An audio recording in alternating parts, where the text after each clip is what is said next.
The Book of Heaven. Volume 24. I followed the divine Fiat to accompany his actions. My poor mind thought of the many truths that my beloved Jesus had told me about the divine will, and with what love and care he had manifested them to me. I said to myself, the first truths he told me were like flashes of light that contained within themselves an infinite light. Then, little by little, it was no longer lightning, but sources of light. And my poor soul was under the continuous jet of these fountains of light. Finally, they were like seas of light and truths in which my poor soul remained submerged to the point to be unable to take everything and to have to leave many truths in this sea where I felt immersed. It was not given to me to restrict within myself that infinite light which was converted into words, manifested to me the harmony, beauty, and power of the supreme will. And now it seems to me that I am in the light. But she doesn't speak. Although I drink seas of light, I am unable to say anything. While I was thinking this, my ever-kind Jesus manifested in me all love. He said to me, "My daughter, you must know that when man withdrew from our will, our paternal goodness withdrew from the midst of creatures his operative life. That's why they could say little about her. Since the operative sea of light of the divine Fiat did not flow into them like a life. For in their ingratitude, they had rejected it. And because of our great kindness, we left them the good of being able to follow the orders of our will. Not life, in which they could hope for salvation. For without our will there is no salvation or holiness. But our paternal goodness, our will and our love sighed and longed to return to life operating among the creatures. We saw that the creatures could not accomplish the perfect purpose of creation, nor become completely in our image and likeness as we wanted, just as we had created them, without the operating life of our Fiat. Because our Fiat is the primordial act of the creature. If it fails, it remains disordered, adulterated. Because he lacks the primordial act of his existence. But you must know that after many centuries of hidden sighs, our Supreme Being overflowed with love, a love even more intense than in creation and redemption themselves. Our gushing love was overflowing out of us, and we felt the need for love to take the first steps towards the creature. When I began to manifest to you the first truths about the divine will, I urged her strongly to take the first steps among the creatures. I centralized his steps in you by means of his knowledge. And when I saw that you were following in the footsteps of the divine Fiat, I rejoiced and celebrated the feast. By manifesting more truths about him, I was pushing the divine Fiat to take even more steps. Therefore, the many truths I have told you about my will are as many steps that I had my Fiat do, in order to make his return among the creatures as operative life. That is why I have told you so much, to the point that it can be said that heaven and earth are filled with the footsteps of the knowledge of my will. Gathered together, they form the sea of light in your soul, which overflows out of you to make his way among the creatures. These steps will multiply to the extent that the truths about my will be recognized. For I never manifest a truth without wishing to donate it, without giving life and the good it contains. That is why, until my divine will is known with all its knowledge, his steps will be hindered and the good she wants to do to the creatures will be suspended. If you knew how painful it is to be able to do good, to put themselves in a position to do so, and to have to leave it in abeyance because it is not known, to wait and wait again, and to languish after the one who wants to make it known, in order to be able to free oneself from the weight of this good that one wants to give. Oh, how you would hasten to make known all the steps of my Fiat! Even more, given that these steps will bring not remedies, help or medicines, but the fullness of life, light, holiness, and the totality of goods. My love, gushing and flooding the whole world, restore the order of creation and the reign of my will to the heart of the human family. After which my sweet Jesus was seen with his divine heart from which many rays of light departed. Every knowledge of the divine will was imprinted on the point from which the rays came out, thus forming a wonderful crown of glory and light around the divine heart. My beloved Jesus added, "My daughter, look at the beautiful crown of glory and light that my heart possesses. There could be no more beautiful or more resplendent one. These rays are all the knowledge about my will. Yet these rays are hindered. They cannot spread. Because their knowledge is not known. That's why they can't expand. To fill the whole earth with their light. It is as if the sun's rays, which leave its sphere, were forced to remain suspended in the air without being able to expand. To touch the earth and to clothe it with its light and warmth. Unable to expand its rays. The sun could not give the effects that its light contains and the earth could not receive them either. There would be some distance between the earth and sunlight. This distance would prevent the sun from doing good to the earth. It would remain sterile and infertile. Such is the knowledge about my Fiat. If they are not made known, their rays cannot expand and take souls in their hands, so to speak, to reheat them. Get them out of the torpor of the human will. Reshape them. Transform them again in the life that my Fiat wants to infuse them. Because this knowledge, our end, contain the new transformation creation of creatures as they came out of our creative hands. I was thinking of the divine Fiat to unite with its unity in order to be able to compensate for this unity of wills that is lacking between the Creator and the creature. And I thought to myself, is it possible for me to go so far as to penetrate into the unity of my Creator? Jesus was manifested in me. He said to me, "My daughter, when the soul places itself in the unity of my will, it is as if it were placed in the sphere of the sun. Look at the sun, it is one. From the height of his sphere, he does only one act. But the light that descends embraces the whole earth. Through the effects of his light, he produces innumerable and multiple acts. He puts on practically everything, every plant. He gives her his embrace of light.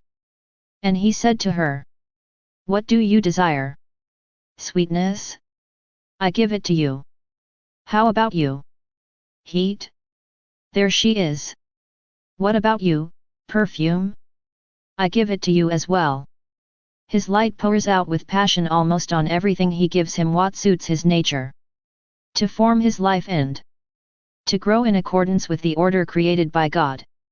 And why all this? Because its sphere contains so much light as well as all the seeds and all the effects of all things and plants spread on the surface of the earth. But this symbolizes the soul that wants to live in the unity of our will. It then rises in the sphere of the eternal Fiat, which contains so much light that nothing can escape it, and who possesses all the seeds of the lives of creatures.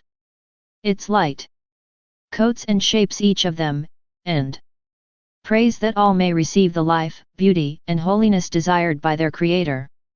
And the soul, of this sphere, is part of all creatures and gives itself to all. It repeats our act which is one. But this single act has the virtue of doing everything and giving itself to all. As if each had it at its disposal and had it fully in its own right.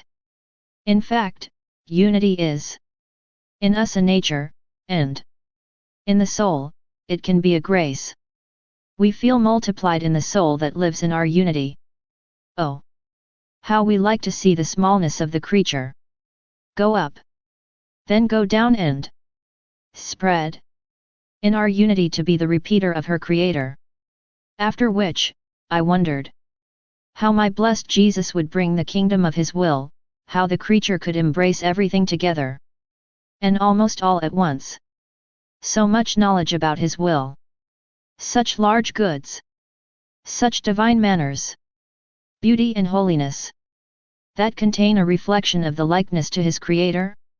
I was thinking about all this.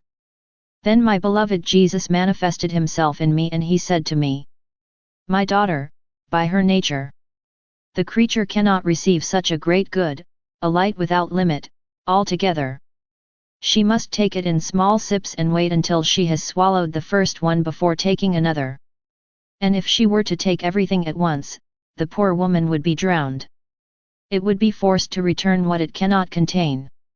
She had to wait until she had digested the little she took, so that it can circulate like blood in its veins and so that her vital mood spreads throughout her person to dispose her to take another sip. Isn't that the order I followed with you? By manifesting to you little by little what concerns my eternal Fiat? I started with the first lesson, then the second, the third, and so on. And after chewing well and swallowing the first one, letting it flow like blood in your soul, I was preparing the second lesson, and my will formed in you the first acts of life.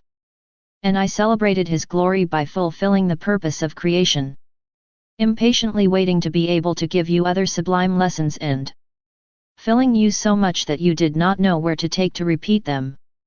I will do the same to form the kingdom of my divine will. I will start with the first lessons I gave you. I want them to start being known. In this way they will be able to make their way, prepare and arrange souls so that little by little they may long to hear other lessons because of the great good they have received from the firsts. That is why I have prepared such long lessons on my will. Because they contain the primordial purpose for which man and all things were created, and the very life that man must lead in my will. Without my will, man does not possess true life. He has a life that is almost foreign to him and therefore full of dangers, misfortunes, and miseries. The poor, without the life of my will, it would have been better for him if he had not been born. But to his great misfortune, he doesn't even know his real life.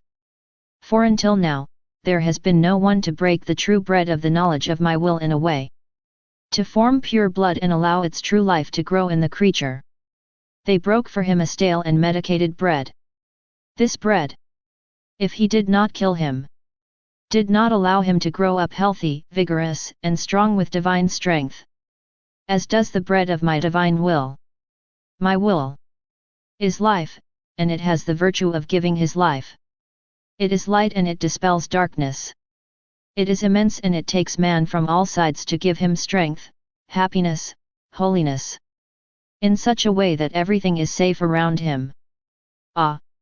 You don't know what treasures of grace are hidden in this knowledge. All the good they will bring to the creatures. That is why you show no interest in them beginning to make their way to give the beginning to the formation of the kingdom of my will. My surrender to the divine will is continual. But while I was completely abandoned there, I thought in myself, what will be the trial that Jesus will ask for of those who will live in the kingdom of the divine will? If Jesus wants proof of loyalty from all, to confirm the state to which He calls them and to be sure of being able to entrust to the creature the goods He wants to give him, He will demand even more this proof of the children of His kingdom, which will be the most sublime state that can exist. I was thinking of this when my ever-kind Jesus manifested Himself in me. He said to me, "My daughter, there can be no certainty without testing. And when the soul passes this trial, it receives confirmation of my purposes. With everything, what is necessary for him and which suits her to live in the state in which I called her. That's why I wanted to put Adam to the test. In order to confirm his happy state and his right of dominion over all creation. Since he was not faithful in the trial, it is right that he could not receive confirmation of the goods that the Creator wanted to give him. In fact, it is through trial that man acquires the seal of fidelity, which gives him the right to receive the goods that God has established to give him in the state to which the soul has been called by Him. It can be said that the one who has not been put to the test has no value, nor before God, nor in front of men, nor in front of himself.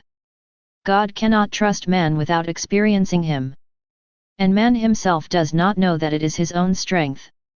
If Adam had succeeded in this trial, all human generations would have been confirmed in their state of happiness and kingship. I loved these children of my divine will of a very special love. I myself wanted to pass this test in my humanity, for all. I reserved for them as the only test. Never allow them to do their will, but only and always my will. Thus I will be able to reconfirm for them all the goods necessary to live in the kingdom of my divine Fiat. So I closed all the exit doors for them. I have anointed them with invincible strength, so that nothing else will be able to cross the very high barriers of my kingdom. In fact, when I order that something should not be done, it is a door that I leave, by which the human will can find a way out. It is an opportunity that always remains for the creature, and that allows him to get out of my will. But when I say, out of here, there is no exit, all doors remain closed, his weakness is comforted, and the only thing left for the creature is the decision. To enter, never to leave. Or not to enter at all. Consequently, to live in the kingdom of my will, there will be only the decision to be made. It is the decision that will produce the act performed. Isn't that what I do with you? Don't I constantly cry out from the depths of your heart? Let nothing enter here but my only will? Center of life, with its omnipotent strength and dazzling light, my will keeps all things out of you. She makes flow in all your acts her primordial movement of life. She dominates and reigns as queen. After that, I followed the acts of the divine will throughout creation to bring them as a tribute to my Creator. A movement of life flowed into all created things, which brought them all together and set everything in motion. I was surprised, and my sweet Jesus added, "My daughter, this movement of life in all creation is my will, who moves all things and holds them all as in his hand of life. How long this movement is, and although multiple, it is one. Therefore, the history of my will is long. And your work in composing his story becomes extremely long. And as much as you would like to shorten your speech, it is difficult for you to do so. For his movement, which makes all things move continuously, has so much to say about everything it has done in its very long history. Despite everything she has already said, it seems that it is still nothing. All movements, all lives, and all areas belong to him. My will has many ways of telling his long story. You will be the narrator and bearer of the story of an eternal will. By telling you her story, she will mix you with her to give you the life of her actions and communicate to you, as much as possible, her movement and the goods it contains. You must therefore know that he who lives in my will offers, from royal acts to the eternal majesty, acts that can only be found in the divine and royal palace of my will. When the creature appears before us with the royal acts that our will performs in all creation, only then do we feel honored by it. These acts are divine, worthy of our majesty. On the other hand, the one who does not live in our will, whatever good she may do, always offers us only human and not divine acts. These acts are inferior to us, because the royal act of our divine Fiat does not flow into them. It is like a king served by one of his pages who brings him things from his royal palace. Although these things come from him, the king feels honored. For if he drinks from his pure and clear water from his clean golden vessels. If he eats, these are worthy foods, served on silver dishes. If he gets dressed, he is brought royal clothes that are suitable for a king. The king is happy and satisfied, for he has been served royal things that belong to him. On the other hand, there is another page that serves the king. When the king wants to drink, this page goes into his miserable abode to look for murky water that he brings back in clay vases not very clean. If the king wants to eat, he brings him coarse food, in disgusting dishes. If the king wants to dress, he presents him with rudimentary clothes, unworthy of a king. The king is neither happy nor honored to be served by this page. Instead, he feels pain in his heart and says, "How can this be? I have my own royal possessions and he dares to serve me these miserable things from his own house." The first page is the one that lives in my will. The second lives in the human will. How big the difference is between the two! I was doing my round in the divine Fiat. Many things about the supreme will went through my mind. Hours, I thought to myself. How is it that if the knowledge about the divine will becomes known, then the kingdom can come? He did so much for the coming of the kingdom of redemption. The mere knowledge of the redemption was not enough, and he had to work, suffer, die, work miracles. Will knowledge alone be sufficient for the kingdom of the divine Fiat, which is greater than the redemption? I was thinking of this when my kind Jesus manifested himself in me and said to me, "My daughter, to form the smallest thing, creatures need raw material, work, and must proceed in stages. But God, your Jesus, needs nothing to create and form the greatest works in the entire universe. For us, the Word is everything. Wasn't the entire universe created by a single word? And for man to be able to enjoy the whole universe, it was enough to know it. These are the ways of our wisdom. To give, we use the Word. And man, in order to receive, must know what we have said and done with our word. In fact, if a people does not know all the varieties of plants spread throughout the earth, he cannot enjoy or be the owner of the fruits of these plants. Because in our word, there is not only creative power, but united to it is the communicative power, the power to communicate to creatures everything we have said and done.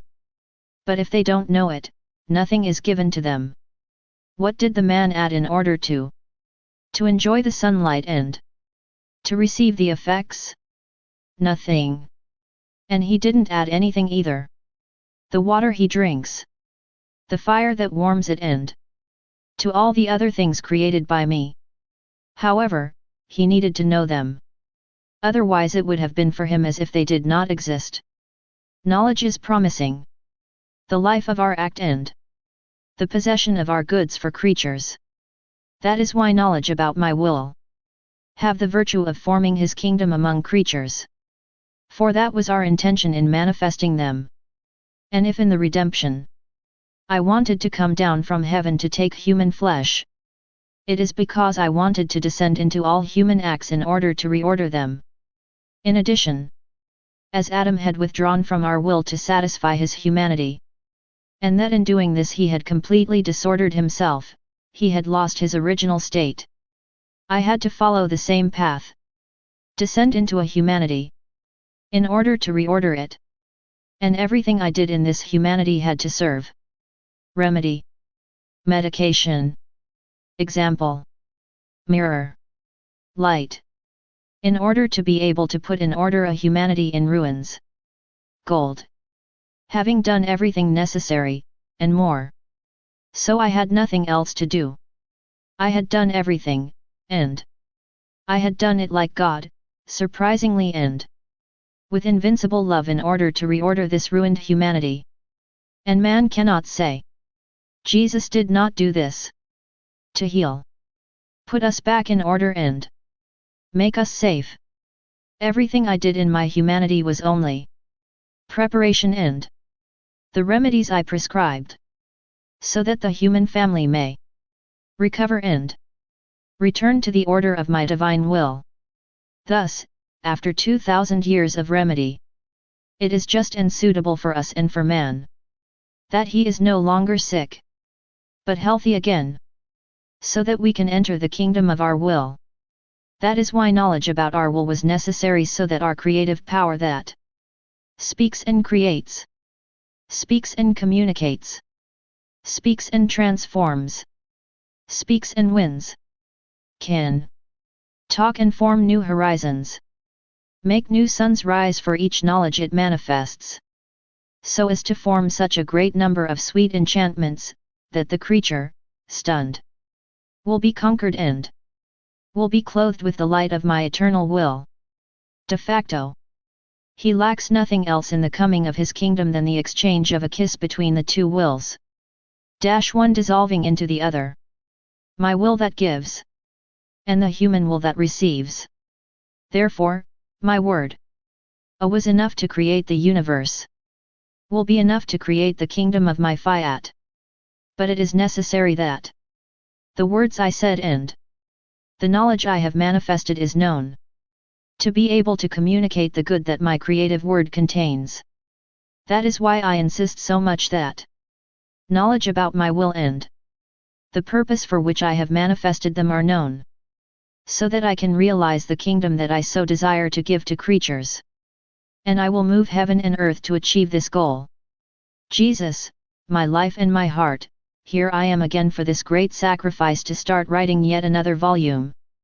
My heart bleeds under the strain, especially because of the state in which my poor little soul is. My love, if you do not help me, if you do not swallow me up in you by using your power and your love over me, I will not be able to continue and I will be unable to write a single word. That's why I pray that only your Fiat triumphs in me. And if you want me to continue writing, don't abandon me to myself, continue your work as a teacher that dictates to my little soul. But if you want me to stop writing, I embrace and worship your divine will. Thank you. I pray that I will be able to take advantage of the many lessons you have given me, that I may continually meditate on them and shape my life on your teachings. Celestial Mother, Sovereign Queen, spread your blue coat over me to protect me. Guide my hand as I write so that I can fulfill the divine will. I had written the 23rd volume. Only Jesus knows with what difficulty and at the cost of what sacrifices. I lamented to my blessed Jesus the rarity of his teachings, and of what he had made me struggle to write only a few words. I thought to myself, I have nothing else to write. Because if Jesus doesn't speak, I don't know what to say, and it seems to me that Jesus has nothing more to say to me. It is true that the history of his Fiat is limitless, that it never ends, and that even eternally, in heaven, he will always have something to say about the eternal will.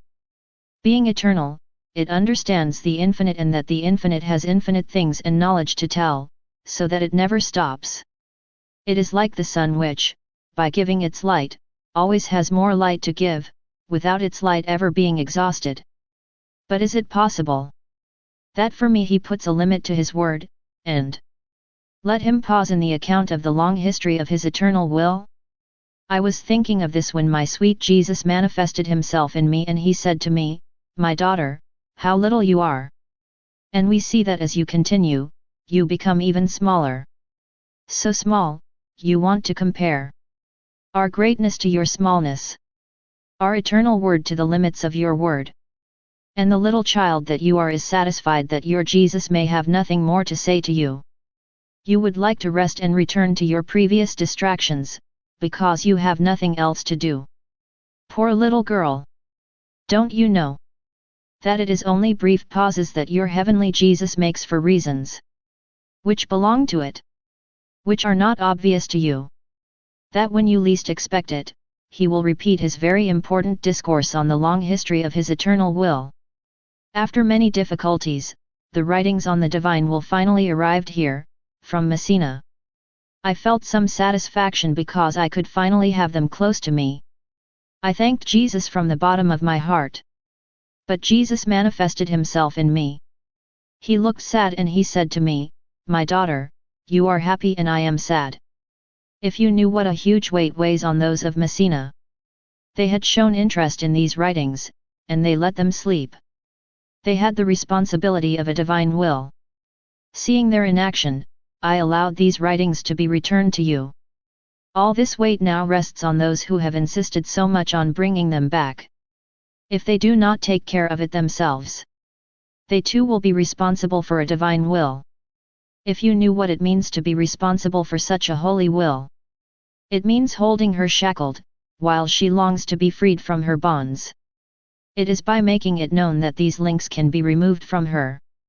It is full of a life that overflows everywhere, enveloping everything. But this life is as if suffocated in the midst of creatures. Because it is not known. And she groaned.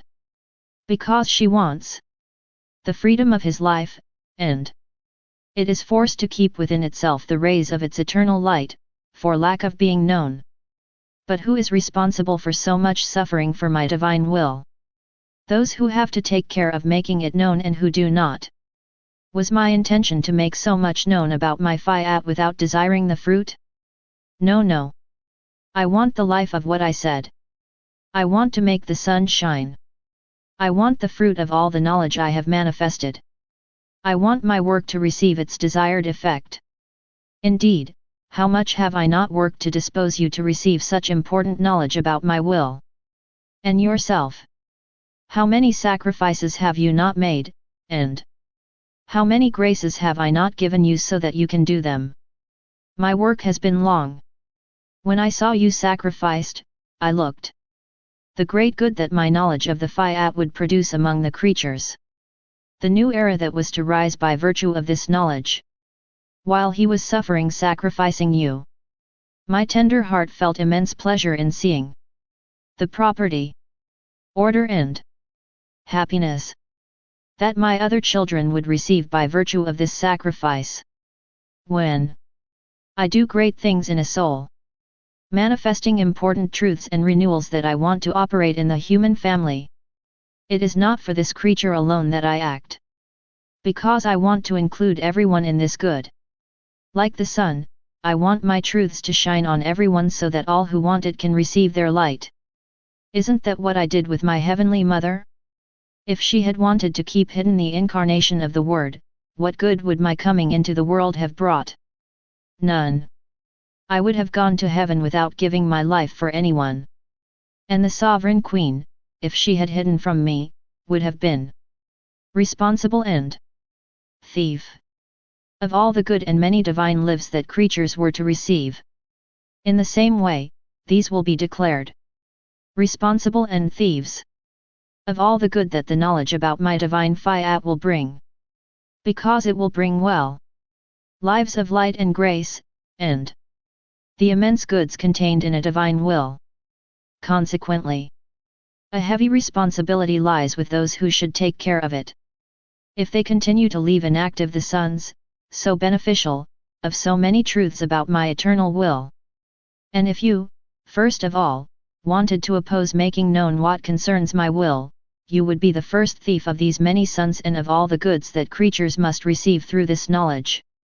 Then, in a more tender tone, he added, My daughter, it's like the world is burning, and there is no one to pour on them the pure water that could quench their thirst.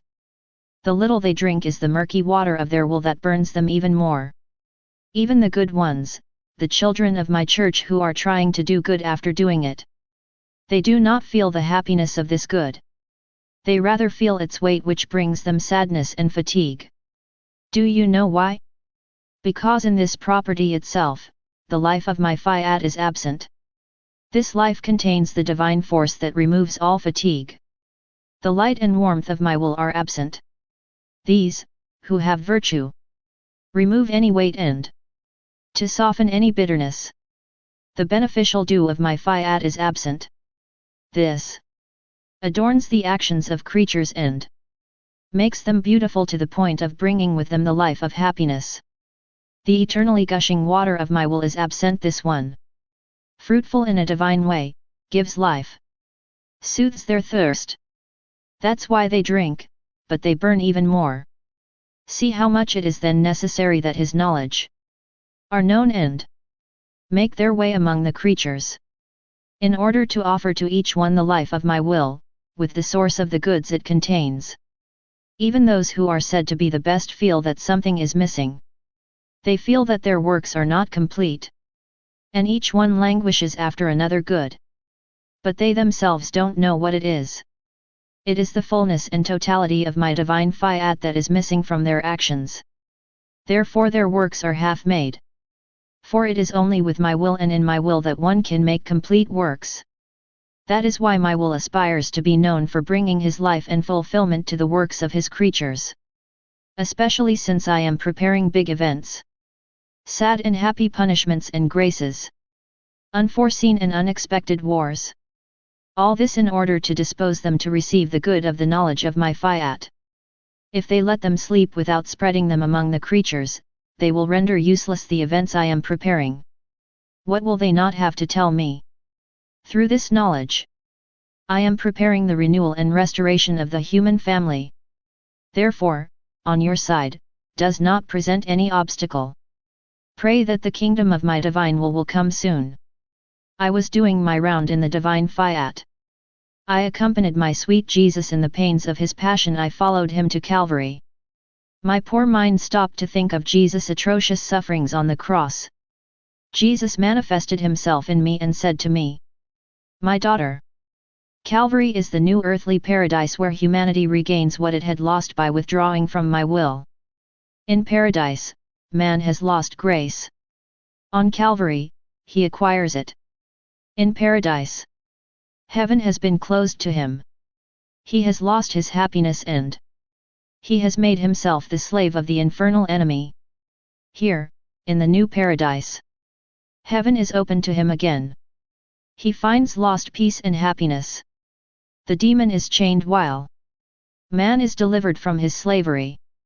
In paradise, the sun of the divine Fiat has darkened, and it has always been dark for man. This is the symbol of the sun, who has withdrawn from the face of the earth. During the 3 hours of my terrible agony on the cross, he was unable to sustain the torment of his Creator. Ce tourment état cause par la volonté humaine qui, avec un grande perfidie, avait réduit monde humanite à cet état. Horrify, le solile sest retire. When I breathed my last breath, he appeared again and continued his race of light. In the same way, the sun of my Fiat, my sufferings, my death, recalled the sun of my will to reign over the creatures. That is why Calvary formed the dawn that recalled the sun of my eternal will, so that it would shine again in the midst of the creatures. Dawn means the certainty that the sun will rise. In the same way, the dawn I formed on Calvary ensures, although 2000 years have passed, that it will recall the sun of my will to reign again among creatures. In paradise, the creatures conquered my love. Here, it is he who triumphs and conquers the creatures. In the first paradise, man receives the death sentence of his soul and body. In the second paradise, he is relieved of his conviction, and the resurrection of the bodies is reconfirmed by the resurrection of my humanity. There are many relationships between earthly paradise and Calvary. What man has lost there, he reacquired here. In the kingdom of my sufferings, everything is returned. The honor and glory of the poor creature are reconfirmed. By my sufferings and by my death, by withdrawing from my will, man formed the realm of his evils, weaknesses, passions, and miseries. I wanted to come to earth, I wanted to suffer so much. I allowed my humanity to be lacerated, its flesh torn apart, to be but a wound. And I even wanted to die to form, by my many sufferings and my death, the kingdom opposed to the many evils that the creature had formed for itself. A kingdom is not formed by a single act, but is formed by many acts that follow one another. The more deeds there are, the greater and more glorious the kingdom becomes. That is why my death was necessary for my love. By my death, I had to give the kiss of life to the creatures. Through my many wounds, I had to let out all the goods in order to form the kingdom of goods for the creatures. Thus, my wounds are springs from which goods spring.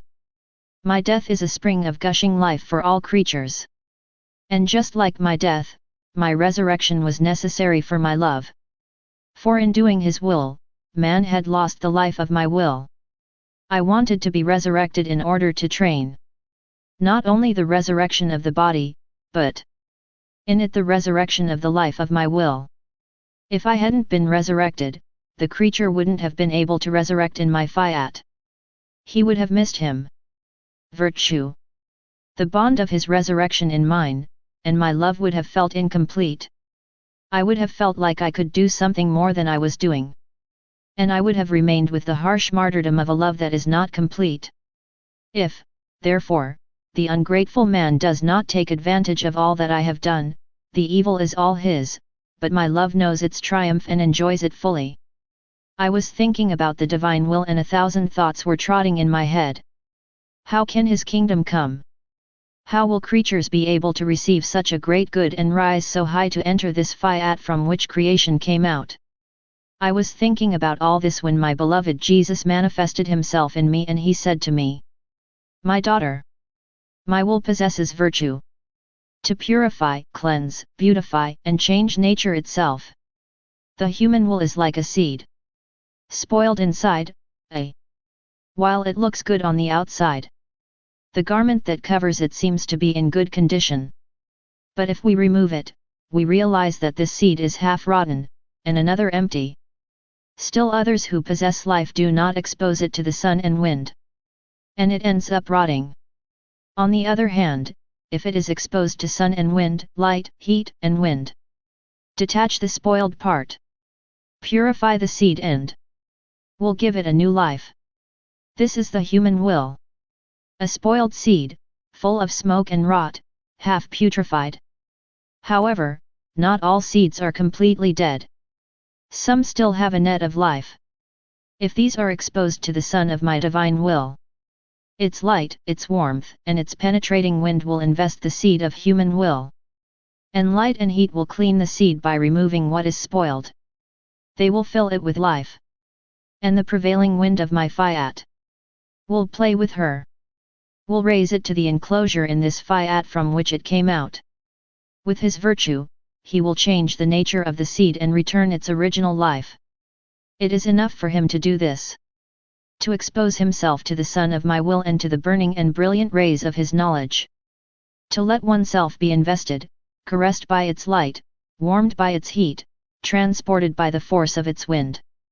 So that the kingdom of my will may come to earth. These prerogatives are also those of the natural order.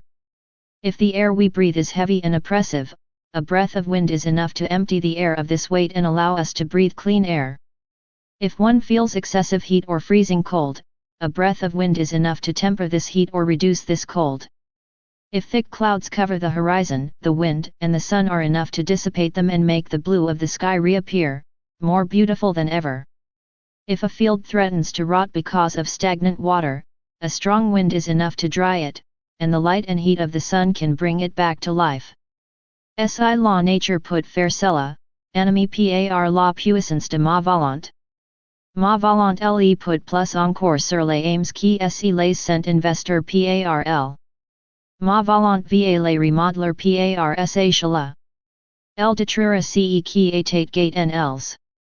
Elle soufflera sur elles avec sa lumière, elle leur enlèvera les poids de la volonté humaine et les ramenera à leur nature originelle. Lorsque Adam apetit, il a corrompu la semence de sa volonté. Si ma volonté ne s'était pas retirée de lui, sa lumière et sa chaleur auraient pu le restaurer immédiatement. Mais la justice exigit qu'il ressent les effets de sa semence corrompue. Et lorsque ma volonté se retira, il ne ressentit plus dans son âme la lumière et la chaleur. To be restored and to protect the seed from corruption its will. Isn't that it? The kingdom of my will, his ardent desire. To return among the creatures and, better than a son, to drive corruption out of their seeds. In order to be able to reign and dominate within the human family? After that, I kept thinking about the supreme Fiat. My kind Jesus added. My daughter, in pronouncing the Fiat of creation, my divine will formed the echo. By reverberating through the empty space of the entire universe, this divine echo carried with him all our qualities, and he fills heaven and earth with our love. Coming out of our Fiat, this echo created the most beautiful things. The skies, the suns, the winds, the seas and many other things. This echo remained in everything created. It maintains the life of the blue sky with all the stars. He maintains the life of the sun and, continuing his echo of light and warmth, he keeps it full of light, whole and beautiful, as he created it. Each thing created thus keeps the echo of our Fiat, which is its beginning and its preservation. That's why it preserves order, power, the harmony and magnificence of our works. Whenever the divinity wants to operate and reproduce, even if it is our very life, our Fiat forms the echo. This echo creates and forms everything we want. You also see it in the institution of the sacrament of the Eucharist, where our Fiat formed the echo. The echo invests bread and wine to form in them my body, my blood, my soul and my divinity. This echo still resonates in every host. And my sacramental life is continually perpetuated.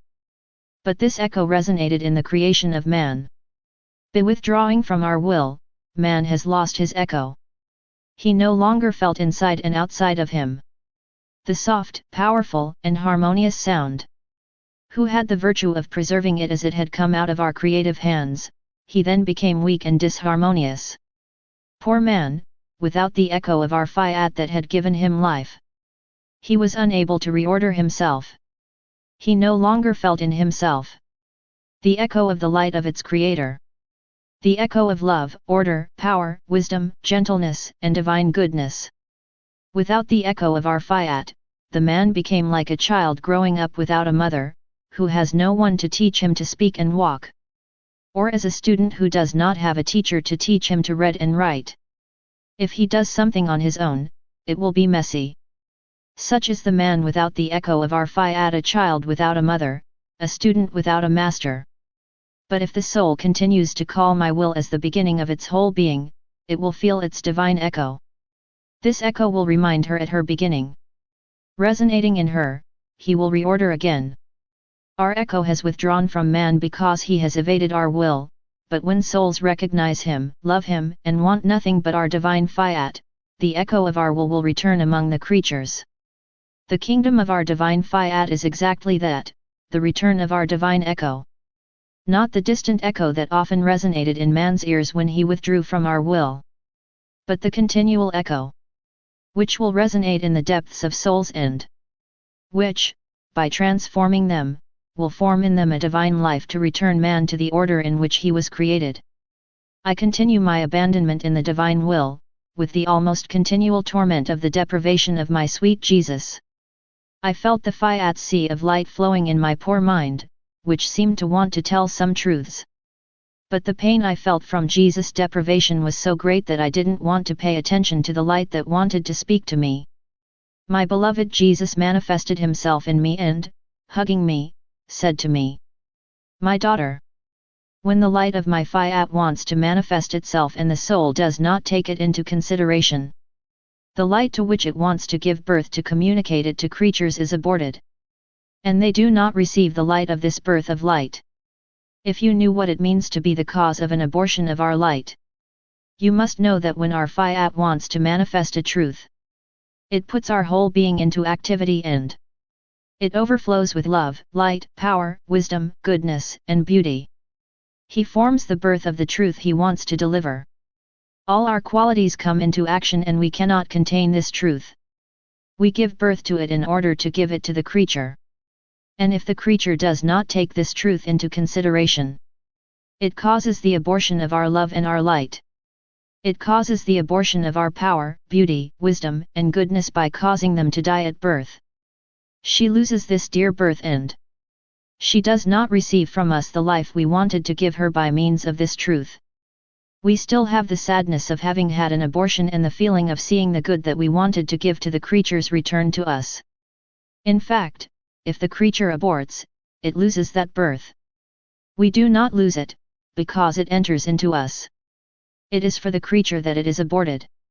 Therefore, be attentive when you feel that the sea of light of my Fiat forms its waves to overflow outside and give birth to its truths. After that, I felt no longer good at anything and I prayed to the Sovereign Queen to come to my rescue to lend me her love so that I could love my sweet Jesus with his love as a mother. And Jesus added, "My daughter, the love of the Sovereign Celestial is poured into the whole of creation." Because this Fiat, barely pronounced, who had liberated throughout the universe the great variety of our works and who had given them life, dwelt in her. She exhaled her love and all her deeds in this divine Fiat. This Fiat does not know how to make small, but only big things, and without limits. He diffused in his infinite movement love in all the acts of the Heavenly Mother. In the heavens, in the stars, in the sun, in the wind and in the sea, everywhere and in all things. Sun amor est repandu per tu, ses accessi truvent en tuliu. Car munde Fiat le diffusa per tu et anima tout chose de sun amor et de ses acts. I would not be satisfied and I would not feel loved or honored if I did not find in everything, and even under the earth, the love and glory that my mother has given me. It would be a broken love and a divided glory if I did not find it in all of creation. I had loved her in all things. So it was right that I find his love diffused everywhere and in the act. To love me and to glorify me. A broken love that would not pursue me everywhere could not have made its way in me. She could not have brought me down from heaven to earth in the narrow prison of her womb. His chains of love were as numerous as the things I had created. Thus I descended from heaven like a king, all adorned and surrounded by the chains of love of the Queen of Heaven. And if her love has reached such an extent, she owes it to my divine Fiat. This Fiat reigned in her as sovereign. He captured his love in my will to spread it everywhere. All his deeds received the shadow of divine deeds. Therefore, if you want the love of the Mother Queen, let my Fiat reign in you. Spread in him your love and your whole being so that my Fiat, capturing your little love in everything you do, can extend it. And so that, by bringing it where it is present, that is to say everywhere, my Fiat may find your love united with the love of my mother. In this way, you will give me the satisfaction that the little girl of my will does not give me a broken and divided love, but gives me love in all things and in all places. After that, I said to myself, but what harm can the creature do when it does its will? Jesus added, my daughter, this evil is great. My will is light, while the human will is darkness. My will is holiness, while the human will is sin. My will is beauty and contains all goods, while the human will is ugliness and contains all evils. Therefore, by not doing my will, the soul causes the light to die and gives death to holiness, beauty, and all good. By doing his will, it brings out darkness and it gives life to sin, ugliness and all evils. Yet, doing one's own will seems nothing to creatures. But they dig themselves an abyss of evils that leads them to the precipice. Now, it seems to you of little importance that while my will brings them her light, her holiness, her beauty, and all her possessions, and only because she loves her creatures, it receives the affront of seeing its light, its holiness, its beauty, and all its possessions die in them? My humanity felt so much this death that the human will gave to the light and holiness of his will in creatures, that it can be said that it was the true death she felt. For she felt the torment and the weight of death of an infinite light and holiness that the creatures had dared to destroy within themselves.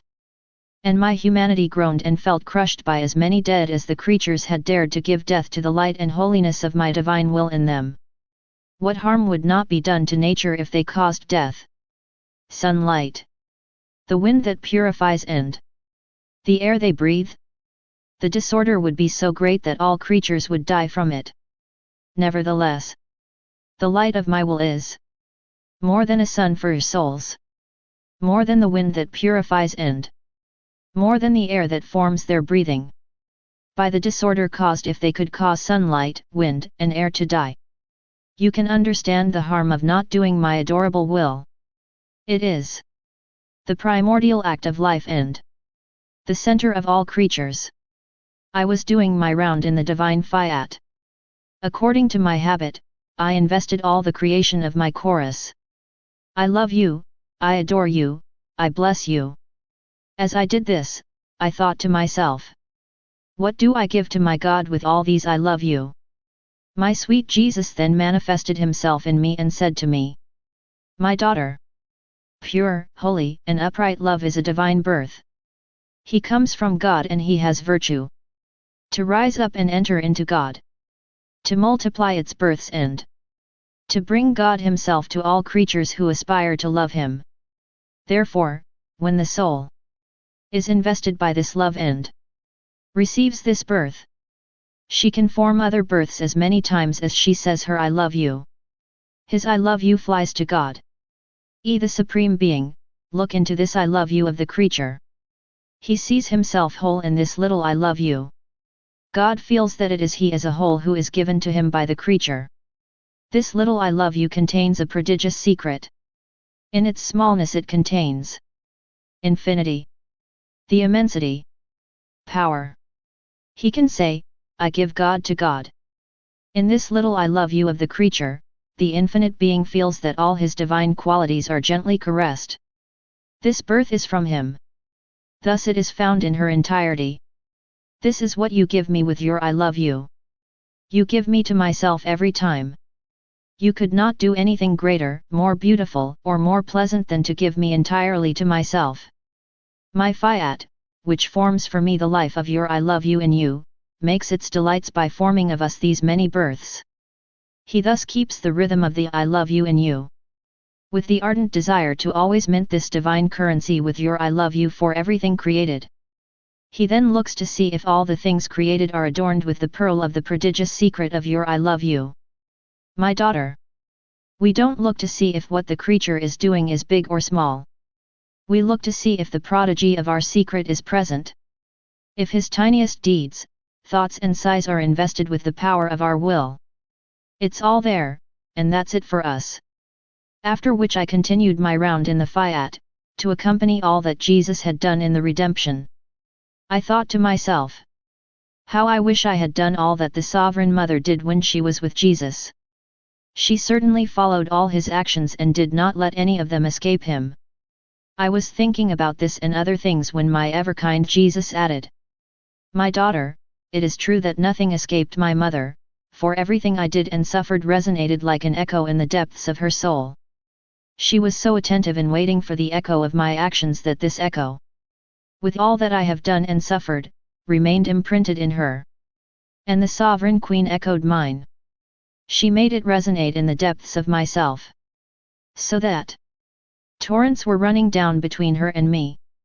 Seas of light and love pouring out between us. I deposited all my deeds in his motherly heart. I would not have been satisfied if I hadn't always had her with me. If I had not felt his continual echo, which resonated in mine. Who even collected my breath and my heartbeat to deposit them in her. In the same way, I would not be satisfied if, from time to time, I did not have you to follow all my actions in the divine will. In fact, I made my deposit in you, I moved the echo of my mother into the depths of your soul. And through the centuries, I have looked at the echo of my mother in you in order to realize the kingdom of my divine will. That's why you feel compelled to follow all my actions. It is its maternal echo that resonates in you. I take the opportunity to make his deposit in the depth of your being, to give you the grace to let my eternal Fiat reign in you. I then felt my poor mind as if immersed in the sea of the divine Fiat. His light invested me entirely and I could not distinguish either the height or the depth of his limits. I felt it flowing into me more than life. My beloved Jesus manifested himself in me and said to me, my daughter, my will is the life, air, and breath of creatures. It is not like other virtues, which are neither the life nor the continual breathing of creatures, and which therefore are exercised only according to time and circumstances. Patience is not always exercised, because often there is no one to allow you to exercise it. And the virtue of patience therefore remains idle without giving its continual life to the creature. Nor do obedience and charity form their lives. Because he who has the continual act of commanding, or because the one on whom charity could be exercised may not be present. Therefore, virtues can be the ornament of the soul, but not life. On the other hand, my will is the primordial act of all the acts of the creature. Thus, whether she thinks, speaks, or breathes, it is my will that forms thought and speech. And by giving it breath, it maintains circulation, heartbeat, and warmth. No one can live without breathing. And no one can live without my divine will. It is still necessary to continue living. Yet, while all receive her continual breath, she is not recognized. My will is so necessary that no one can do without it, even for an instant. Because it is a carrier, not only of all human acts, but of all things created. My Fiat is the primordial act of the sun. It makes the creatures breathe light. It is the primordial act of air, water, fire, and wind. Creatures breathe my divine will. In the air they breathe. In the water they drink. In the fire that warms them. In the wind that purifies them. There is nothing in which they do not breathe my will. That's why, in all things, whether large or small, and even when breathing, the creature can do my will. By not doing it, She loses an act of divine will. It continuously suffocates his breathing. She receives her life, her breath. But to convert them into human life and breath, instead of being, herself, transformed into my divine will. My poor mind is still the prey of the supreme Fiat. It seems to me that I can't think of anything else, and nothing else interests me. I feel in me a current that stops me. Sometimes to a point. Sometimes to another. Of the divine will. But I always finish without ever being able to take everything from its infinite light. Because I can't.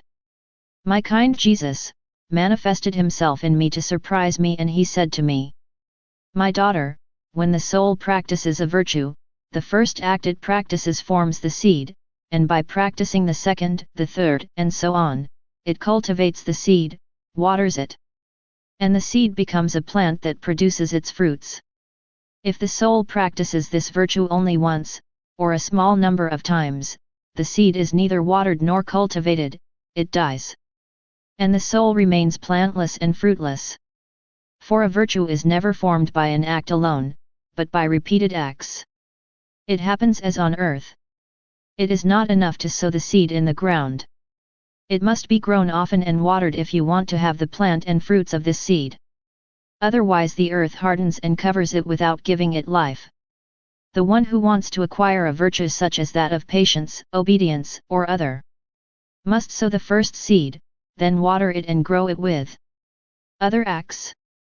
In this way, the soul will form a large number of beautiful and diverse plants. On the other hand, my will is not a seed like virtues. It is life. As the soul begins to be resigned, to see my will in all things and to live in it, the little divine life is formed in it. As I progress in the practice of life in my will, this divine life continues to grow and expand, to the point of filling the whole soul of this life. In such a way that all that remains of her is a veil that covers her and hides her in herself. And it is with my will as well as with these virtues. If the creature does not give the natural nourishment of his actions to the divine life that is within him, this life does not grow and fill it entirely. This is what happens to a newborn, who is not fed after birth and who dies. In fact, since it is life, my will needs more than the virtues that are the images of plants, to be continually nourished, to grow and to become a whole life, as much as the creature is capable of. That is why it is necessary that you always live in it. That you take his delicious foods from my will itself in order to nourish in you his divine life. So you see the great difference between the virtues and my will. Virtues are plants, flowers, and fruits that beautify the earth and delight creatures. My Fiat is the sky, the sun, the air, the warmth, and the beating of the heart, all things that form life, and a divine life, in creatures. Therefore, love this life and continually nourish it, so that it can fill you completely and there is nothing left of you. After which I continued my round in the divine will and, repeating the chorus of the I love you, I said, Jesus, my love, I want to leave my whole being in your Fiat, so that I can be in all the things created to adorn them with your I love you. More than that, I want to place my heart at the center of the earth. By its beats, I want to embrace all its inhabitants. By following all their heartbeat of my I love you, I want to give you the love of each of them. And with my repeated heartbeat in the center of the earth, I want to place my I love you in all the seeds that the earth contains within it. As seeds germinate and plants, herbs, and flowers form, I want to place in them my I love you, so that I can see them locked in my I love you for Jesus. As I said this, my thought interrupted the chorus of my I love you. I thought to myself, what nonsense you're saying! Jesus himself must be tired of hearing you chant your I love you. I love you. Jesus manifested himself very quickly in me and looked everywhere in creation to see if in all things, big and small, there was the life of my I love you. He said to me, my daughter, what a wonder, what an enchantment to see all the things adorned with your I love you. If creatures could see all the atoms of the earth, all the plants, the stones, the drops of water adorned with your I love you, and sunlight, the air they breathe, the heaven they see, filled with your I love you, and the stars that shine with your I love you. What wonder would not be born in them? What sweet enchantment would dilate the pupil of their eyes to see you chanting your I love you? And they would say, how is it possible that nothing escapes him? We feel ourselves adorned with his I love you. And they would go everywhere to check, to see if, in fact, nothing has escaped you, and to enjoy the enchantment of your I love you. But if this wonderful enchantment remains hidden from creatures, it is not hidden from heaven. There the locals can enjoy the enchantment and wonders of seeing the entire creation filled and adorned with your I love you. They feel that their I love you harmonize with yours. They do not feel separated from the earth because love brings them together, forming the same notes and harmonies. In addition, you should know that when all things were created, big and small, I have not tired of adorning them for you with my incessant and repeated I love you. I didn't get tired of placing my I love you. I also don't get tired of hearing them repeat by you. On the contrary, I am happy that my I love you does not remain isolated and enjoys the company of yours. Yours echoes mine. They merge and live a common life. Love never gets tired. He is a bearer of joy and happiness for me. So, I don't know how, but a thought came to me. If I died and went to Purgatory, what am I going to do there? Already here, imprisoned in a body, locked up more than in a narrow prison, my poor soul suffers so much. When Jesus deprives her of his adorable presence, when I do not know what I could do and suffer to find him, what will happen if, my soul, released from the prison of my body, will quickly take flight and will not find Jesus, the center in which I seek refuge to never leave it again? What will happen if, instead of finding my life, the center of my rest, I find myself thrown into purgatory? What would then be my torment and suffering? I felt oppressed by these thoughts. My beloved Jesus held me close to him and added, my daughter, why would you want to oppress yourself? Don't you know that the creature that lives in my will has a bond of union with the sky, with the sun, with the sea, with the wind and with all creation? His acts are merged with all created things. My will placed everything in common with her as if everything belonged to her. Thus all creation feels the life of this creature. And if she could go to purgatory, they would all be offended. The whole universe would rebel and they would not let it go alone to purgatory. The heavens, the sun, the wind, the sea, everyone would like to follow it. They would leave their place and, offended, say to their Creator, it's yours and it's ours, the life that drives us all drives it too. How so, in purgatory? Heaven would claim it with their love. The sun would speak with its light, the wind with voices of lamentation. The sea would speak with the murmur of its waves. All would have a word for the one who lived a common life with them. But the creature who lives in my will absolutely cannot go to purgatory. The universe will remain in its place. My will know triumph. To bring to heaven the one who lived in heaven on this land of exile.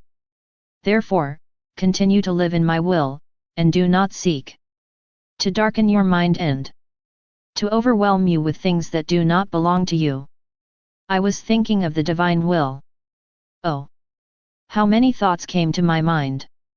Bringing me out of myself, my ever-kind Jesus had shown me the many punishments he wanted to inflict on human generations. And I, all shaken, I said to myself, how can the kingdom of the divine Fiat come? If the earth is filled with evils and if divine justice arms all the elements to destroy man, and what serves man? In addition, this kingdom, didn't he come when Jesus came down to earth with his visible presence? How can it come now? Given the current state of affairs, this seems difficult to me. My sweet Jesus manifested himself in me and said to me, my daughter, everything you have seen will serve to purify and prepare the human family. Unrest will serve to reorder, and destruction to build more beautiful things. If a collapsing building is not destroyed, one cannot form a new and more beautiful one on its ruins themselves.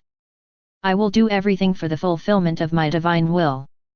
Moreover, when I came to earth, our divinity had not decreed the coming of the kingdom of my will, but of redemption. Despite human ingratitude, it has been accomplished. However, she has not yet traveled all the way. Many regions and peoples live as if I had not come. It must therefore make its way and go everywhere. For redemption is the preparatory way for the kingdom of my will. It is the army that marches ahead to prepare the peoples to receive the regime, the life, the king of my divine will. Thus, what was not decreed then, we decree today for the fulfillment of the kingdom of our Fiat. And when we decree something, everything is done. In us, it is enough to decree so that what we want is accomplished. That is why what seems difficult to you will be made easy by our power. It will act like those impetuous winds after long days of thick rain clouds. The power of the wind. Disperse clouds. Chase away the rain. Will bring back the good weather, and the sun will embrace the earth. In the same way, and better than a prevailing wind, our power will cast out the darkness of the human will end. Will make the sun of my eternal will reappear to embrace the creatures. All the truths I have manifested to you about her are only the confirmation of what we have decreed. If the kingdom of my divine Fiat and the time of its coming fulfillment had not been decreed by the divinity, there would have been no need, reason, or necessity to choose you, to impose this sacrifice on you for so many years, and to entrust you, as to his little girl, knowledge about himself, its admirable truths, its secrets, and his hidden sufferings. Moreover, the divinity has acted with you in a paternal and maternal way in order to sow in you the seed of divine sonship, so that you take his interests to heart more than if they were yours. This indicates the reality of what has been decreed by us, to the point of to choose the subject, to use the means, and to give the lessons in view, to descend into the human family, and to establish within it what has been decreed in heaven. If the kingdom of my will had not been decreed, I wouldn't have told you so much about it, and nor would I have chosen you in a very special way for this purpose. If it were not so, my word would have been lifeless and fruitless, and without generative and fertilizing virtue this is impossible. My word has virtue to generate and form, by its fecundity, its descendants of infinite lives. This is what happened in the redemption. Because it had been decreed by us in heaven, a virgin was created who was to be the mother of the eternal Word. If the redemption had not been decreed, there would have been no reason or necessity to create this virgin, fully unique and special, to give so many manifestations to the prophets, who spoke in detail of the life of the Word in his humanity, who so vividly described his sufferings as if he were there before them. Therefore, when our divine goodness deigns to choose and manifest itself, it is the certain sign and the beginning of the performance of his works, as decreed. Be attentive and let your Jesus do in all things. Because I lack neither the means nor the power to do what I want, and to accomplish what I have decreed. As usual, I am immersed in this divine Fiat. More than the sun, shines in my poor soul. My ever-kind Jesus manifested himself in me. He said to me, "My daughter, my love for the children of my will be so great that I will not allow them to touch the earth.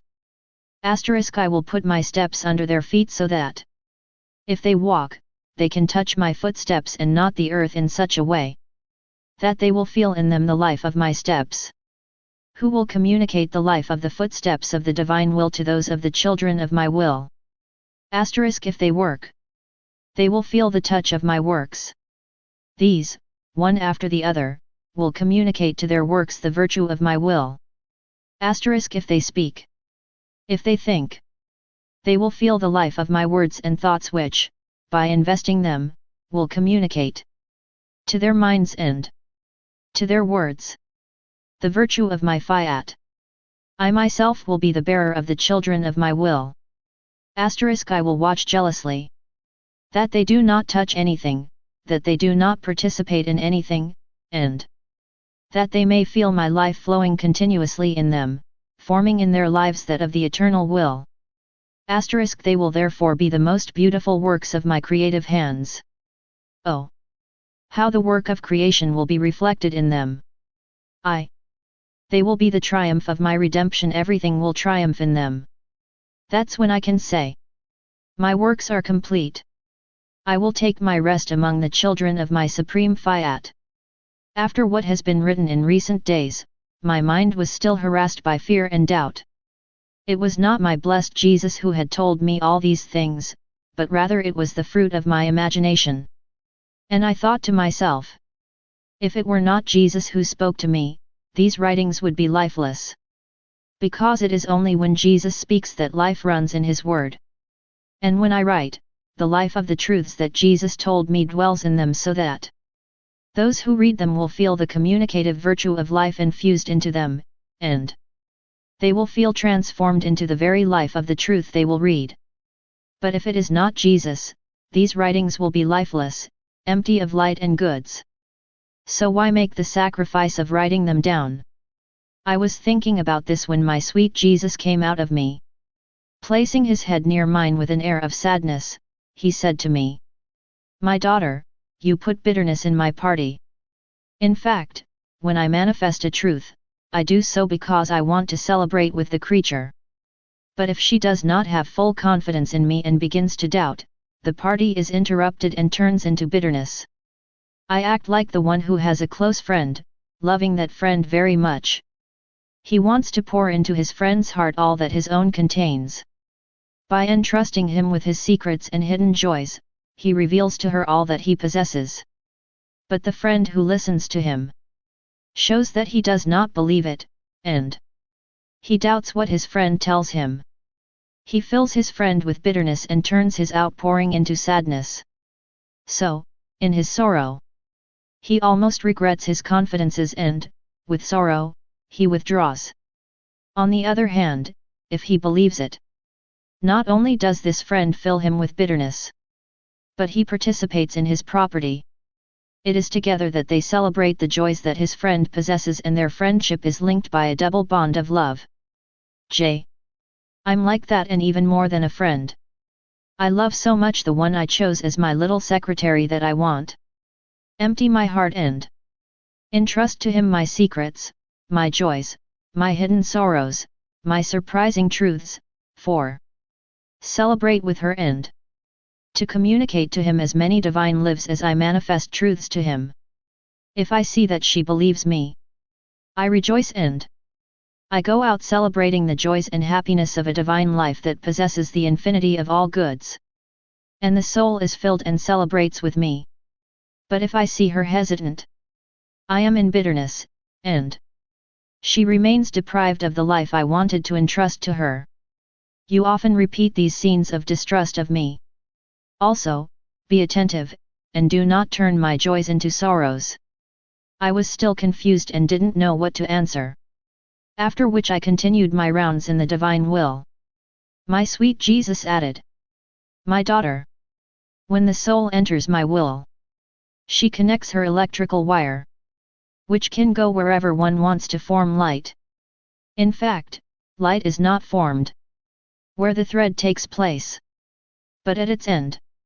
By concentrating the electricity of light in a light bulb, when the human will enters mine, the reflections of the sun of my Fiat convert it into light and it forms its little light.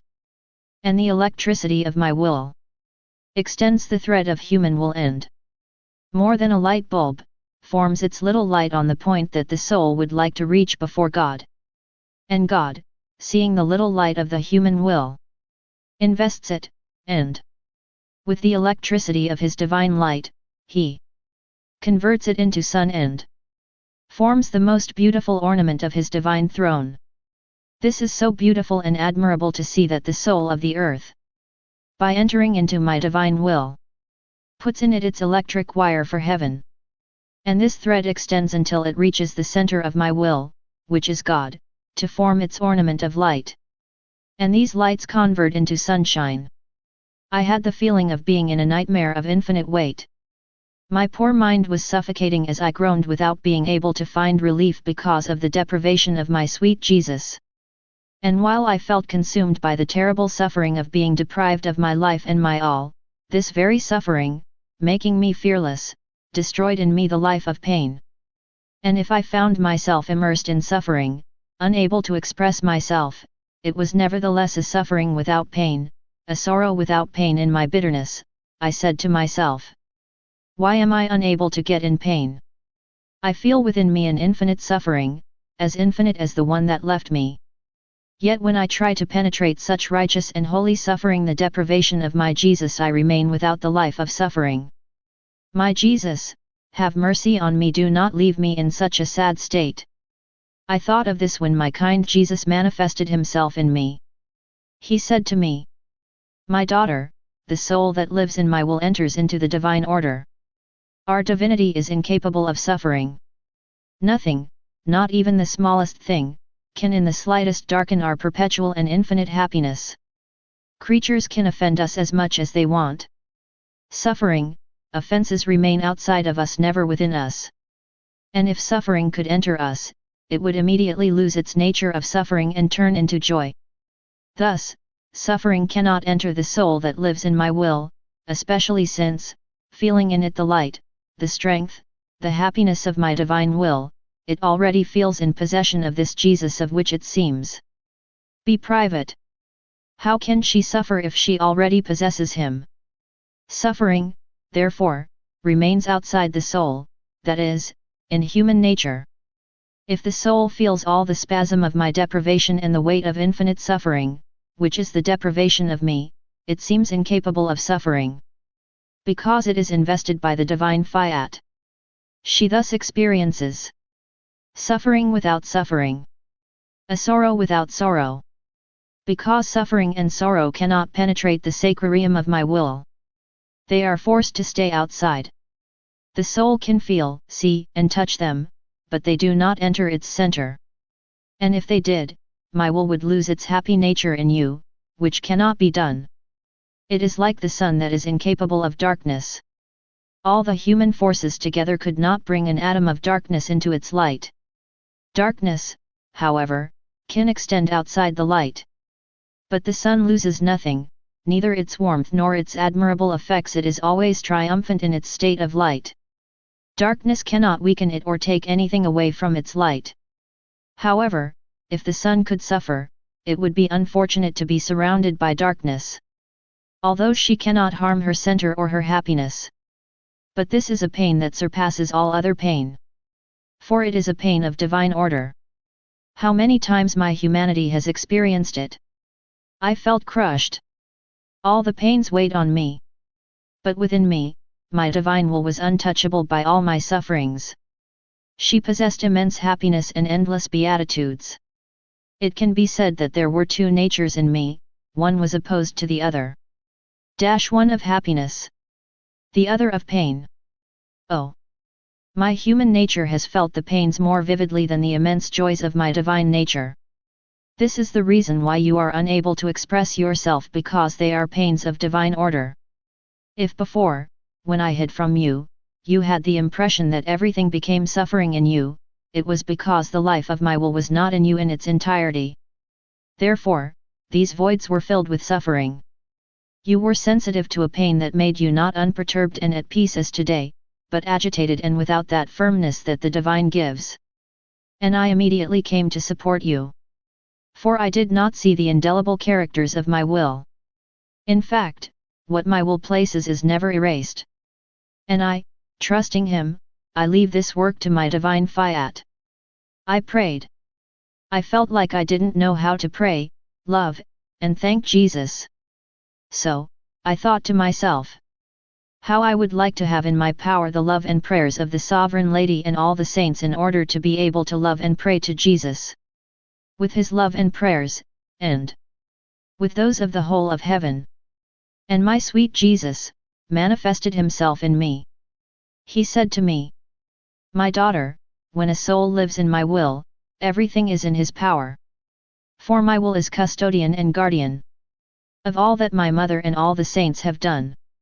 He just has to want it, and want to take what they have done. So that love may rush to her. For prayers to invest him. So that the virtues are put in place. Waiting for those who will have the honor of being called. To give life to their actions and to form their magnificent and bright crown. The Queen of Heaven then feels that her love and prayers are repeated and the saints their virtues, by the creature on earth. Oh! How they like to see their actions repeated! There is no greater glory that can be bestowed upon the inhabitants of heaven than to repeat their love, their prayers, their virtues. And I feel my mother's love and prayers again. Their echo resonates with you. By repeating it, you reflected in heaven all recognize their actions in your actions. Wouldn't you feel honored if someone repeated your actions and modeled their works on yours? What love would you not look at him with? If you knew how happy I am to hear you say, I want to unite myself with the thoughts of Jesus, with his words, with his works and with his steps. To place myself in his thoughts, words, etc.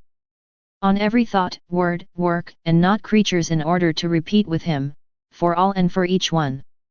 What Jesus did with his thoughts, his words, and everything else he did. There is nothing you have done that I do not want to do too, in order to repeat the love and all the good that Jesus did. I then feel myself on earth. I feel my actions repeated by you. I wait for the repetition of my actions with so much love that I myself become an actor and spectator in you, to rejoice and receive the glory of my own life. That is why the creature that lives and operates in my will is recognized by the whole of heaven as the bearer of divine joys for all heaven. And by keeping heaven open, she brings down to earth and to all creatures the heavenly dew of graces, light and love.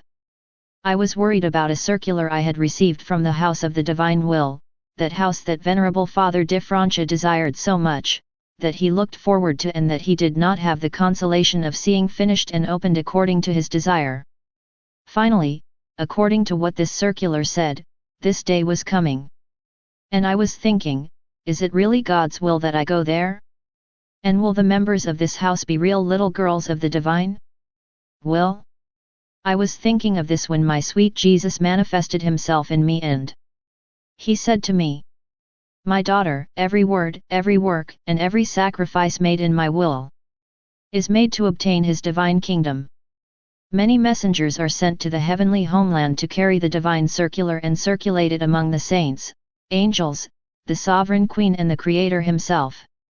To assign to each one the task of preparing the various things necessary for such a holy kingdom. That everything may be done with propriety, as it should be, and with divine nobility. Thus, all the inhabitants of the heavenly fatherland, this circular in hand, set to work to accomplish their task and prepare all that has been entrusted to them. This circular on earth echoes the celestial circular. And heaven and earth set in motion with the kingdom of my divine will as their only object. The earth, for all that concerns the natural order. The heavenly court, for all that is part of the supernatural order. It seems as if heaven and earth are walking hand in hand and competing with each other to see who will be more hasty in preparing such a holy kingdom. If you knew the value of an act performed in my will. If you knew how he can move heaven and earth. How he can make his way everywhere. He puts himself in communication with everyone and obtains everything that could not be obtained by all the other acts together, and this for centuries. These acts are not a single sun, but as many suns as acts performed. And they form the radiant and bright day of the kingdom of my will on earth. The acts performed in my will are spurs to the Supreme Being. These are magnets that attract him. These are soft chains that bind it. These are delights, in which the creature has the power to form the ecstasy of its creator. The creator, delighted as if in a gentle sleep by the ecstasy formed by his beloved creature, concedes what he has wanted to give for centuries. But he could not find the one who made him fall into ecstasy by his own divine power and could be the conqueror of the kingdom of his divine will. When the creature acts in my Fiat and forms its act, God feels delighted. In his gentle drowsiness, he feels helpless and conquered, and the creature becomes the conqueror of his creator. These preparations are similar to those of a groom who prepares the house, the bridal room and all the necessary objects so that nothing is missing. Then he moves on to the ceremonial outfit for the wedding and invitations are sent. All this decides the groom to do what he himself wanted. But if nothing is prepared, the groom never decides. He feels embarrassed himself and he thinks to himself, I have to get married and I don't have a house, I don't have a bed to sleep in, I don't have the outfit to present myself as a bride and groom. What impression am I going to make? And necessarily, he abandons any idea of becoming a husband. In the same way, these preparations, the acts performed in my will, the circulars, are spurs that push my will to come and reign among creatures. My acquaintances are like the groom-to-be who comes to marry creatures with new bonds, just as they came out of our creative hands. After which I felt tired, exhausted by the privations of my sweet Jesus. I felt that my poor little soul could no longer hold without the one in whom I had focused all my hopes and all my life. Without him, everything I did that Jesus had taught me seemed to me to be a game, prayers out of the imagination and not to the glory of God. And I felt so little ardor doing my rounds that I could barely continue. But as I continued my rounds exhausted, I felt Jesus supporting me and pushing me behind my back, saying, My daughter, keep going, you must not want to stop. You must know that everything has been determined by the Supreme Being, the prayers, the deeds, the sufferings, the sighs that must be those of the creatures so that he obtains what we ourselves want to give him, and which he desires so much to receive. And if all this is not accomplished, the much desired sun does not rise in us to shine in the middle of the long night of human will and form the day of the kingdom of the divine Fiat. That is why it often happens that many acts and prayers are done without anything being obtained. But then, because of another little sigh and a prayer, we get what we have been waiting for so long. Was it perhaps this last act that obtained grace? Ah, no. It was the continuation of all acts of prayer. And if we see that it is by this last act that we obtain, it is because this act was necessary to complete the number established by us. Therefore, if you want to receive the kingdom of the divine will, do not stop. Otherwise, without this long chain of deeds that goes to the throne of God, you will not get what you want and that we also want to give you. Acts are like the hours that form day and night, some hours form the evening, others the deep night, others dawn. Others at sunrise and others on daylight. And if it is midnight, it is in vain that you would wait to see the day rise. It is necessary at least that dawn comes to call the day that is approaching, to be able to admire the majesty of the sun, who disperses darkness through his empire of light. Ending the night, it adorns all of nature and makes it rise again in its light and warmth, shaping all things with its beneficial effects. Could it perhaps be the dawn that would have all the honor of making the sun rise? Ah, no.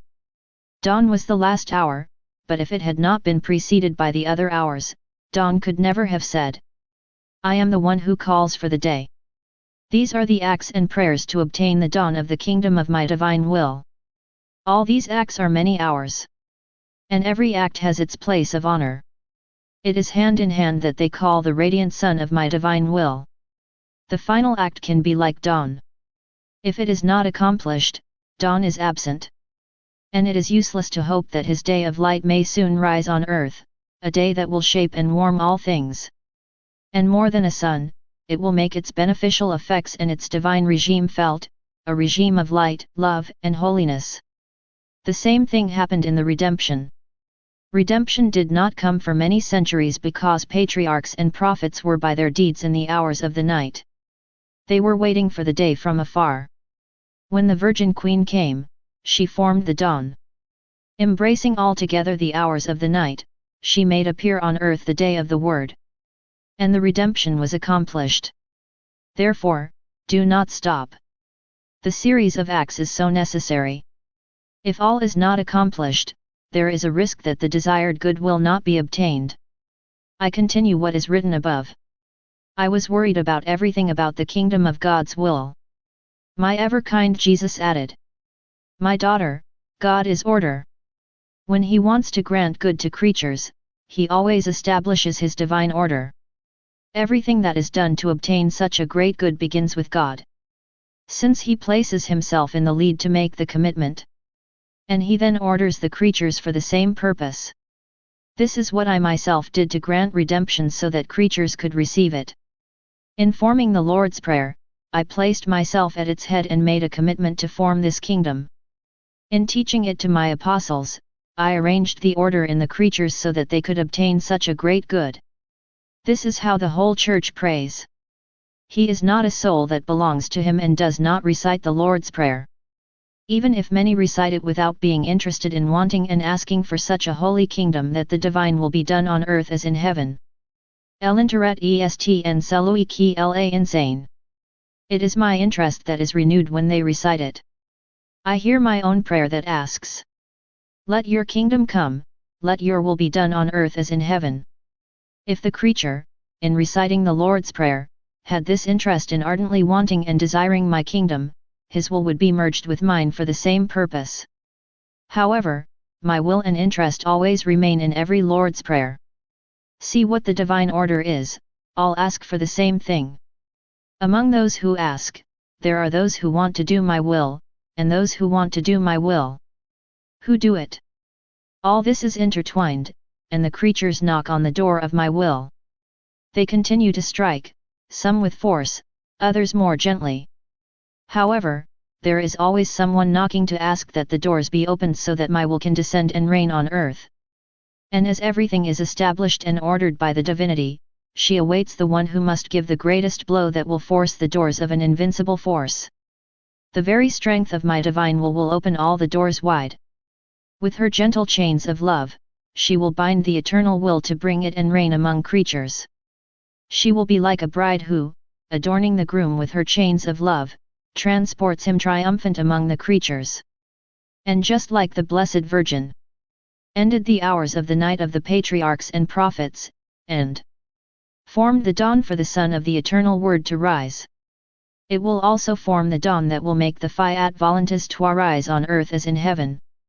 Do you think that my will, which became known with so much love and showed so much interest in wanting to come and reign on earth, sharing with you its sorrow, did this without anyone having prayed? Ah, no, no. There was continual knocking on the door of my church, and it was I myself who knocked in these blows. But I used it to knock on the door of the divine Fiat. The divine Fiat was tired of hearing a knock on his divine doors. He used you to bang harder. Opening the doors for you, he shared his knowledge with you. For the truths he has made known to you are all means that he has given you to form the chains of love with which one can bind him to come and reign on earth. And every time he calls you to live in his divine will, he makes you know his qualities, his powers, his joys, his immense riches. These are all promises he gives you. Through these he assures you of his coming to earth. In fact, there is in us this prerogative: if we make known a good, a truth, a knowledge that is ours, it is because we want to give it to the creature. See then how many gifts my will has been able to give you, how much knowledge about itself my will has made you known. There are so many of them that you yourself are unable to count them. And me, my beloved Jesus, who knows when this kingdom will come? And he, my daughter, in the order of the announced redemption, it took 4,000 years, because the people who prayed and waited for the future Redeemer were small, limited in number. But those who belong to my church form several peoples, oh how much higher in number than this one. Therefore, the number will shorten the time, especially as religion makes its way everywhere. This is nothing but the preparation of the kingdom of my divine will. I was doing my round in the divine Fiat. I gathered the whole creation to bring it before the Supreme Majesty as the most beautiful tribute, the deepest adoration, and the most intense and extensive love for the one who had created it. It seemed to me that I could not bring anything more beautiful to my Creator than magnificence and the continual prodigy of his own works. I was doing this when my sweet Jesus manifested himself in me. He said to me, "My daughter, there is no tribute more beautiful or more worthy of our adorable Majesty than to offer us our own works. As you walk through creation, you gather our divine army to send it to us as our glory, like a terrible army, who insistently and forcefully asks for the kingdom of our divine will. By making your round, you place the divine Fiat in front of everything created, like a noble and divine flag. In their tacit language they ask with divine force for the kingdom of the divine will on earth. Oh, how beautiful it is to see the whole creation carrying the banner of the divine Fiat. From the smallest to the largest, all things have the Fiat flag placed there by my little girl. They really look like a formidable army. Waving their flag with authority, they constantly ask to be given what they possess, the kingdom of my will on earth. Then I continued my round. Not only in all of creation, also in all the acts performed by Adam in his state of innocence. Then in those of the Virgin Queen and our Lord. I placed in them my divine Fiat. I sent them like an army in line to surround the divinity to ask for his kingdom. Jesus added, "My daughter, heaven and earth pray. All my deeds, all those of the sovereign queen as well as those of the Adam who were all invested with my divine Fiat, all have a voice. It resonates in them as a very sweet and very powerful echo and asks, 'Let your kingdom come.' My daughter, in creating the man, I acted like a very rich father. After giving birth to his child, he wanted to have fun with his little one by giving him all his riches. He continually repeats to her, 'Son, take whatever you want and as much as you want.' His little one fills his pockets, his little hands. He is unable to contain everything and he drops some on the ground. The father still incites him by saying, 'Is that all you took? Come, take more. Take everything.' The child feels helpless. He bravely returns to try to take it back, but he no longer has a place. The father has fun with his child. That's what I did with the man. I gave him all my riches. He, like a small child, was unable to take everything. For fun I said to him, 'Take my son. Take a lot. Take everything if you can. The more you take, the happier I will be and the more I will rejoice.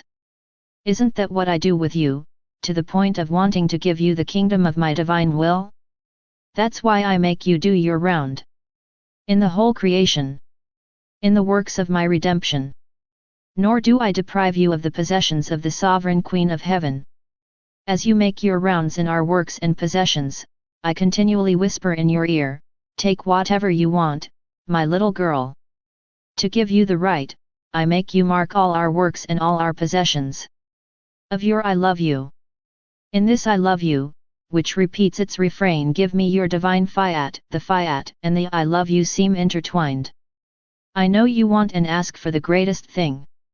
A divine kingdom, in which not only you, but all those who will be in this kingdom can all be kings and queens. If you knew what you were asking of me. Heaven and earth are in astonishment. All watch the bravery of your request as well as my paternal goodness. She longs for you and smiles at you with excessive love, to give you even more confidence to ask for my divine Fiat with even more courage. In fact, my daughter, the kingdom I have to give is so great. I want an entire people to ask me. The first people is the whole of creation. By browsing it, you urge everyone to ask for the coming of the kingdom of my divine will on earth. The second people. These are all my works and those that my heavenly mother has done on earth. These two peoples are divine and endless peoples. Then there is the people of the earth from below. He who is trained. Of those who recite the Lord's Prayer, and of the few who somehow know my divine will, and ask that she come to reign on earth. When whole peoples pray to me, with at their head the one to whom such a great mission has been entrusted, what we want to give and what is insistently asked of us is more easily conceded. Isn't that what's happening in the world below? If a king or the head of a country is to be elected, there are those who incite the people to shout, "We want this or that to be king, or for this or that to be the head of our country." If some want a war, they make the people shout, "We want war." It is not an important thing that is done in a kingdom, without them having recourse to the people. To make him scream and even demonstrate loudly. In order to give oneself reasons and to be able to say, it is the people who want it. Often, when the people say they want something, he knows neither what he wants nor the good or bad consequences that may result. That's what they do in the world below. A fortiori can I do it too. When I want to give important things, universal goods, I want whole people to ask me for them. First, by communicating all the knowledge about my will. Second, by going everywhere and stirring heaven and earth to ask for the kingdom of my divine will. I continue my surrender in the divine will. As I made my rounds, my poor spirit was transported to paradise at the moment when God was in the act of forming the nature of man before infusing him with a soul. I thought to the great love with which the Supreme Creator formed the human body. To the fact that even before Adam's existence, by forming his body, he loved it with the love of a father who loves his firstborn, even if Adam's soul did not yet exist. Adam did not return his love to her. Divine love remained alone, without the company of the love of his creature. It was not right that his love should remain without the return of the little love of the one God loved so much. I then say to myself, the divine will is eternal and everything that is done in it is always in action. Therefore, in the Fiat, I want to get ahead of Adam's love and please my Creator with my love. In the act by which he formed the human body, I want to echo his love and say to him, in your will, I have always loved you, even before the existence of all things. I was thinking about that and a lot of other things. Then my always kind Jesus squeezed me tightly. He said to me, my daughter, how happy I am to have manifested to you so many truths about my divine will. All the truths I have told you about my will are stairs for you to ascend to the acts of my eternal will and to find our first act in action, which possesses the virtue of always being present, and to give us the happiness and joy of the return of your love for us, in order to descend to you to seek the company of the one for whom we acted, and that we love so much. How sweet is the company of the beloved! It is filled with unforgettable joys. And how bitter the isolation is! Deprived of the presence of the that we love and desire so much. That we love and for whom we act. In forming the nature of man, before breathing life into him, we were like a father or mother in front of their sleeping child. Seized with tenderness, with an irresistible love. They dream of their sleeping child. They kiss him and press him against their breast. The child, because he sleeps, does not know anything about it. If you knew, my daughter, how many kisses, how many loving embraces we gave to human nature before giving it life. And it is in the ardor of our love that, blowing on her, we gave her life. By giving him the soul, the breath, the heartbeat, and the warmth of his body. That's why the breath you feel is ours. The beating that beats in your heart is ours. The warmth you feel is the touch of our creative hands which, by touching you, have infused you with warmth. When you breathe, we feel our breath breathing in you. Your heart throbs, we feel the beating of our eternal life beating in you, and when you feel the warmth, it is our love that circulates in you and continues its creative and preserving work, warming you. My daughter, you must know that our will is the revealer of the work of creation. Only she can reveal all the secrets of love hidden in the work of creation. Adam didn't know everything, how many finesses and love stratagems we used in creating him, body and soul. We acted like a father who does not say everything at once to his grandchild, but little by little. As the child grows, he wants to surprise him. He wants to tell her how much he loves her, how many things he has done for him, how many love finesses, how many kisses. While the child, being very small, was unable to understand what the father was giving him, and could give him. So the father sometimes gives him a surprise, sometimes another.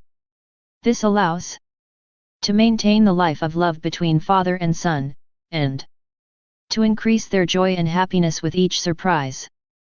What would not be the sadness of this father, who, while his child slept, covered him with kisses, squeezed on his heart, and whose loving tenderness was so intense and so great as to flood the face of her sleeping child with tears. If by waking up the child does not smile at his father, do not jump to his neck to kiss him, and that if he looks at him, it is with coldness? What a pain for this poor father! All the surprises he was preparing to manifest to his child, he encloses them in his heart. With the pain of not being able to share his happiness, his very pure joys, to the point of not being able to tell him how much he loved her and still loves her. That's what happened to us, my daughter. Our kindness more than paternal prepared many new surprises for our beloved child. Our divine will made a commitment to be the revealer for him. By withdrawing from our will, Adam lost the revealer. That's why we don't know how much we loved him and everything we have done for him by creating him. That is why we feel the irresistible desire. May our Fiat come to reign on earth as in heaven. So after so many years of silence and secrets, our Fiat will be able to give free rein to its flames and can return to act as a revealer of creation. For little is known about all that we have done in creating man. How many surprises he has to reveal.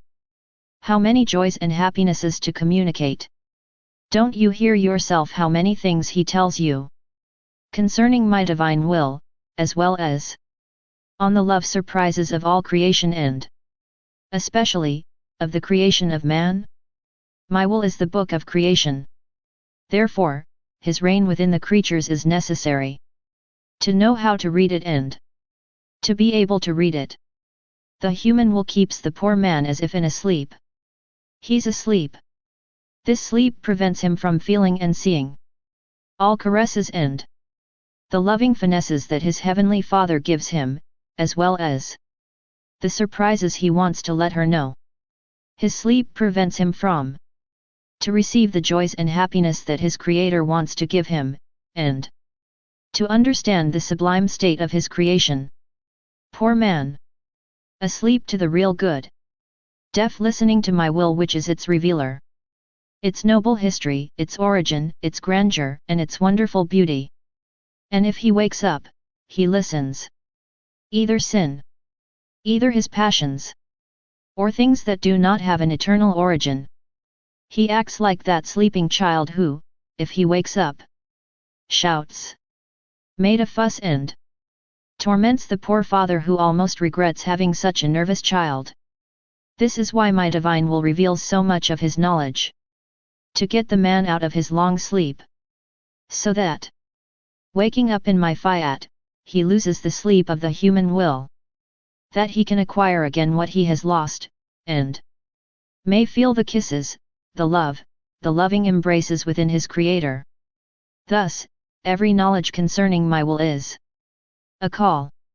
A voice I emit is a cry that I send to bring man out of sleep from the human will. My round in the acts of the divine will always continues. When I arrive in paradise, it seems to me that Jesus wants to tell me something.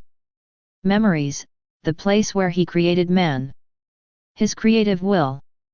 Its manifestations of love. Prerogatives. The beauty with which he created man. The goods, the grace with which he enriched him. Are the sweetest and dearest memories of his paternal heart. He is overwhelmed with love. To give free rein to his flames, he wants to talk about what he did by creating it. So much so that as I write, I feel his heart beating very hard. Starting with joy, he jumps on my neck, kissing me with great affection. He locks himself in my heart as if he were wounded by the ardor of love that was his in creation. By adopting a festive attitude mixed with sadness, he wants to be the viewer of what I'm about to write. Jesus said to me, "My daughter, how many of our prodigies have contributed to creating man? By our breath, the soul was breathed into him. In the soul, our paternal goodness infused 3 sons, by which were formed in the soul the perpetual and resplendent day that never knows the night. These 3 sons were formed by the power of the Father. the wisdom of the Son and the love of the Holy Spirit. Being formed in the soul, these three sons remained in communication with the three divine persons. Thus man possessed the way by which he could ascend to us, and we had the way to descend into him. These three sons are the three powers: intelligence, memory, and willpower. Tout en étant distincts entre elles. They hold hands and they manage to form a unique power, symbol of our adorable Trinity. Since while being three distinct persons, we form a single power, a single understanding and one will. Our love in creating man was so great that I was satisfied only by communicating to him our likeness. These three sons were placed in the depths of the human soul, just as the sun is in the depth of the vault of the heavens. Thence he keeps the earth in celebration by his light.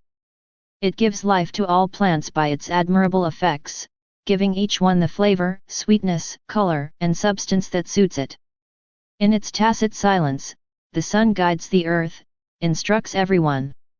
Not by words, but with facts and eloquence that no one can achieve. Its penetrating light becomes the life of all that the earth produces. Look, for the whole earth, there is only one sun. But for the soul, our love did not want to be satisfied with a single sun.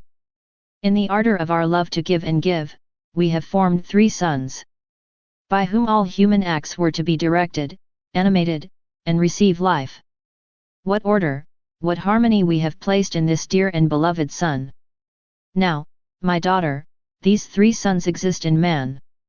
But they are in the same condition as the sun shining in the heavens, when it is surrounded by thick clouds and cannot fill the earth with the brilliance of its light. Although communications are not interrupted or broken by clouds, the earth receives its effects with difficulty, and it does not take advantage of all the goods that the sun could give it. Also, not receiving all the sunlight, he is as sick.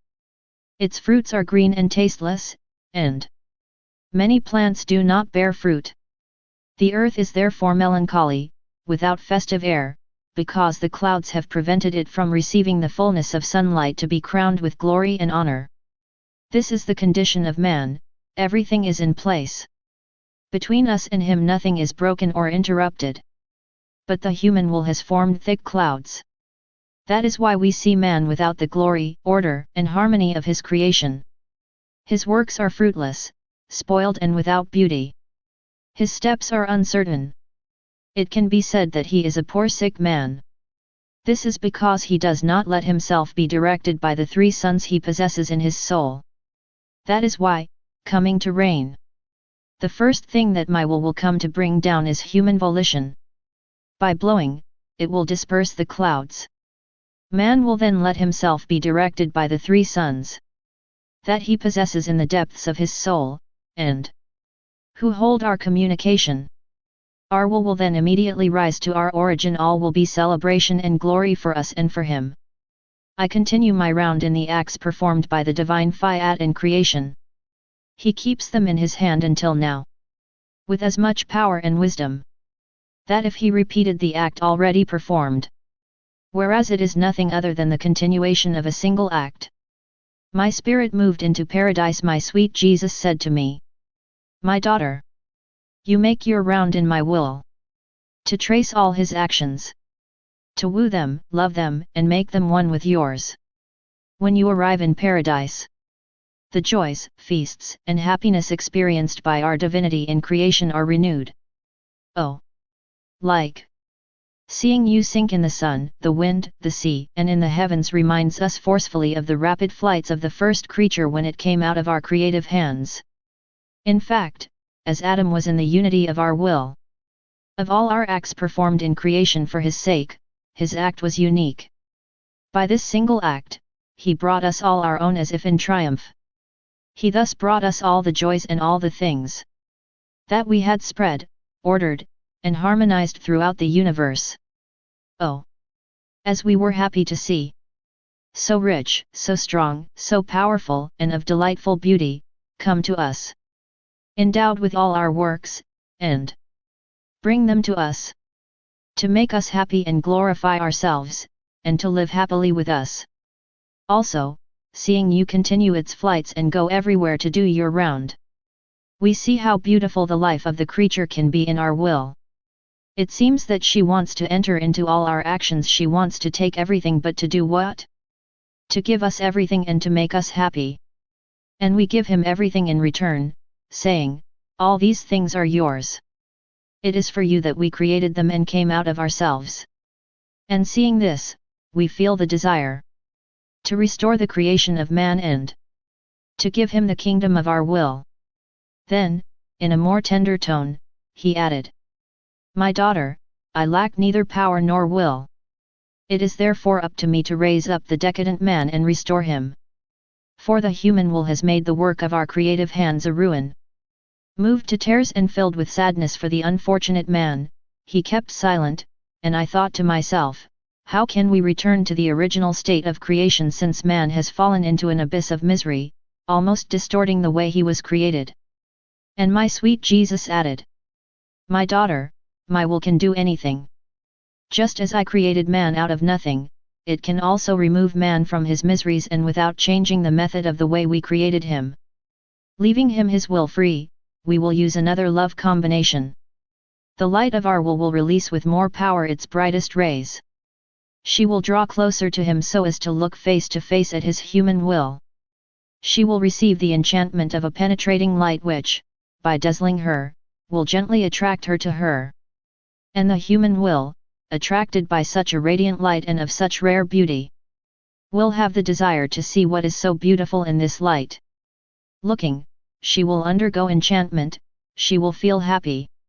And she will love without being forced, but spontaneously to live in our will. Doesn't the sun have this virtue that if you want to look at it, man's pupil remains dazzled by its light? If the eye wants to look, it sees nothing but light.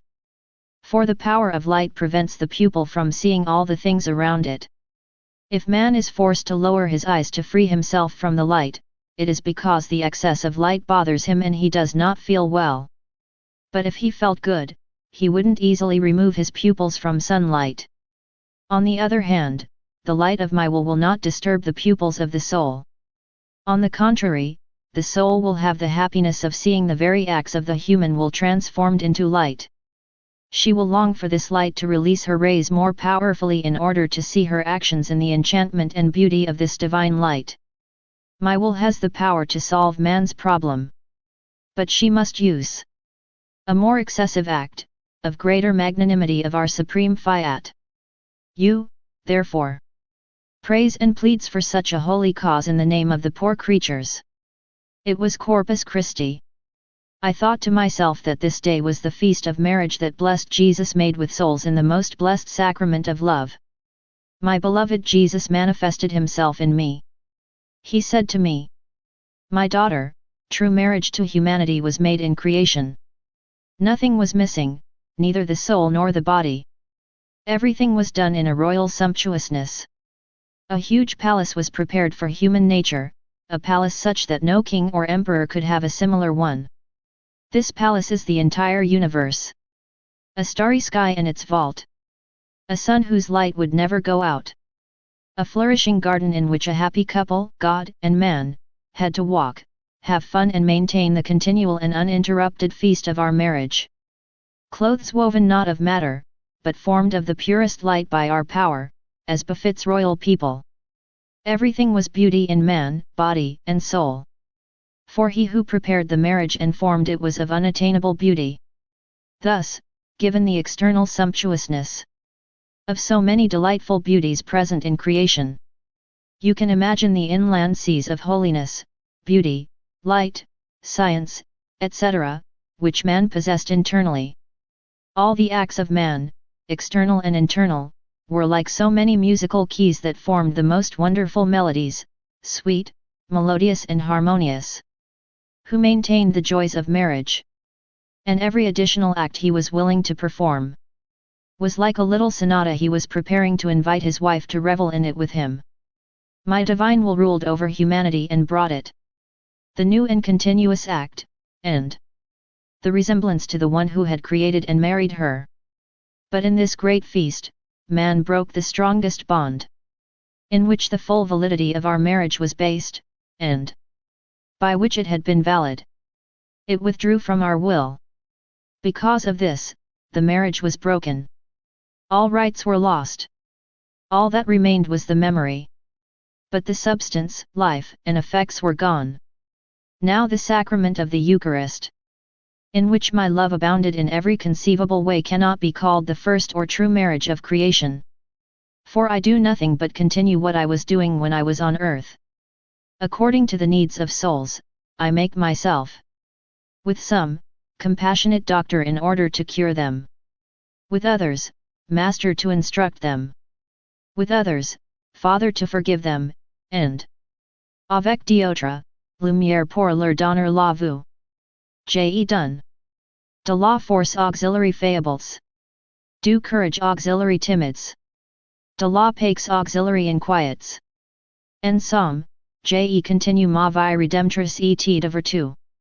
Cependant, tout ces misères excluent le mariage. Un jeune homme en épouse. Pas un jeune femme malade tout au plus, il attendra qu'elle recouvre la santa. Ni un jeune femme faible et qui elle offense très souvent. Etsil jeune marié est un roi et qu'il l'aime, tout au plus attendra til. That the bride is in good health. That she loves him. That his condition becomes a little more satisfying and is no longer as inferior to his. But the condition in which this poor humanity finds itself is still that of a poor sick woman. I wait for my will to be known and to reign among the creatures. For it is she who will give him back true health, royal clothing and a beauty worthy of me. It is then that I will again form the true and original marriage. I was thinking about what was said above. My blessed Jesus continued to say to me, "My daughter, it is truly true that the Supreme Being establishes his marriage to humanity at the beginning of creation. What happened is comparable to a newlywed brought before the courts for a separation by his wicked wife. But the groom still retains affection in his heart. He thinks and hopes that if his chosen one were to change, who knows? He could again unite with her and bind himself by the bonds of marriage. That's why he often lets her know that he loves her by sending messengers. This is what God did. Although marriage to mankind was defeated before the heavenly tribunal, God retained affection for her. Although she was far from him, he dreamed of a new marital bond with humanity. So much so that he did not destroy the palace which he had formed with such sumptuousness and magnificence, and that he did not take away from him either the good of the sun which formed the day. He left everything to her, so that the one who had offended him could make use of it. He even maintained the correspondence by choosing, from the beginning of the world, sometimes this property and sometimes the other, who were like messengers, and like many postal workers.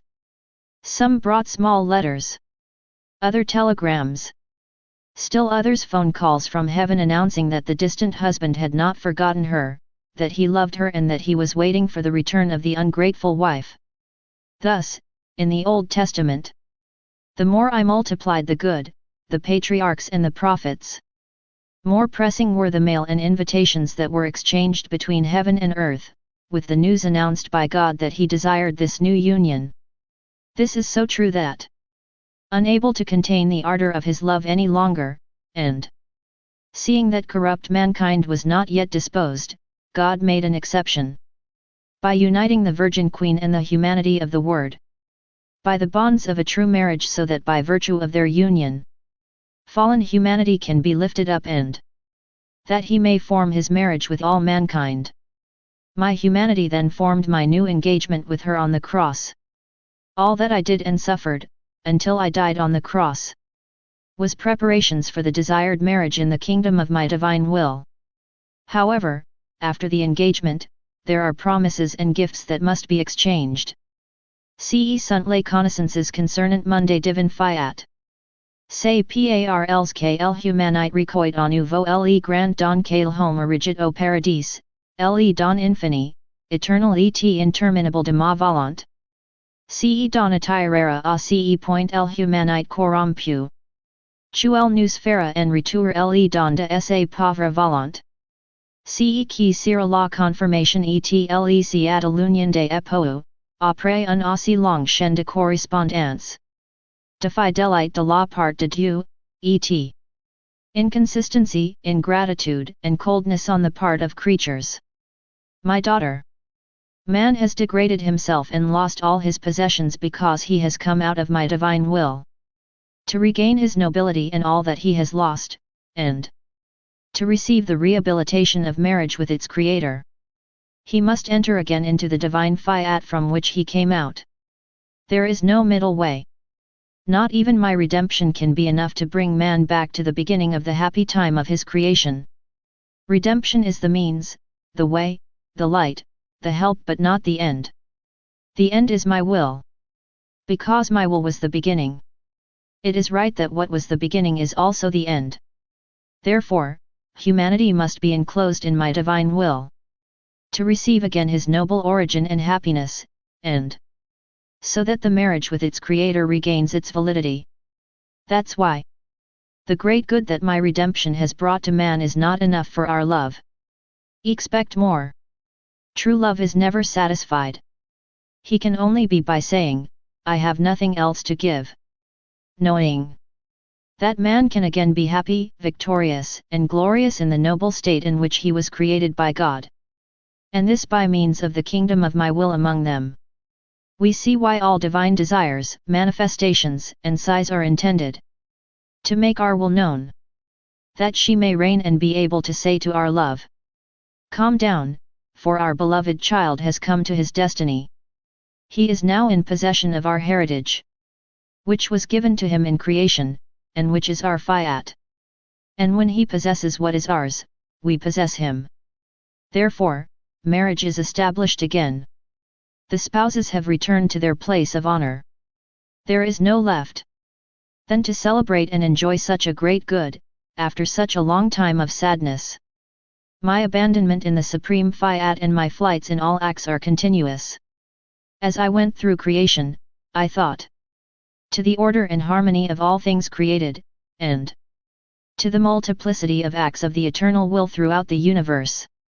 As I thought of this, my ever-kind Jesus said to me, my daughter, God is one act. If many acts can be seen in creation, they are only the effects of this unique act of God. It's like the sun is one, its light is one, but when it touches the earth and spreads rapidly everywhere, its effects are countless. We can say that the sun produces a distinct effect on everything it touches.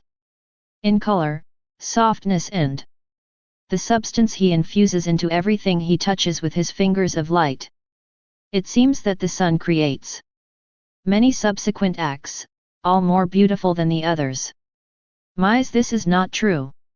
For they are only the effects of his unique act of light. In fact, the power of a single act has the virtue of producing many effects. It is as if they were many subsequent and distinct acts. They are. So, everything you see in the universe is nothing other than the effect of this one act of God because it is a single act. It possesses the virtue of order and harmony in all the effects it produces. It is the same for the soul that lives in my divine will. Living in the one act of God. She feels the effects of this single act in all her actions. She feels in her the order, the harmony, the beauty, the strength of this unique divine act, which more than light, produces effects so numerous that it feels that the heavens, the suns, the seas, the fields of flowers and all that is good in heaven and on earth is produced in his deeds. There is nothing great and good that the soul that lives in my will cannot contain. She is the real sun. This one, whatever he does or touches, produces different shades of beauty, softness, goodness, and multiple effects. Because all his actions depend on the single act of the one who created it. After that, I thought of the great good that is contained in what is accomplished in the divine will. My sweet Jesus added, my daughter, what is accomplished in my divine will is invaluable. It is as if the soul held in hand the two trays of a scale and placed in each tray an object of the same weight and equal value. These objects have the same weight, the same value, and the price she can get from them is the same. We place now in one of the trays God and His will. In the other, the soul with its acts performed in the will of God. The two trays remain perfectly balanced and at the same level. Because, as the will of God and that of the soul are one, whatever it does, whether in God or in the creature, the value is the same. Only my will elevates the soul to the likeness of its Creator. Her works done in my will place her in the order of divine works. After that I felt oppressed and thought, what a change! Before, my sweet Jesus always came. He seemed to be unable to do without me. Right now, days and days go by. He doesn't rush at all. Nor does he run to me as he used to when he sees that I can't take it anymore. It seems that when he comes, it's to tell me things about his Fiat. It seems that it is only that which interests him. The great need I have for him no longer touches him. I was thinking about that and many other things. He manifested himself in me and said to me, "My daughter, I act with you as with my mother. We always lived together, except for the 3 days they lost me. In addition, where the mother was, there too was the son, and where the son was, there too was the mother. We were inseparable. Then, when the time for the fulfillment of the redemption has come and when I had to live my public life, we separated. Even if the one will that animated us always kept us identified with each other. It is certain, however, that our people were distant from each other. One in a place, the other elsewhere. But true love cannot be separated from loved one for very long. Because they feel the irresistible need to rest on each other and confide in each other their secrets, the result of their businesses and their sorrows. So I sometimes made small detours to see her again. And it happened that the Queen Mother left her nest to see her son again who wounded her from afar. And we separate again so that the redemption may take its course. That's what I do with you. Before, I was always with you, as I am even now. But I must work for the kingdom of my divine will. And you have to throw yourself into his actions. Thus the work to be done seems to separate us from each other. While you are working, I prepare other tasks for you by letting you know other things about my Fiat and what you need to follow in him. But I often come back to take and give you rest. Therefore, do not be surprised. This is what the great work of the Fiat24 requires on earth as well as in heaven. So, trust me and fear not. I prayed, and aware of my extreme misery, I prayed to my Heavenly Mother to give me her love to redeem my miserable love. I was doing this when my sweet Jesus manifested himself in me and he said to me, "My daughter, my mother's first act of love was performed in the divine will. As a result, he possesses continuity as if he were always in the action of loving and acting. His love never ends. His works are continual rehearsals. In such a way that anyone who wants to take his love always finds him in action. For it is the effect of the first love that is repeated and repeated always. So it is with the soul that acts in my will. His actions acquire continuity. They are repeated always without ever stopping. They are like the true sun which, from the moment it was created by God, gave its first act of light but so great that it fills heaven and earth with a single act.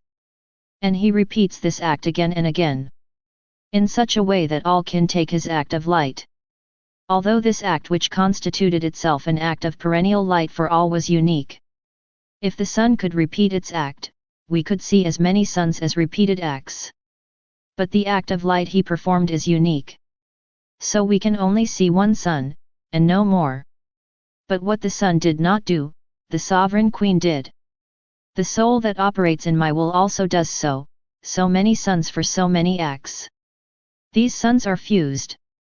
Although distinct among themselves in beauty, light, and glory that they give to their Creator, and in the universal good that they bring down on all creatures. These acts have divine power.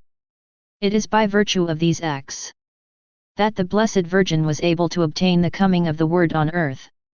It is by virtue of these acts that my kingdom will come to earth.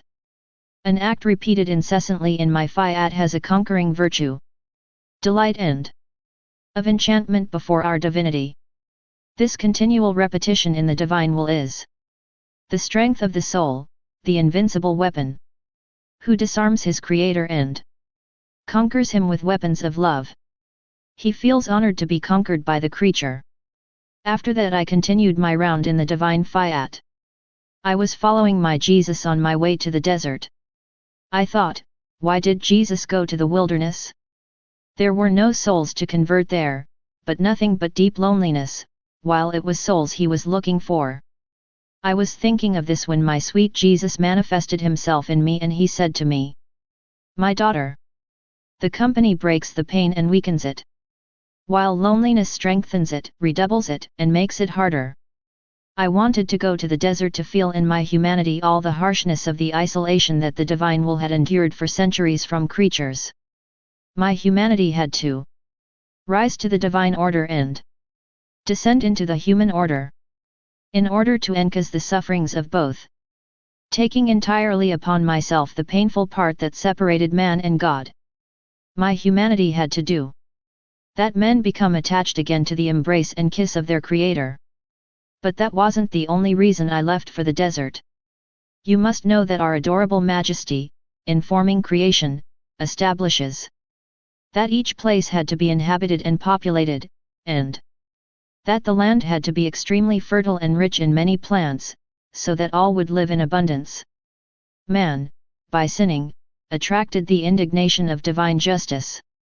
The land has remained deserted, infertile, and depopulated in many places. Image of those sterile families where there is no laughter, no parties, no harmony, because they are childless. There is no one to break the monotony of both spouses, and the nightmare of isolation weighs on their hearts and leads to sadness. Such was the human family. On the other hand, where there are children, there is always something to do, something to say, opportunities to celebrate. Look at the sky, see how it is populated by stars. The earth was to be the echo of heaven, crowded with inhabitants, and produce in abundance to make them all rich and happy. When man withdrew from my will, his fate changed. I wanted to go to the wilderness, to recall the blessings of my heavenly Father, to, calling the kingdom of my will, restore the land, populate it and fertilize it everywhere, so that the earth may produce more seeds, and more beautiful ones, to make it grow 100-fold, to make it more fertile and of a more radiant beauty. How many great things will the kingdom of my divine Fiat accomplish? So much so that the elements are all waiting, the sun, the wind, the sea, the earth, and all creation to bring out of their bosom all the goods and all the effects they contain. In fact, since the divine will that dominates them does not reign among creatures, they do not take out all the goods they have in them, and they give what they possess only as alms that are given to servants. Thus, the earth does not produce all seeds. The sun, not finding all the seeds, does not produce all the effects and all the goods it contains. And so on. That's why everyone is waiting for the Fiat kingdom to show the creatures how rich they are and how many admirable things the Creator placed in them for the love of those who were to be the children of His will. I did my usual deeds in the divine Fiat. I repeated for each thing created my long litany of I love you. As I did so, I thought to myself, I'm so used to it that it seems to me that I couldn't help but say I love you, I love you. At that moment my sweet Jesus manifested himself in me and he said to me, "My daughter, the continual tone I love you is not something else. That the continuity of the first I love you of my divine will, who, pronounced once, has the virtue of repeating, by facts, what was said only once. The I love you forms the heat. My divine will forms the light which, invading the I love you, forms a sun. All of them are more radiant than the others. How beautiful is the life of the soul in my divine will! She creates a long lineage almost endless. In fact, if she thinks, it's to deliver his thoughts in the divine spirit and to form the long generation of his children in the spirit of the Heavenly Father. If she speaks, it is to deliver her words in the Word of God, forming the long generation of children of her Word. If it acts, if it walks, if she pulsates, she delivers her works in the hands of her Creator, her steps at her divine feet, her heartbeat in the paternal heart, forming the long generation of children of her works, her steps, and her heartbeat. What an endless generation forms for its Creator the soul that lives in my will. She is the populationist and the fertile mother who keeps in joy the one who created her. For every child that God receives in his womb is a feast brought to him by the soul that lives in his will. And all moved, he repeated. How beautiful she is! What is beautiful the newborn of my will? In her smallness, she wants to compete with her Creator. She wants to give him the opportunity to always smile. She wants by her childish surprises, capture her gaze and keep it fixed on her. To show him the long generation of his children. And, as if drunk with love, he kept silent. A little later, he added. My daughter, the creature has 3 kingdoms in its soul. They are his 3 powers. They can be called the capitals of these 3 kingdoms. The rest of the creature, the words, the eyes, the works, the footsteps, are cities, villages, seas, and territories that form these kingdoms. The heart itself cannot be called a capital, but rather the most important center of communication for others. However, in a war, if the capital is conquered, the war ends. Because all the other cities are defeated with the capital. If my will manages to take the 3 capitals of these kingdoms and raise its throne in them, all the other cities will be conquered and dominated by the supreme Fiat. What glory these kingdoms will acquire! They will be the richest and most populous. For they will be governed and dominated by the one who is the invincible, the strong, the mighty. No one will dare to disturb their order. Everything will be peace, joy, and eternal celebration. Those who live in my divine will possess these 3 sons. All more beautiful than the others. 3 kingdoms of peace. Enriched with all joys, harmonies and happiness, they will be crowned with 3 crowns. But do you know who will encircle with a crown the foreheads of the children of my will? The sacrosanct Trinity. Delighted by the resemblance to us that we infused into her by creating them.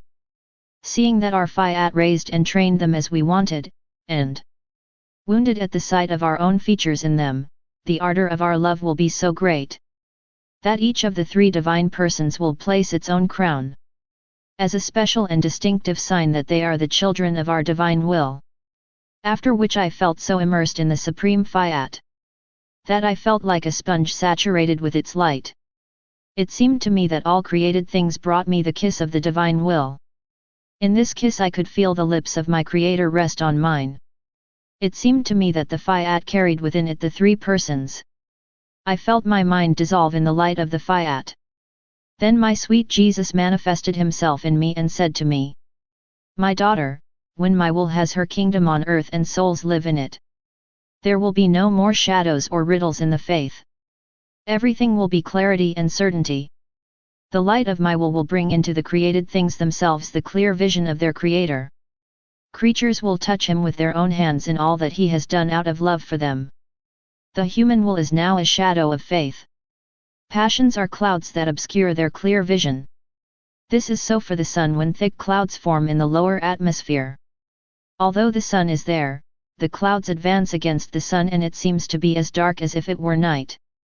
Whoever has never seen the sun would have a hard time believing that it exists.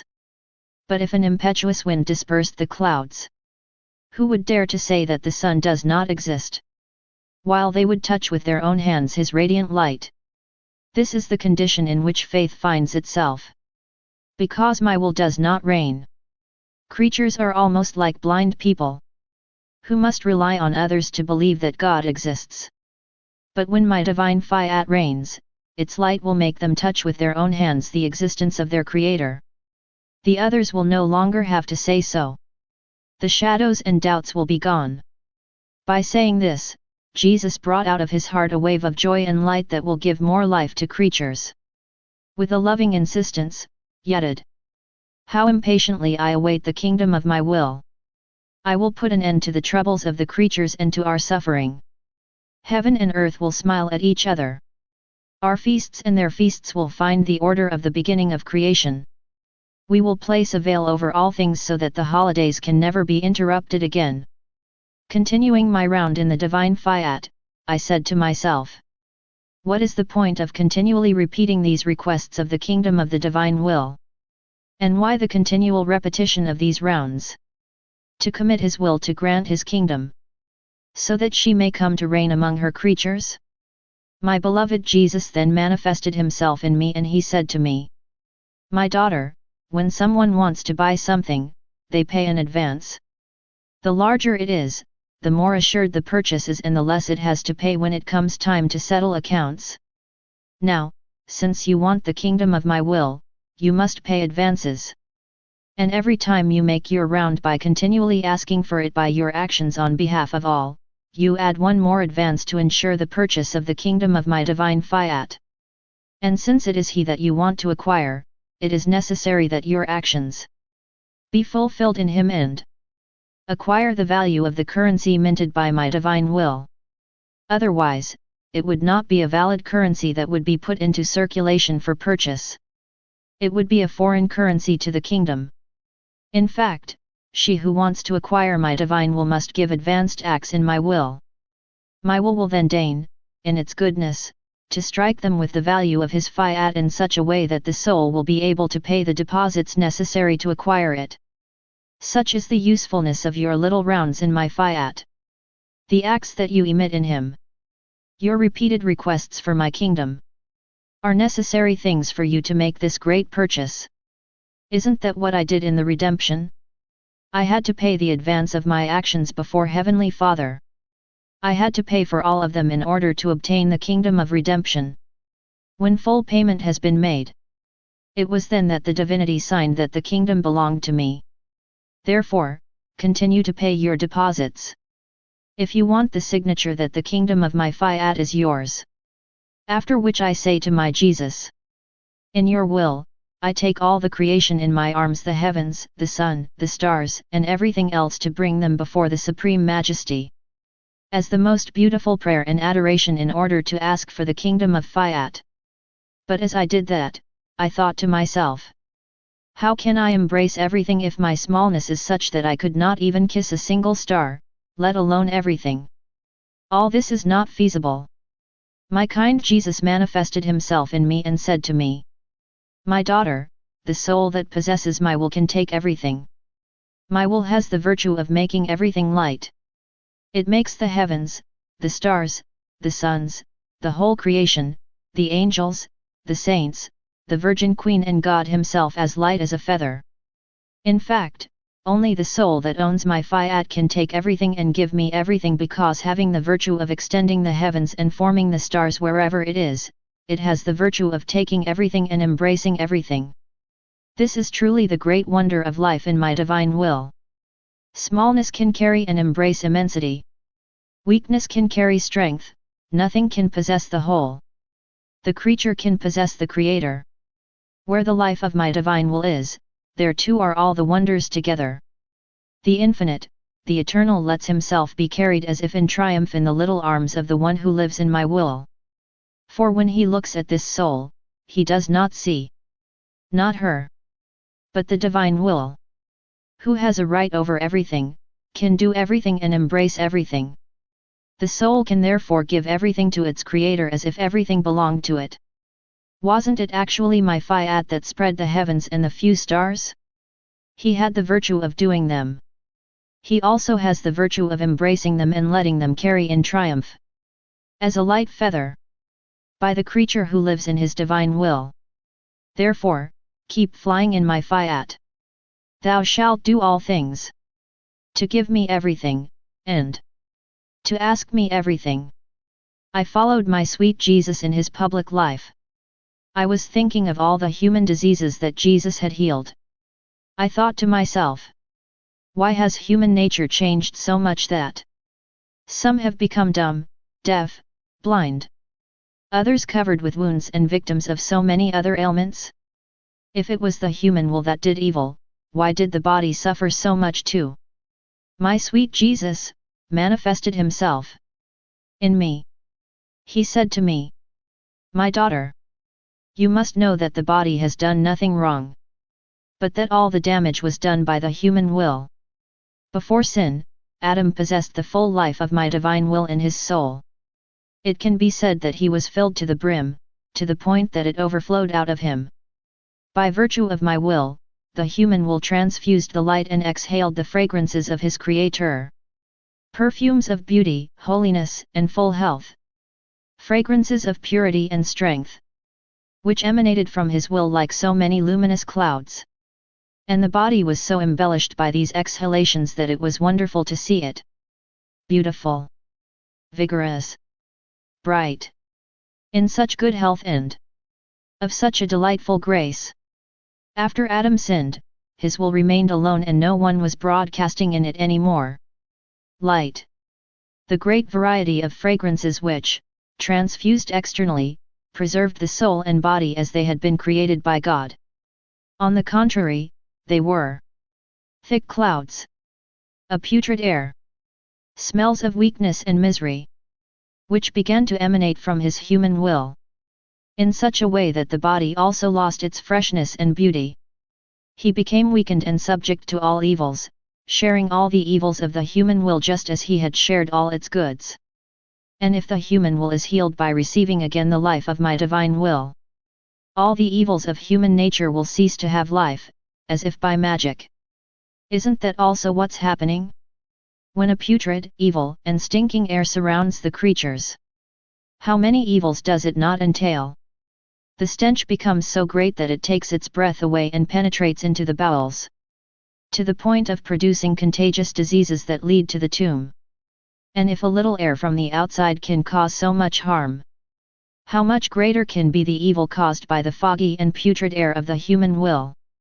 Which one comes from? From within the creature, the depths of his whole being. There is also the palpable example of plants. How many times, in a garden or field in bloom, where a farmer hoped to make a bountiful harvest in joy and pick beautiful fruits, it was enough a mist to make the fruit fall, or a wind too cold to mourn his field by killing the blackened flowers, and plunge the poor farmer into sadness. If the air is good, it communicates the life of the good. If it is evil, it communicates the life of evil, and sometimes death.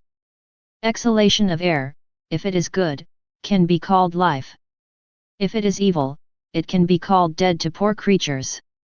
If you knew how much I suffered in my public life, when blind people, dumb people, lepers, etc., appeared before me, I recognized in them the exhalations of the human will, and how man, without my will, becomes deformed in his soul and in his body.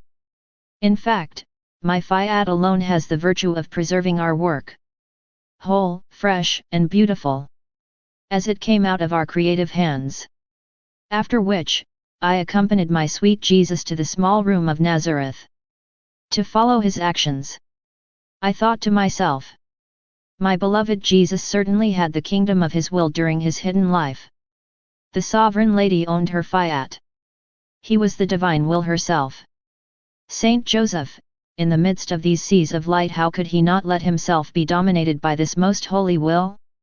I was thinking about that. My greatest good, Jesus, sighed sadly.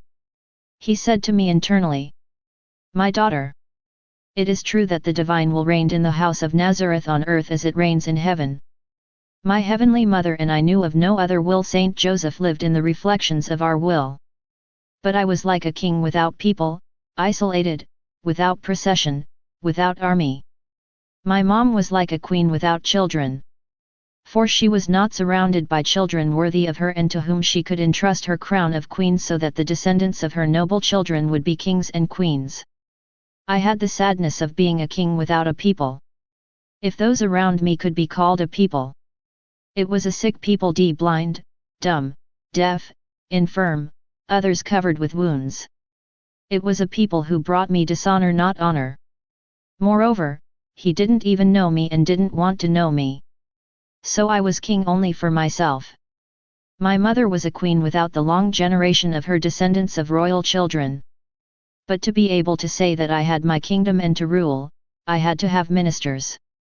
I had Saint Joseph as my prime minister. But a minister alone is not a ministry. I needed a big army, ready to fight, to defend the rights of the kingdom of my divine will, and a faithful people who would have, as law, only the law of my will. That wasn't the case, my daughter. That is why I cannot say that when I came to earth, I then had the kingdom of my divine will. Our kingdom was only for us. For the order of creation and the kingship of man were not restored. However, because my heavenly mother and I lived entirely in the divine will, the seed was sown. Yeast was formed.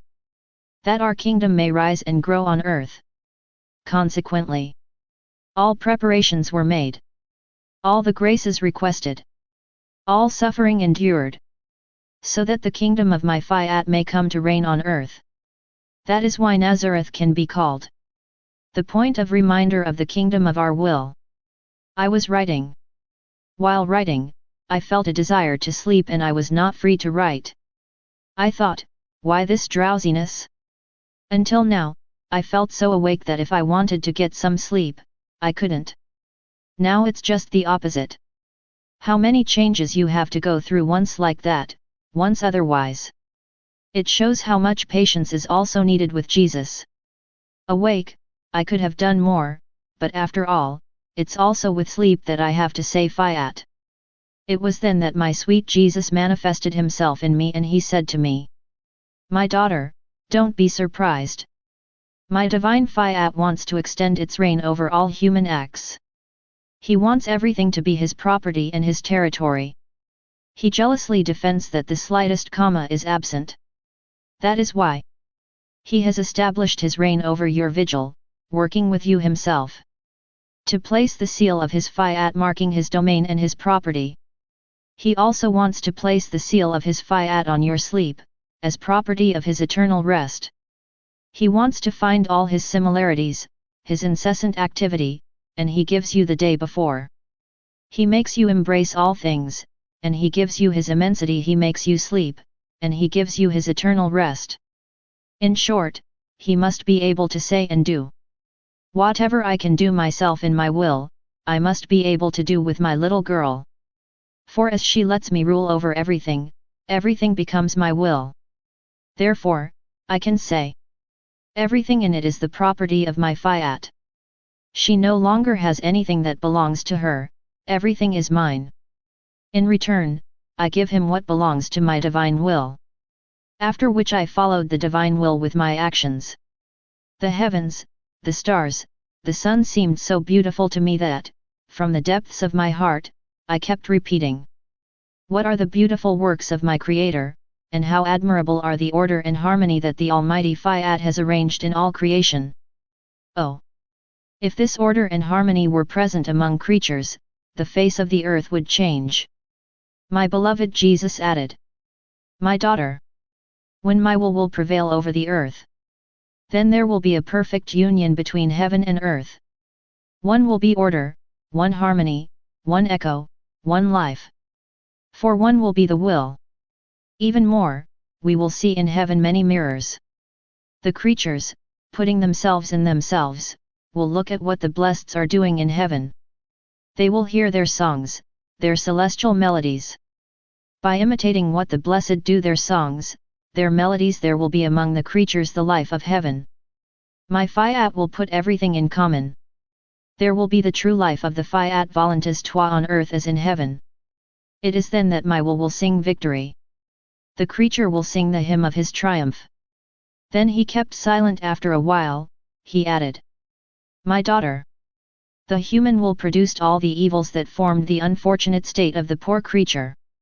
She transformed her lot, her fortune. Since I am by nature happy, everything that came out of our creative hands in creation came with the fullness of happiness. Therefore, the eternal joy and happiness that was inside and outside man, everything flew away. The human will drove out of itself that sea of perpetual and true peace which then found refuge in the bosom of its Creator. He had given it so that all his works could be happy. We are happy by nature. Nothing can overshadow our happiness. But we are forced to see that the man to whom we had given primacy in creation is unhappy. To see our unhappy children, to see that the sea of our happiness does not make the joy of the one who had received it, even if it does not cause us any harm, is always a sorrow. Now, the creature who lives in our divine will takes up in her this sea of happiness. It spares us the sight of misfortune in poor creatures and makes us doubly happy. For we see that our happiness continues its journey towards our children. My will put everything back in place and erase the misfortune produced by the human will. This one, with its poisoned drool, is capable to poison everything and to throw trouble everywhere. How beautiful it is to see everyone happy! What a consolation for a father to see his children crowned all happy, rich, healthy, beautiful, always smiling and never crying. Oh! How happy he is and how he feels himself bathed in his own happiness and that of his children. I am more than a father. I feel in myself the happiness of my children because it is myself and I can enter into myself. Unhappiness is external to me. It does not belong to me and has no way to penetrate into me. I have trouble seeing it, but not feeling it. As Father, I love and want everyone to be happy. I was totally immersed in the divine Fiat. My adorable Jesus placed before my mind an endless sea of light. In this sea of light one could see many other seas and rivers formed in this sea itself. It was wonderful, delicious, and delightful to see these little seas form very often in the divine sea, some small, some a little bigger. It seemed to me that it was like when you are in the sea. By diving into the sea, the water separates and forms a circle around us. It leaves us room to be able to stay in the sea. So you can see a lot of people in the sea. But these people are not seas. Because the sea does not have the virtue of converting us into water. Our God has the virtue of converting us into His light. However, we can see that a human will has gone to dive into the divine sea. To take its place. Depending on whether it acts little or a lot, it forms a small or a greater sea in the sea of my divine will. I was admiring such a beautiful and delightful sight. My sweet Jesus said to me, "My daughter, those little seas and rivers that you see in the eternal sea of the divine majesty are those of souls who act in the divine will. The Creator forms and gives place in His own sea for those who want to live in His Fiat. He admits them into His house and lets them form their own properties. By training them, they take advantage of all the goods of the endless sea of the Supreme Being, who gives all freedom to His children to form their little seas in its own sea, and as much as they can. There is in this sea the little seas of my humanity and those of the Sovereign Queen of Heaven, and also those of the souls who will live in my will. None of their actions will be performed outside this sea of divine will. It will be for the greater glory of God and the greatest honor of the children of my divine Fiat. After which, more than ever immersed in the divine will, I offered in her my whole being and all my deeds. Oh! How much I wished that not a single thought, not a single word, not a single heartbeat would come out of the light of this Fiat. Even more, I wanted surround all the acts of creatures as a crown and clothe everything and every human act with its light. So that may be one the word, one the heartbeat, divine will. But as my mind wandered in His Fiat, my sweet Jesus was seen. He hugged me very tightly. Then He put His most holy face against my heart and blew with force. I am unable to say how I felt. He then said to me, "Daughter of my divine will, my Fiat is light. Not even the shadow of an atom of what is not light could penetrate it. Darkness does not find its way and is lost before its infinite light. The soul, in order to enter into my divine will, must place itself in the reflections of its light. That is, when she wants to perform her deeds in my will, she must place herself in her reflections that have the virtue of changing the acts of the soul into light. My will accomplishes a prodigy as each of its rays invests. Sometimes His heartbeat. Sometimes His thoughts. Sometimes His words. In each of its rays, my will contains the crown of all the acts of the creature. My Fiat embraces all things and creatures in heaven and on earth. Thus its rays touch them all. My Fiat gives to all the acts performed in Him by the creature. If all creatures could see the wonders of life and action in my will, they would see the most wonderful, delightful, and enchanting of shows that accomplishes the greatest good and brings the kiss of life, light and glory. Then, in a tender and moving voice, and with a greater accent of love, he added, "Oh, divine will, how powerful you are! You alone are the transformer of the creature into God. Oh my will! You alone are the consumer of all evils and the producer of all goods. Oh my will! You alone possess the enchanting force, and the soul that lets itself be delighted by you becomes light. The soul that allows itself to be dominated by you becomes the wealthiest in heaven and on earth. She is God's most beloved. She is the one who receives everything and gives everything." I was doing my usual round in the divine will. I had reached the point where the Queen of Heaven was designed, had the use of reason and made the heroic sacrifice to offer one's will to God without ever wanting to know it and to live only in God's will. I thought about myself.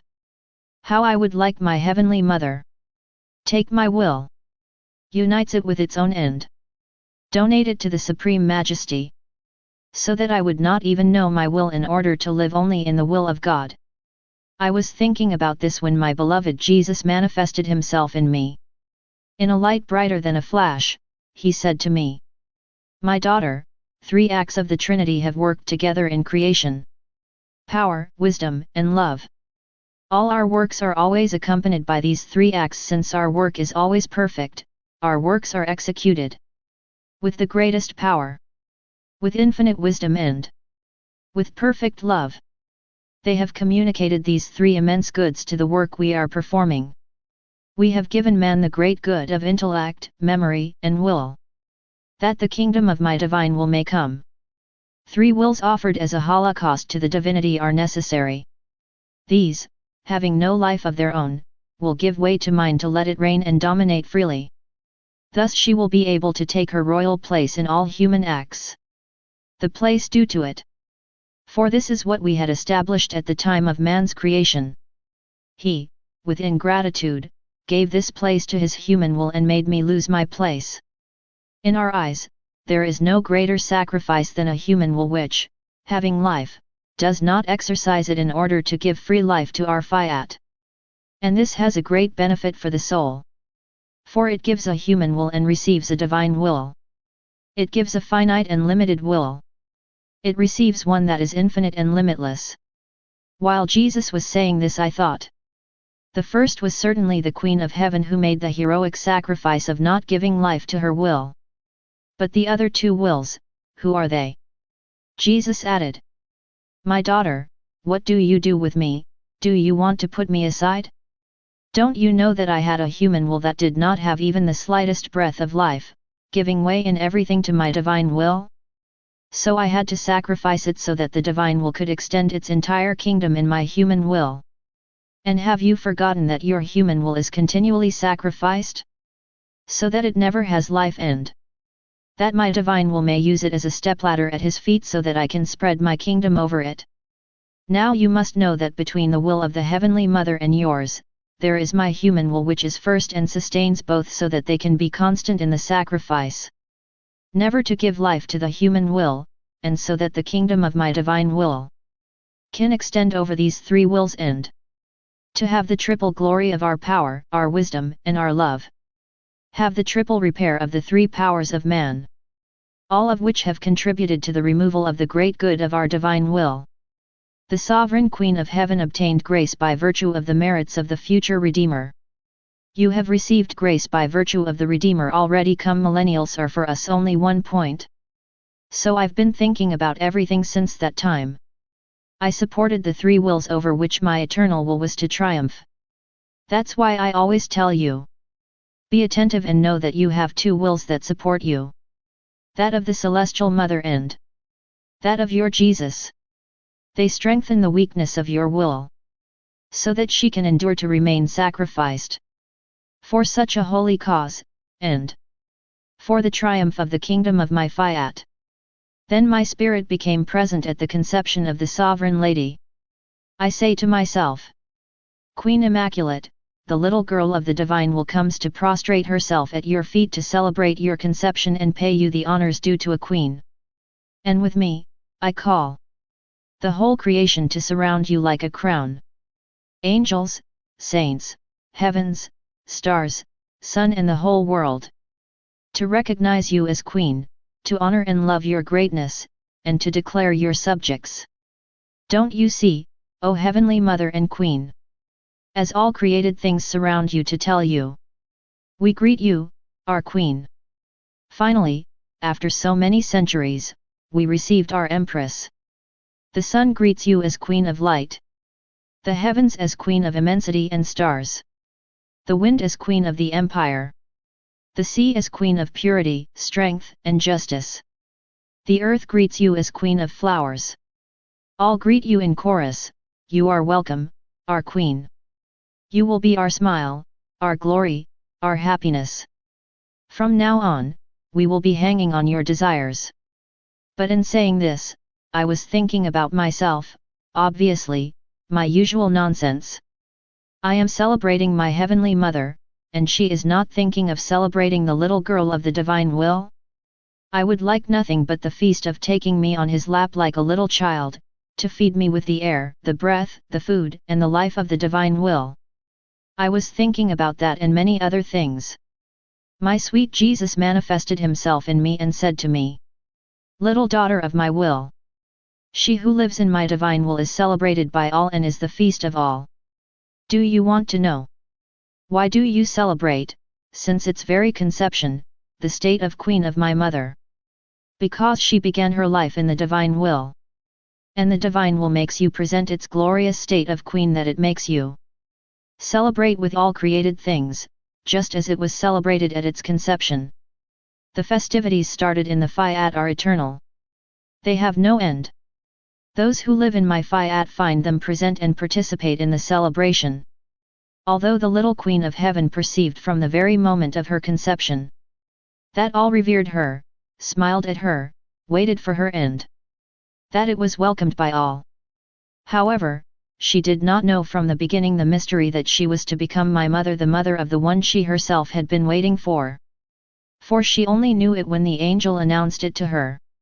She knew, however, that her kingship, her empire, and the many expressions of respect came from the fact that my divine will reigned in her.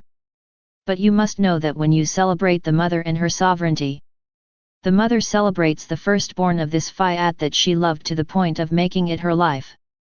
It celebrates in you what you yourself do not know yet, but that you will learn later. Don't you know that she sighs after the little queens, who are the daughters of my will, to celebrate the feast she receives for them? I continued my usual abandonment in the supreme Fiat. I wanted to embrace the whole world and everything so that everything would become divine will. My sweet Jesus came out of the interior of me and said to me, "My daughter, the soul that lives in my will is the bright spot in the world. A sun appears under the vault of the heavens, to clothe the earth with its rays and to penetrate everything, to embellish, to color, to fertilize the earth of its life of light. Another sun, more beautiful and resplendent, can be seen in this point of the world, that is, in the soul where my divine will reigns. Its rays extend to embrace everyone and everything. From the top of heaven, these luminous points in the depths of the earth are so beautiful to see. It no longer looks like earth, but heaven. Because the sun of my Fiat is present. Its rays embellish, fertilize, and spread such a diversity of colors that they communicate the varieties of beauties of the Creator with his life of light. Wherever these luminous points are present, evil is stopped. My justice itself feels disarmed by the force of this light, and it transforms plagues into graces. These points are the smile of the earth, their light is heralding and bearing of peace, of beauty, of holiness, of life that never dies. They can be called the happy points of the earth. For in them is the light that never weakens, the life that always rises. While where these luminous points are not present, the earth is dark. And if there is any good, it's like those little lights. These have no rays because the source of light is absent from this property. It therefore has neither the strength nor the virtue to expand or spread. And since the source is absent, these lights are prone to go out. The earth remains obscured, as if buried in thick darkness. Because the human will is a harbinger and bearer of evils, troubles, disorders and other similar things. Thus, the soul where my will does not reign, swells with darkness, shadow, and worry, and if it does any good, it is a good covered with fog. Its air is always unhealthy, its fruits green, and its beauty withered. It is quite the opposite for the soul in whom my will reigns.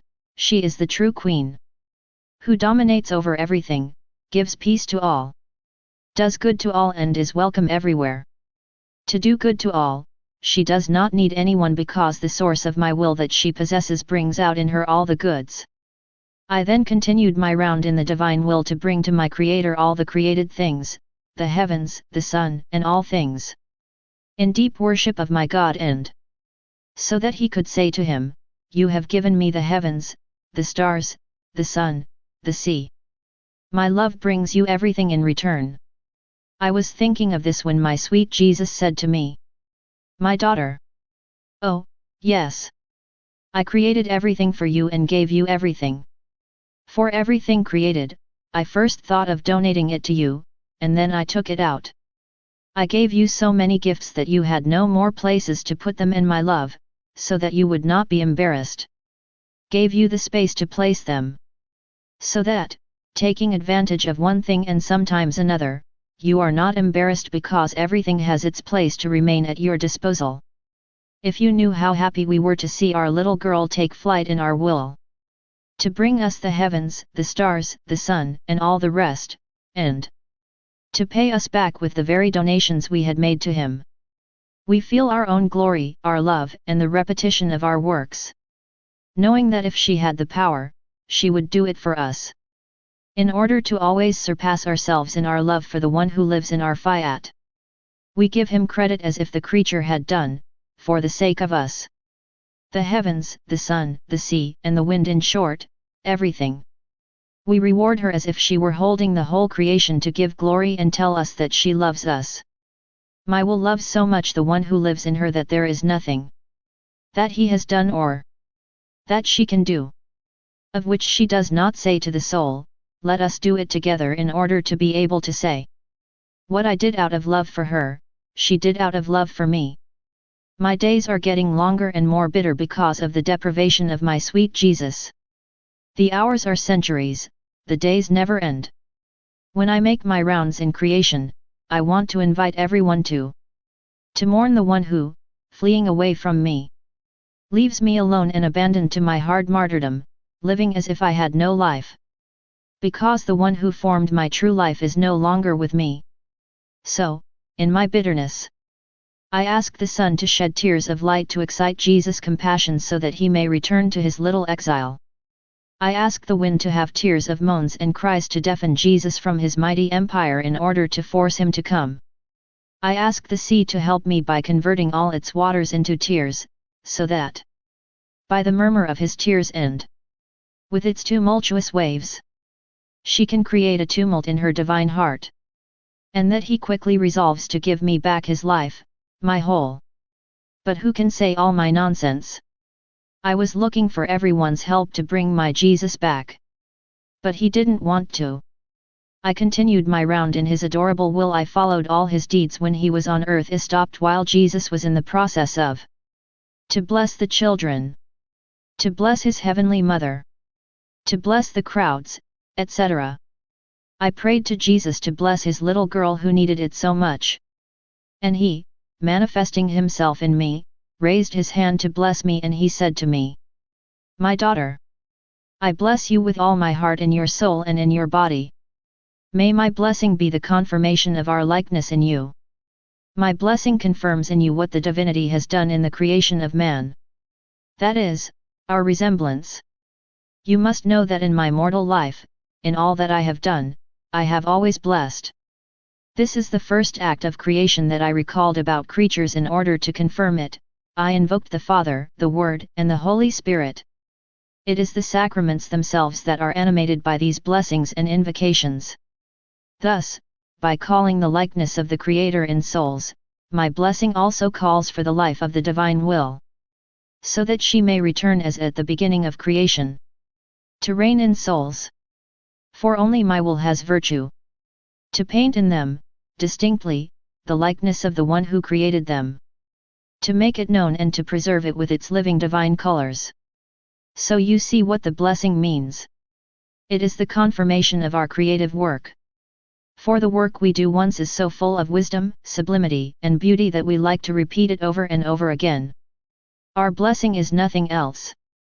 That the sigh of our heart that sees its image restored in creatures, as well as the repetition of our confirmation of what we want to do. The sign of the cross that the Church teaches the faithful is nothing but the demand of our likeness on the part of creatures. Thus, echoing our blessing, they repeat, in the name of the Father, and of the Son and the Holy Spirit. Therefore, without knowing it, the Church and all the faithful harmonize with the eternal Creator. They all want the same thing. God, in blessing and pronouncing the words, Father, Son and Holy Spirit, wants to give his likeness. The creature asks for it by the sign of the cross that it makes by pronouncing the same words. Louisa. I was worried about these holy writings. The thought of their publication is always for me a torment. And all these incidents that happen, sometimes this, sometimes that. This often makes me think that it may not be God's will for them to be published, otherwise all this would not happen. Who knows if the Lord wants my sacrifice in writing, and that by these facts he wants to spare me such great pain that the only thought that I could oppose the divine will makes me say, Fiat. Fiat. But while I was thinking that, my ever-kind Jesus manifested himself in me, and he said to me, my daughter, God's will that the writings of the divine will be brought to light is absolute. It will triumph over any incident that may occur, whatever they may be. And even if it were to take years and years, she will know how to dispose of everything for her absolute will to be done. The time the writings will be brought to light depends on from the moment when the creatures themselves will be prepared to receive such a great good, and of those who must take it upon themselves to be his criers and to make the sacrifice in order to bring about the new era of peace. The new sun that will scatter all the bad clouds. Si service cum bien de graces et de lumières jai prepares pour ce que je voix disposes à sn charger. Ils seront les premiers à sentir le baume, la lumière, la vie de monde Fiat. Voix comment je tiens tout près dans mes mains. Les vêtements. Les aliments. Les ornements. Les dons. Pour ceux qui doivent s'en occuper. Mais je regarde. Pour voir ce qui sont vraiment disposes. So as to be able to invest them with the prerogatives necessary for such a holy work. That I love so much and that I want them to do. But I must also tell you, woe to those who are opposed to it or who could stand in the way. As for you, does not change anything. Not even a comma. Of what is necessary to prepare the kingdom of my divine will, so that, by preparing what it takes to give this great good to the creatures, nothing is missing from me or yours, and that, as soon as the creatures dispose of it, they can find everything in place and everything they need. Isn't that what I did in the work of redemption? I prepared everything, I suffered everything. Despite the many adverse circumstances I encountered. My apostles themselves hesitant, indecisive, and timid. To the point of fleeing when they saw me in the hands of the enemies. Left alone. Without the good of seeing any fruit when I was on earth. In spite of all this, I have not neglected anything that was necessary for the work of the redemption to be complete. So that, when they would open their eyes to see what I had done, they would find all the property to be redeemed. And that they lack nothing to receive the fruit of my coming to earth. My daughter, the kingdom of my redemption and the kingdom of my will are so connected together, that they hold hands. Suffer almost the same fate due to human ingratitude. But the one who must form and give such a great good, should not pay attention to this. Nor stop there. It is necessary that we make complete works. So that nothing is missing from us. And that, when they dispose of it, creatures can find all that is necessary for them to receive the kingdom of my will. After which I continued my actions in the divine will, but I still felt oppressed. My sweet Jesus was seen again. He seemed to hold 3 or 4 priests very tightly in his arms. He holds them against his chest, as if he wanted to infuse them with the life of his divine heart. He said to me, "My daughter, see how much I hold in my arms those who have to take care of the writings of my adorable will. As soon as I see in them some small disposition to take care of the writings, I will put them in mind. Hold in my arms to infuse them with what is necessary for such holy work. Therefore, courage, and fear nothing." After which he made himself seen in me. And I live in the depths of my being a very extensive field, not of earth, but of a very pure crystal. Every 2 or 3 steps in this field there was a baby Jesus surrounded by light. Oh! How beautiful this field was with all these children! Everyone had their own sun, radiant and wonderful, all of their own. I was surprised to see so much of Jesus in the depths of my soul, each of them enjoying their own sun. And my sweet Jesus, seeing my surprise, said to me, "My daughter, don't be surprised. This field you see is my divine will. The many Jesus you see are my truths about my Fiat. In each of them is one of my lives which, forming a radiant sun, surrounds itself with light, in order to spread its infinite rays to make known that I am the springing source of my truths. See how many lives I manifest. The truths I make known to you are all lives manifested by the very source of this sun, and are not just a simple light. And I stayed among them so that everyone could feel strength, the creative virtue of these truths. I love each one as much as I love myself. And anyone who wouldn't want to recognize my life, my sun, my creative virtue, in these truths about my Fiat, would be blind or would have lost the good of understanding. Also, it should be for you a great consolation to possess in you as many lives as truths that I have manifested to you. Therefore, recognize this great good. I could not entrust you with a greater treasure. And don't worry. The sun will find its way. As it is light, no one will be able to prevent its march." Then he added with a softer accent, "My daughter, our adorable Majesty loves the creature so much that we put our life at his disposal to make it become like us. We place our lives before the creature so that, taking it as a model, the creature can imitate our life and form copies of its creator. That's why we use many stratagems, finesse of love, to see us copied into the creature. And only then will we be satisfied, when, while our love united with our divine will conquers the creature, we will be able to recognize in it our image and our likeness, just as it came out of our creative hands." I continued my actions in the divine Fiat. In doing so, I thought to myself, what's the difference between doing good in the divine will and to do good in the human will? My sweet Jesus manifested himself in me and said to me, "My daughter, what's the difference? The distance is so great that you yourself can come to understand all the value contained in the action performed in my divine will. To act in my will is for the soul to take in it life, the divine life, life with its fullness and the source of all goods. For every act done in my will, the soul takes within itself a life that has neither beginning nor end. It takes in it an act from which springs all things, a source that never dries up. But what springs from this source? A continual holiness springs from it. Happiness, beauty, love spring from it. All divine qualities are in the act of springing up and growing continuously. If a soul could possess a single act performed in my will, all the good works of all creatures during all centuries could be brought together. They would never equal a single act performed in my will. For it is life that reigns in this act. While in other works done outside of my will, there is no life. But there is only one lifeless work. Imagine yourself doing a work. It's your job that you put into it, not your life. Consequently, the one who could own or see this work would own or see your work, but not your life. Such are human works.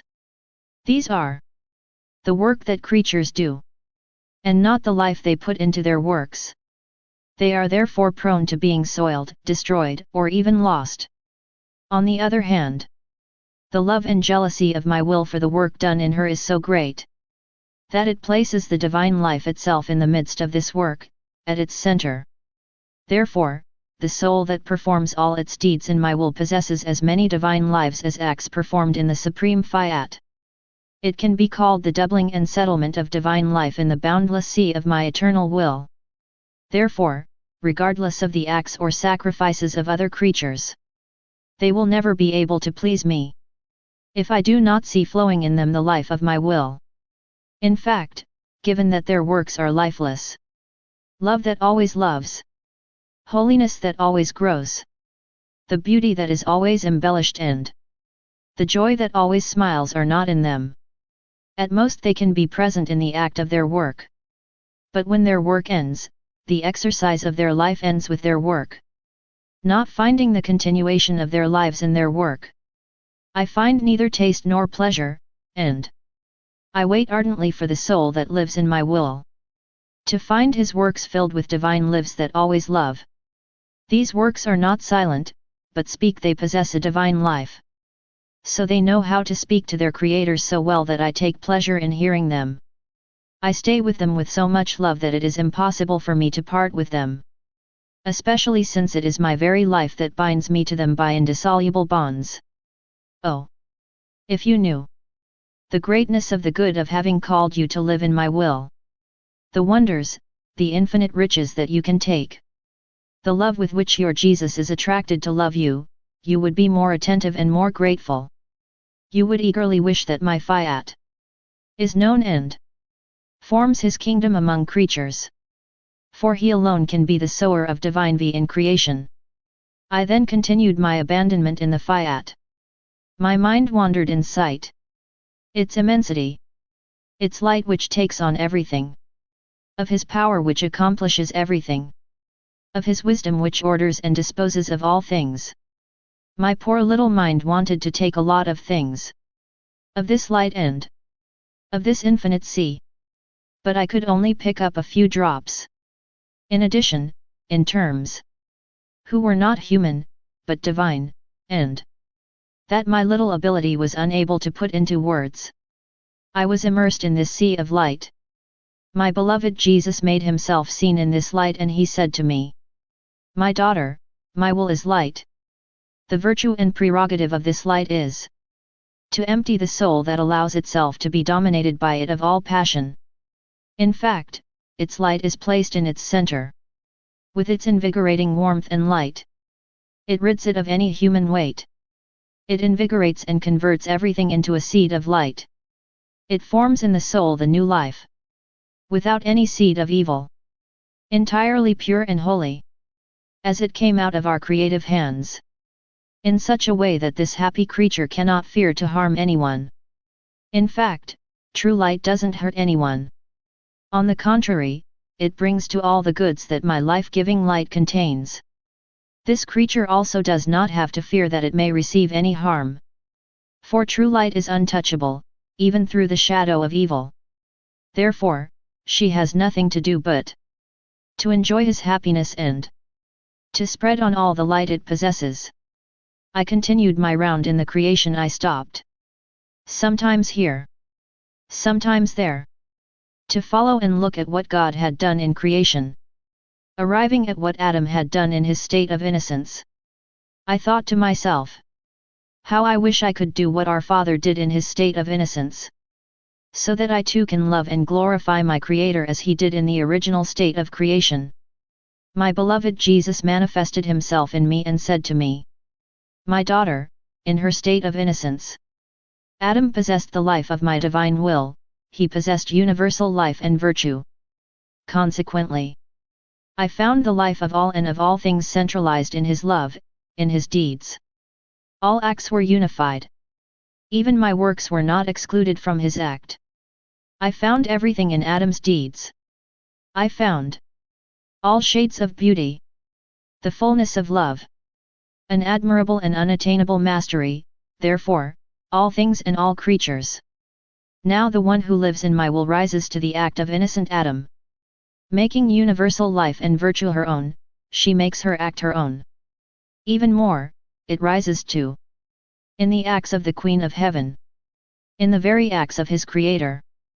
By flowing into all the acts, it centralizes in them and says, everything is mine and I give everything to my God.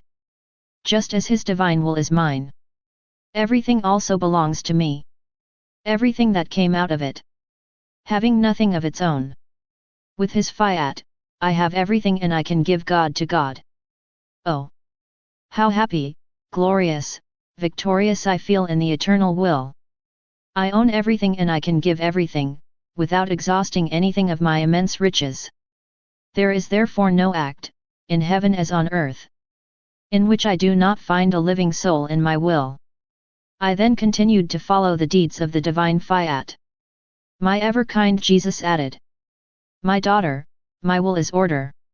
It places its divine order in the soul where it reigns. By virtue of this order, the creature feels order. In his thoughts. In his words. In his works and in his footsteps. Everything is harmony. This divine will maintains order in all works that come out of the Supreme Being. In such a way that they are connected together to the point of being inseparable. Although each work has its own distinct office. By virtue of this order, the union between them is such that one could neither act nor live without the other. Especially since the will that moves them and gives them life is one. In the same way, by virtue of Fiat, the soul feels in it the order of its Creator. She sees herself so bound and united to Him that she feels inseparable from its Creator and transfused into Him. She has the feeling of being heaven. She feels the stars that adorn her wonderful heaven flow in order. Its actions, His words, His thoughts and of His steps. She has the feeling of being sun, and she wants to run to give light to all. She feels landy, and enjoys the magnificent blooms and wonderful spectacles of her sea of grace flowing into her soul. She would like to externalize these enchanting shows and its magnificent fields of flowers so that all may enjoy and receive the great good of the reign of my divine will. Thus, the real sign that my Fiat reigns in the creature is that we do not see there conflict or disorder, but the highest harmony and perfect order. For everything it does has its origin in the one who created it. It only follows the order and works of its Creator. He went on to say, therefore, my daughter, the life of the one who lets my adorable will live in her is for me so precious and so striking, and of such rare beauty, that it is impossible to find a similar one. I don't see anything coming out of her except our works. If this were necessary for our glory and our unquenchable love, it would form for us a new heaven and the whole creation. Flowing into her the works of redemption and sanctification, she would give us new redemptions and new sanctifications. For this divine will that has done all this in us can do the same in the creature in whom she dominates and reigns. As our will has called all our works from nothing, she can call them from nothing of this creature. Not only by repeating all our works, but by adding other things even more surprising. And we are Supreme Being. Knowing that this creature can give us everything by virtue of our Fiat, we feel glorified and loved as if in truth she was doing them for us. For we do not see only in it what it does for us, but also what it can do for us.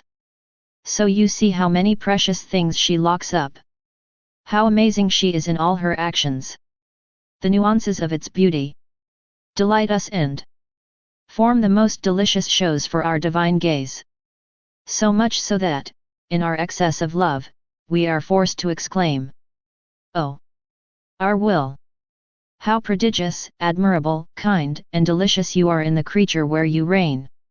It is the veil under which, hiding you, you prepare the most wonderful and delightful shows for our pleasure.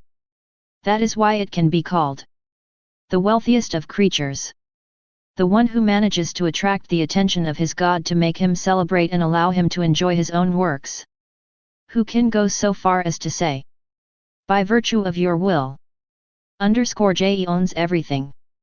I bring you everything, and _J want nothing, because all that is yours is mine. My abandonment in the Fiat is continuous. It seems to me that I want to be in all his actions, either as a participant or, at least as a spectator of what he does. In fact, since the eternal will possesses the unceasing act, its nature is to act always. Never stop operating. As I am a small child, she is happy that I am with her. One way or another, as long as I stay there. And as I continued my round throughout creation, I said to myself, is it necessary? Does Jesus really want me to go everywhere to do my round? My beloved Jesus manifested himself in me and said to me, my daughter, living in my divine will, it is to let oneself be found by God in everything created, so that the Supreme Being may find in all his works that he loves, whom he called out of love from nothing, and for whom he has created such a wide variety of magnificent and wonderful works. If he did not find you in each of his works, he would lack the echo of your love, of your gratitude. In works where you would not have made your round, it would be as if he had not made them for you. Our goal, in calling you to live in our divine will, is precisely this. For us, to find you in our works, and for you, to find us in everything created. You, who give us your little love. We, who give you the great love we had by creating so many things. Uniting your love with ours to form one, so that you can say, how she loves us, the little girl of our divine will. Otherwise, our love and works would remain without the company of the one for whom we created them. While living in the divine will is a communism between the creator and the creature. Becoming inseparable, where one is, the other is also there. And the creature has its little place in everything God does. Don't you want to find your little place in all works of creation and redemption? Therefore, continue your flight. Let yourself be carried in the arms of my Fiat. He will take care to place the little newborn in each of his works. After which I thought of accompanying the Sovereign Queen when she was taken to heaven. My sweet Jesus manifested himself in me as if he were singing the praises of his heavenly mother. He said to me, my daughter, the glory of the Mother of Heaven is unsurpassable. No one in the celestial regions possesses these seas of grace and light, these seas of beauty and holiness, these seas of power, science, and love. Moreover, it possesses these seas in the infinite sea of its Creator. The other inhabitants of the blessed homeland possess at most some small rivers, a few small drops, some small fountains. She is alone, because only she lived in the divine Fiat. The human will has never found a place in it. His life was all divine will. By virtue of this will, she centralized all creatures in herself, she conceived them in her maternal heart, multiplying as many times her Son Jesus to give it to each creature she had conceived in her virginal heart. That is why her motherhood extends to all creatures and all can say, the mother of Jesus is my mother. This mother so sweet, so kind and so loving gives her beloved Son to each of us as a token of her motherly love. My will alone could give him this virtue. To conceive of all creatures as his children, and to multiply her Jesus as many times as she had children. Now, in heaven, the Sovereign Mother, possessing her seas, does nothing else that to raise high waves of light, holiness, love, etc., pouring them over the throne of the Supreme Being.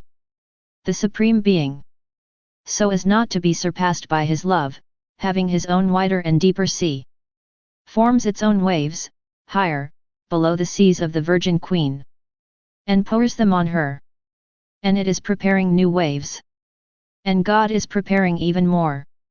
In such a way that the whole of heaven is overwhelmed by these waves of light, beauty, love, etc., so that everyone participates and enjoys them. The blessed see that they cannot form these waves because they do not have seas. And understand that if their mother and queen possess all this, it is because she has formed her life and holiness in the divine will. Thus, thanks to the Virgin, the saints know what the holiness of the divine will means in creatures. They therefore wait for more creatures to bring these seas into the celestial homeland, in order to see more waves form, which are for them an enchantment and a very great joy. The earth does not yet know the holiness of my will. That is why I want so much to make it known. But she is well known in heaven because the sovereign queen is there. By her presence alone, she becomes the revealer of the sanctity of my Fiat. By virtue of my Fiat, it was a harbinger of graces on earth. For itself and for the whole human family. It is also a sign of glory in the heavenly homeland. No other creature can be compared to him. I was doing my usual round in the works of redemption. I stopped sometimes at one, sometimes at the other of the sufferings that Jesus and the heavenly Queen had suffered. I thought to myself, who knows how much their hearts were to be drowned in sufferings, and they were not small sufferings. The Virgin, to the point of sacrificing her own Son, and the Son, her own life. My sweet Jesus manifested himself in me and said to me, "My daughter." The divine Fiat reigned in me and in my mother. So we understood what it meant to do and suffer and act in him, and the great good we acquired. That is why, in view of this great gain, the suffering seemed small to us, like a drop of water in the immense sea. In order to be able to obtain greater gains, we aspired to more opportunities for work and suffering. For no pain, not even the sacrifice of one's own life, cannot equal a gain as great as an act performed in the divine will. We were in the situation of a person who is offered the good of a job. Although it is tiring, the profit is so great that she would give her life to have the opportunity to do similar work. In fact, given the magnitude of the gains, suffering is desired and expected, to the point of wanting to seize it. If by the work of a single day one could acquire a kingdom, make his happiness and that of his whole homeland, who would refuse to do this one-day work? For me and for the heavenly lady the fatherland was already ours. We were infinitely happy. For he who possesses the divine Fiat is not subject to any sadness. Everything belonged to us. However, because our works and sufferings in our divine will serve to acquire the kingdom for the human family, each additional suffering redoubled their rights to such a great gain.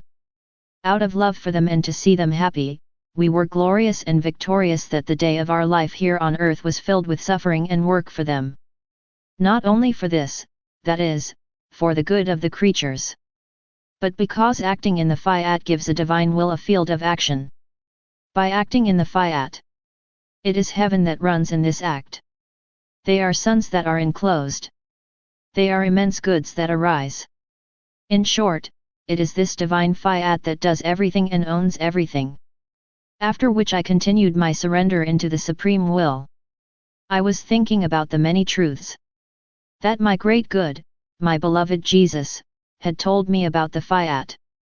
He, sighing, confesses, "My daughter, all the truths I have manifested to you concerning my will are so many divine lives of my will that I have issued for the good of creatures. But these lives exist, and in such large numbers that they can fill the whole world with the life of the divine will and bring the good they contain within the creatures. But since they are not known, they remain hidden, inactive, without bringing the good that every truth possesses. They are all waiting with divine patience those who will want to open the doors to let them out. This will be done by those who will take care of making the world aware that these lives exist. By opening the doors to them, they will place them on their way among the creatures so that each of these lives can perform its function and bring the light and the good it possesses. In fact, these truths have feet, but cannot walk, hands, but cannot act, a mouth, but cannot speak, What account am I not going to ask of those who keep so many lives inactive? Look at them, my daughter, how they all want to walk, act, talk. But as they are not made known, it is as if they have no feet, hands, or voice. I watched. Oh! How touching it was to see these lives! In such large numbers that it was impossible for me to count them. All eager to leave, talk and look at each creature. To reach out to them. Make them hear their lesson and to offer them the kiss and the good of the divine Fiat. I thought to myself, but will the kingdom of God's will really come to earth? My kind Jesus manifested himself in me. He said to me, my daughter, how does this you doubt it? Don't you know that God has the right to give this kingdom, and that humanity has the rights to receive it? De facto. By creating man. By giving him his will as an inheritance. God granted these rights that his divine will reigns on earth as it reigned in heaven. This is so true that the life of the first man began in the Fiat. In performing in him his first acts, he placed its promises, his works, in the divine inheritance. So these promises and deeds still exist in my will, they are indelible. Although the man came out of it, his actions remained. This is a right for humanity. To re-enter the lost kingdom. In fact, we do not look at man in himself. But we look at the human family as if it were one. If a member leaves and detaches from it, humanity remains and can always receive what was lost by the one who left. Therefore, there are rights on both sides. If it were not so, the life of man in our kingdom would not have been a reality, but would have been a way of speaking. When we give, we actually do. So much so that human life has its origin in the kingdom of our will. If you knew what it means to accomplish even one act in our will, its value is incalculable. And then there are the acts of my humanity, and those of the Queen of Heaven, all performed in the kingdom of our divine will. Through them, as heads of the human family, we have reconfirmed the rights of creatures to return to our kingdom. After that, I was concerned about the publication of the writings on God's will, especially about certain differences. I prayed. My sweet Jesus was seen holding his heart in his hands, so much he was so sad. Saddened, he said to me, my daughter, how sad I am. They should have considered themselves honored. They should have been proud to present themselves as those who had the great honor of publishing the truths about my holy will. I could not have done them greater honor and glory than by calling them to such a great office. Instead, they want to hide. How my heart suffers. I am so sad that I cannot contain it. The truths about my Fiat are the new gospel of the kingdom of my divine will. In this gospel they will find standards, the sun, lessons on how to ennoble oneself, to rise to their origin, and to access the state that was given to them at the beginning of creation. They will find the gospel that, by taking them by the hand, will lead them to true happiness, to constant peace. The only law will be my will which, with his brush of love, soaked in the living colors of his light, will restore to man his likeness to his Creator. Oh! How much they should have desired to receive and make known such a great good! But instead, it is quite the opposite. In the redemption, the evangelists considered themselves honored to present themselves as those who proclaimed the gospel, so that it might be known throughout the world. They signed their name with glory. So much so that when the gospel is preached, we first say the name of the one who wrote it, and then we read the gospel. This is what I want us to do with the truths about my will, and for everyone to know those who have brought so much good into the world. And why all this? Because of human caution. Ah! How many divine works have failed with creatures because of human prudence? Like sloths, they ended up withdrawing from the holiest works. But my will knows how to triumph over everything and mock them. However, I cannot hide my sadness in the face of such human ingratitude. In front of such a great good. After which I continued my round in the Fiat. I accompanied my kind Jesus in his life here on earth. I felt pity for him when I got to those points where he was alone, without even his heavenly mother, as in the desert and during the nights of his public life. When, withdrawing away, he remained alone outside, far from the dwellings, praying and weeping for our salvation. I thought to myself, my Jesus, your little girl does not have the heart to leave you alone. I want to stand by your side. If I can't do anything else, I want to whisper in your ear, I love you, I love you. For the sake of your loneliness, prayers, and tears, give me the kingdom of your will. Hurry up, see how the world is falling. Your will bring him to safety. I was saying this when my Jesus manifested himself when he came out of me. Throwing himself into my arms to enjoy my company, he said to me, my daughter, thank you. I am waiting for you in each of my actions to be able to say, the little girl of my will never left me alone. You must know that this loneliness weighed heavily on me. For the one who had come for all and sought them all, had to be asked by all. I felt strongly for each of them. The pain of the loneliness in which they left me. My gaze continued to search to see if anyone was waiting and enjoying my company. Very often I have vainly sought this comfort. However, you must know that in this great solitude where the creatures left me, I was never alone.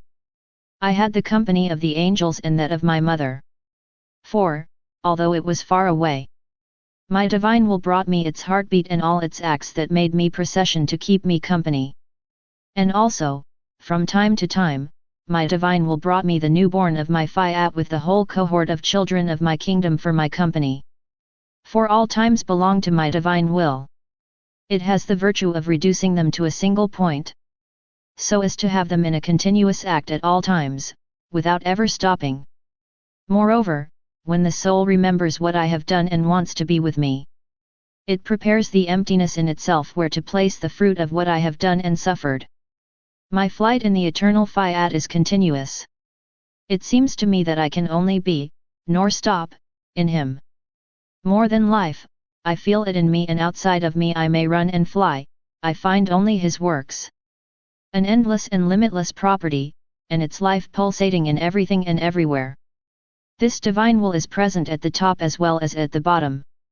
It preserves everything and she is an actress and spectator of everything.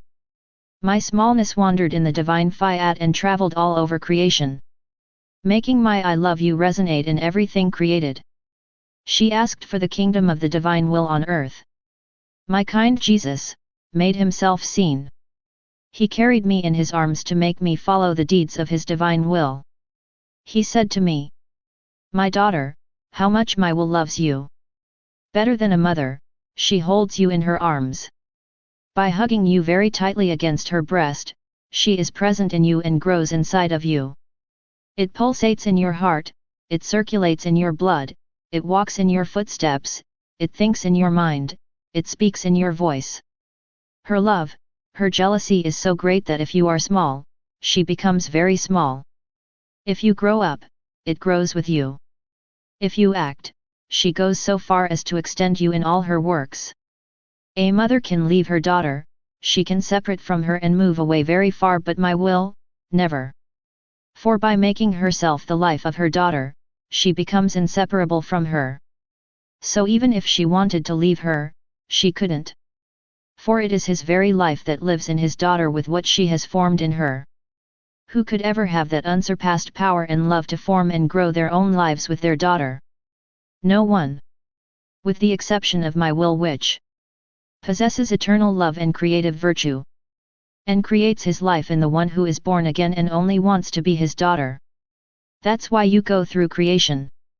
Because this mother, my divine will, wants, in all her actions, the life that she has formed in you, her daughter. Therefore, she who lives in my divine Fiat participates with him in the whirlwind, orderly and harmonious race of creation.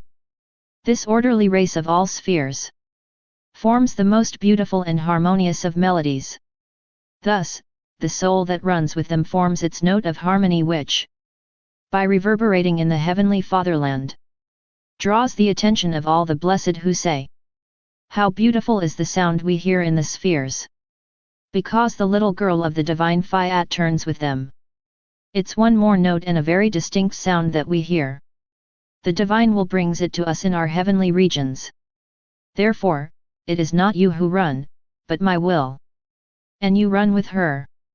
I continued to think of the great wonders and sublimities of the divine Fiat. As it seemed to me to be dissolved in him, my beloved Jesus added, "My daughter, lightning is triggered by clouds and illuminates the earth, and then retreats into the clouds to illuminate the earth many times with its light.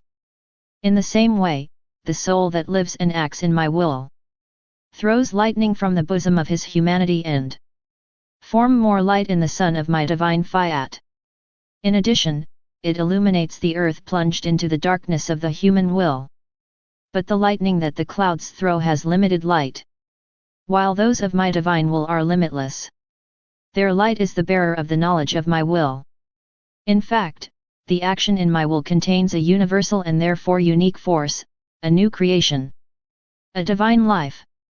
Thus, by his act of lighting, all the doors of my works open to receive the new creation and the flash of light of the act of the creature performed in my Fiat. That's why all my works feel renewed and glorified a second time. All of them rejoice in this new creative force that they feel. After which my ever-kind Jesus was seen in the guise of a little child in the depths of my little soul. He hugged me, kissed me.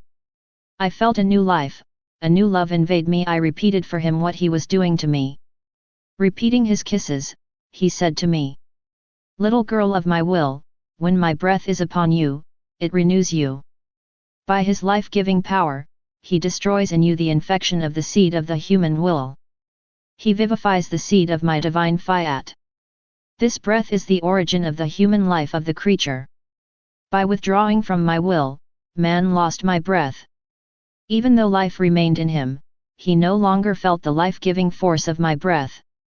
This one gave him life, kept him beautiful, fresh, and like his creator. Without my breath, man remained like a flower that was deprived of rain, wind, and sun, faded, wilted and, bowing his head, stretched towards death. Now to rehabilitate the kingdom of my divine will in creatures, it is necessary that my continual breath returns among them. Thus by blowing on them, and better than the wind, he will be able to let the sun of my will enter into them. By his warmth, he will destroy the evil seed of the human will and be able to make man beautiful and fresh again, as he was created. And straightening its stem in the rain of my grace, the flower raises his head, invigorates, takes color, tends towards the life of my will and no longer towards death. Oh! If the creatures knew the great good that I prepare for them, love surprises, the incredible graces, how attentive they would be. And those who have the knowledge of my will, oh! how they would put their lives in order to spread them all over the world so that the creatures could dispose to receive such a great good. In fact, this knowledge has virtue to facilitate human dispositions for such a great good. But human ingratitude is always the same. Instead of preparing, creatures think of something else entirely. And they throw themselves into sin. My kind Jesus was seen as a little child. He clung to me and gave me many hugs. Oh!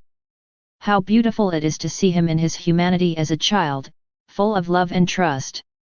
The soul feels filled with confidence in the presence of Jesus.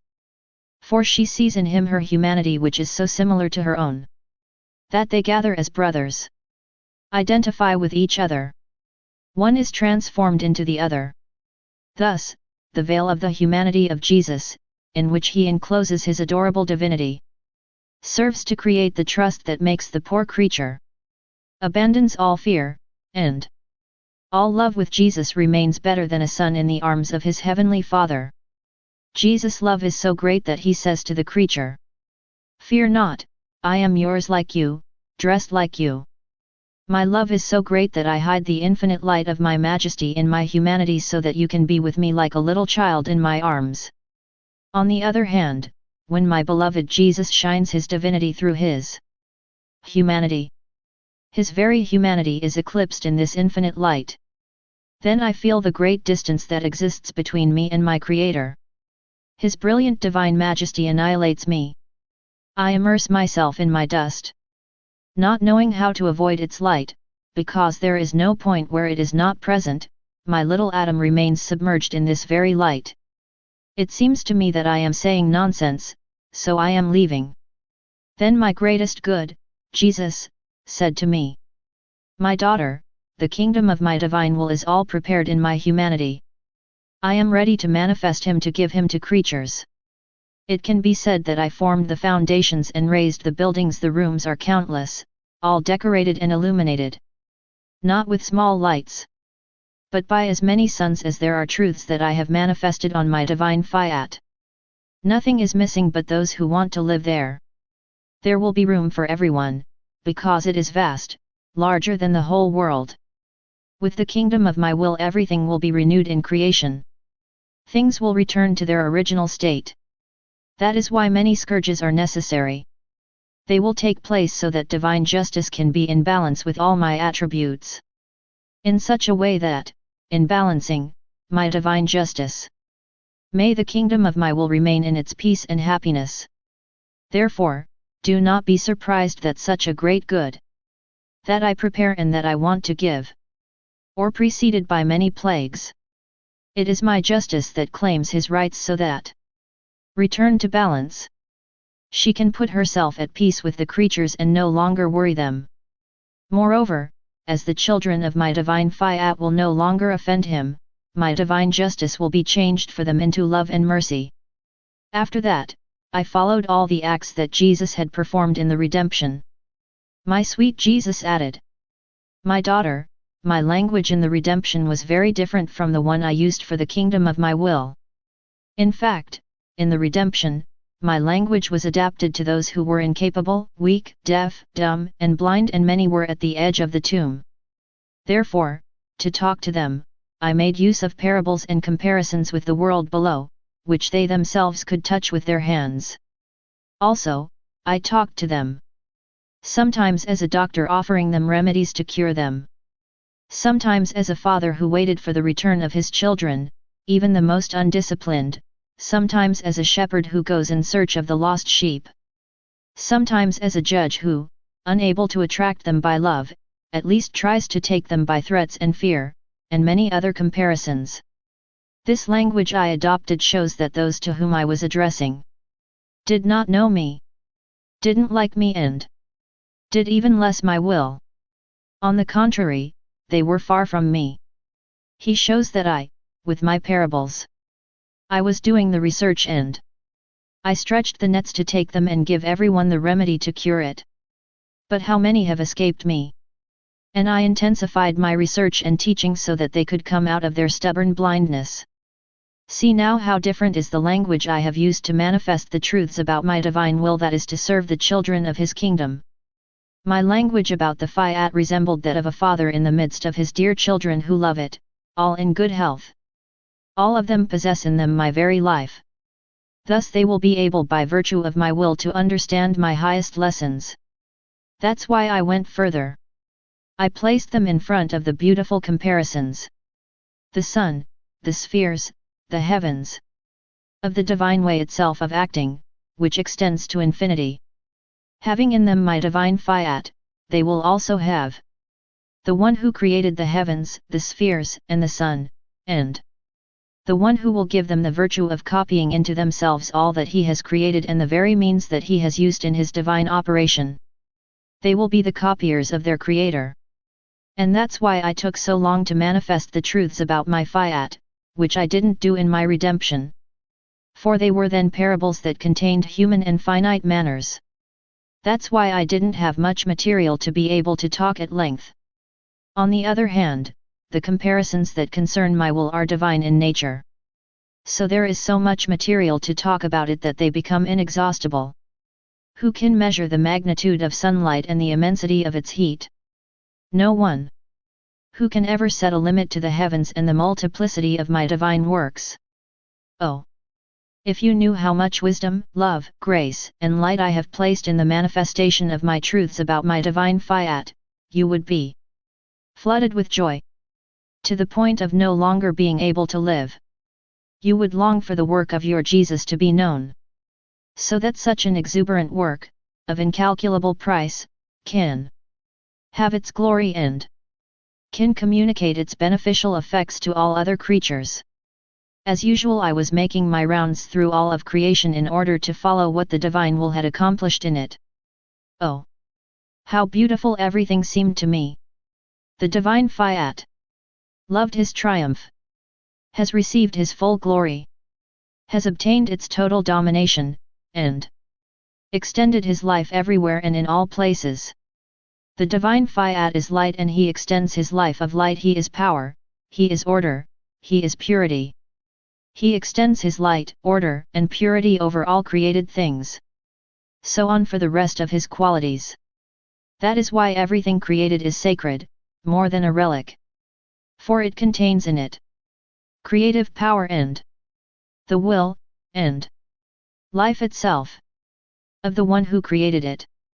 As I made my rounds, I felt I wanted to love, worship, embrace the sun, the heavens, the stars, the wind, and the sea. For they contain and veil the one who created them.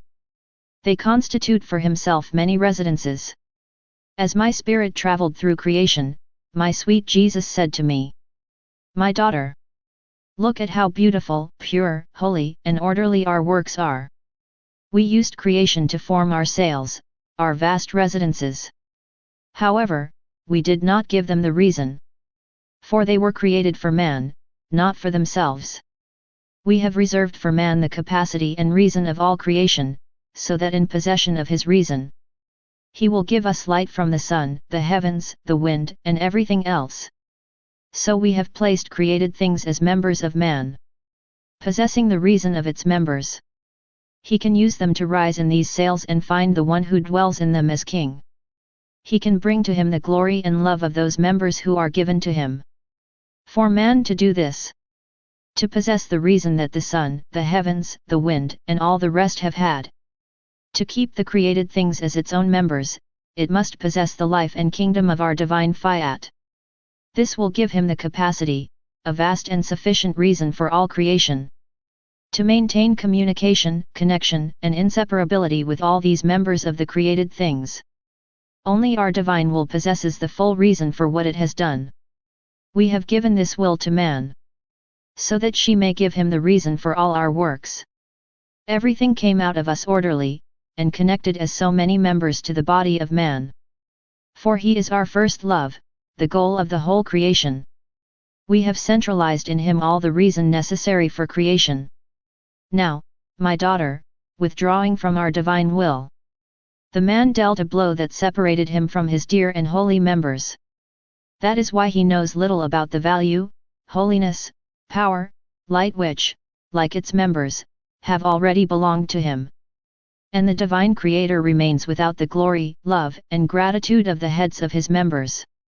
So you see the necessity of the return of my divine Fiat in the heads of its members, who is man, in order to restore the order created by us, to put the head back in its place, and to bring the members together again. For the one who, in such a barbaric and self-damaging way, cut them off from himself. Don't you yourself feel that only my will has the virtue of putting you in communication with the whole creation? By making you fly, she gives you the reason for the light, the heavens, the sea, and the wind. Wanting to animate with your voice all the things created, from the smallest to the largest, my will repeats your delightful refrain. It is I who love you and glorify you. In the heavens, in the sun, in the sea and in the wind, and also in the little bird that sings, in the lamb that bleats, in the scent of the flower that rises towards you, etc., etc. It is the life of my Fiat which, having his life in all creation, and having his life in you, makes you love in all these things that are already his. I remained thoughtful when I heard that, by virtue of his Fiat, man will possess the reason that the sun, the wind, the sea, must possess.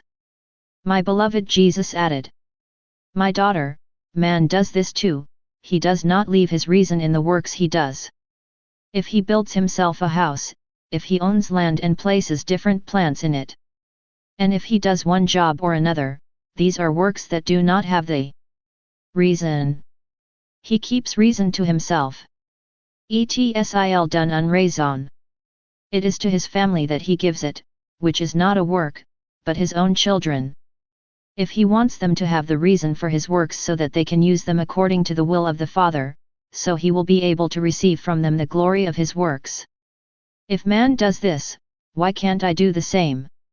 In truth I do this with more order and in multiple works for the good of man, in order to have it near me, with me, in me, all united to me. God, the head, and he the limbs. Creation as its members, and man at its head. After this, I continued my actions in the redemption. I stopped as my charming child Jesus was in Egypt, and my heavenly mother, cradling him in her poor cradle, was preparing clothes for her little child. Placing me very close to the Mother Queen, I let my I love you flow into the thread she used for Jesus' little garment. I rocked my heavenly child to sleep, telling him my lullabies of love and asking him the divine Fiat. It seemed to me that he was going to close his eyes to sleep. To my surprise, I saw him raise his little head. He looked at our Divine Mother and myself. And he said in a very gentle tone, "My two moms, my mom and the little girl of my will. My divine will unites them together for me, and makes them both my mom. Why is the Queen of Heaven my true mother? Because she owned the life of my divine Fiat. Only he could administer to him the seed of divine fecundity, to make me conceive in his womb and make me his son. Without my divine will, she could never have been my mother. For no one, in heaven or on earth, possesses that seed of divine fruitfulness that can even make the Creator conceived in the creature. Thus, the divine will formed for me the mother, and made me her son. My divine will now trains her little daughter for me to be my mother. She makes me find her near my first mother. To allow him to repeat his actions and intertwine them together. To have his little daughter ask for his kingdom, and to repeat in this way its divine seed and the fecundity of the Fiat voluntas tua in creatures. My will alone can do everything and give me everything." Then he closed his eyes to fall asleep. While sleeping, he repeated, "My two moms, my two moms." How sweet and moving it was to hear it. How it touched the heart to see him interrupt his sleep to say, "My two moms." Oh! Divine will! How kind, powerful and admirable you are! Oh! Please! Descend into the hearts of all and place in them your divine seed so that this fertile seed can form your kingdom and make you reign on earth as you reign in heaven. I felt deprived of my sweet Jesus. I feverishly hoped for his return. But alas! My beloved Jesus redoubled my sufferings by being seen wounded and crowned with thorns. These thorns were sunk so deep into his flesh that his sight was unbearable. What a painful and pitiful sight! He threw himself into my arms to be consoled. Oh! How he suffered, groaned, and shuddered with pain. I hugged him. I wanted to remove the thorns from him. But it was impossible as they were deeply sunk. Jesus, sobbing, said to me, "My daughter, how much I suffer. If you knew. As creatures offend me, and as they themselves arm the arm of my justice to strike them." As he said that, he seemed to see lightning, flames and ice descend from heaven to strike the creatures. I was scared. But it was even more frightening for me to see Jesus reduced to this state in such a barbaric way. I kept praying and I thought, oh! As I would like to convert thoughts, words, works and not of all creatures in God's will, so that sin no longer exists. I desire that creatures be eclipsed by the light of the divine will so that, invested, enchanted, and overshadowed by it, creatures may lose strength, passions, the will to offend my sweet Jesus.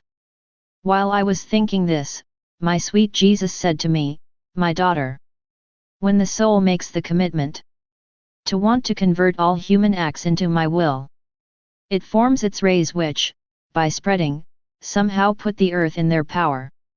Rising to heaven, higher than the sun's rays, they invest the sun of my will.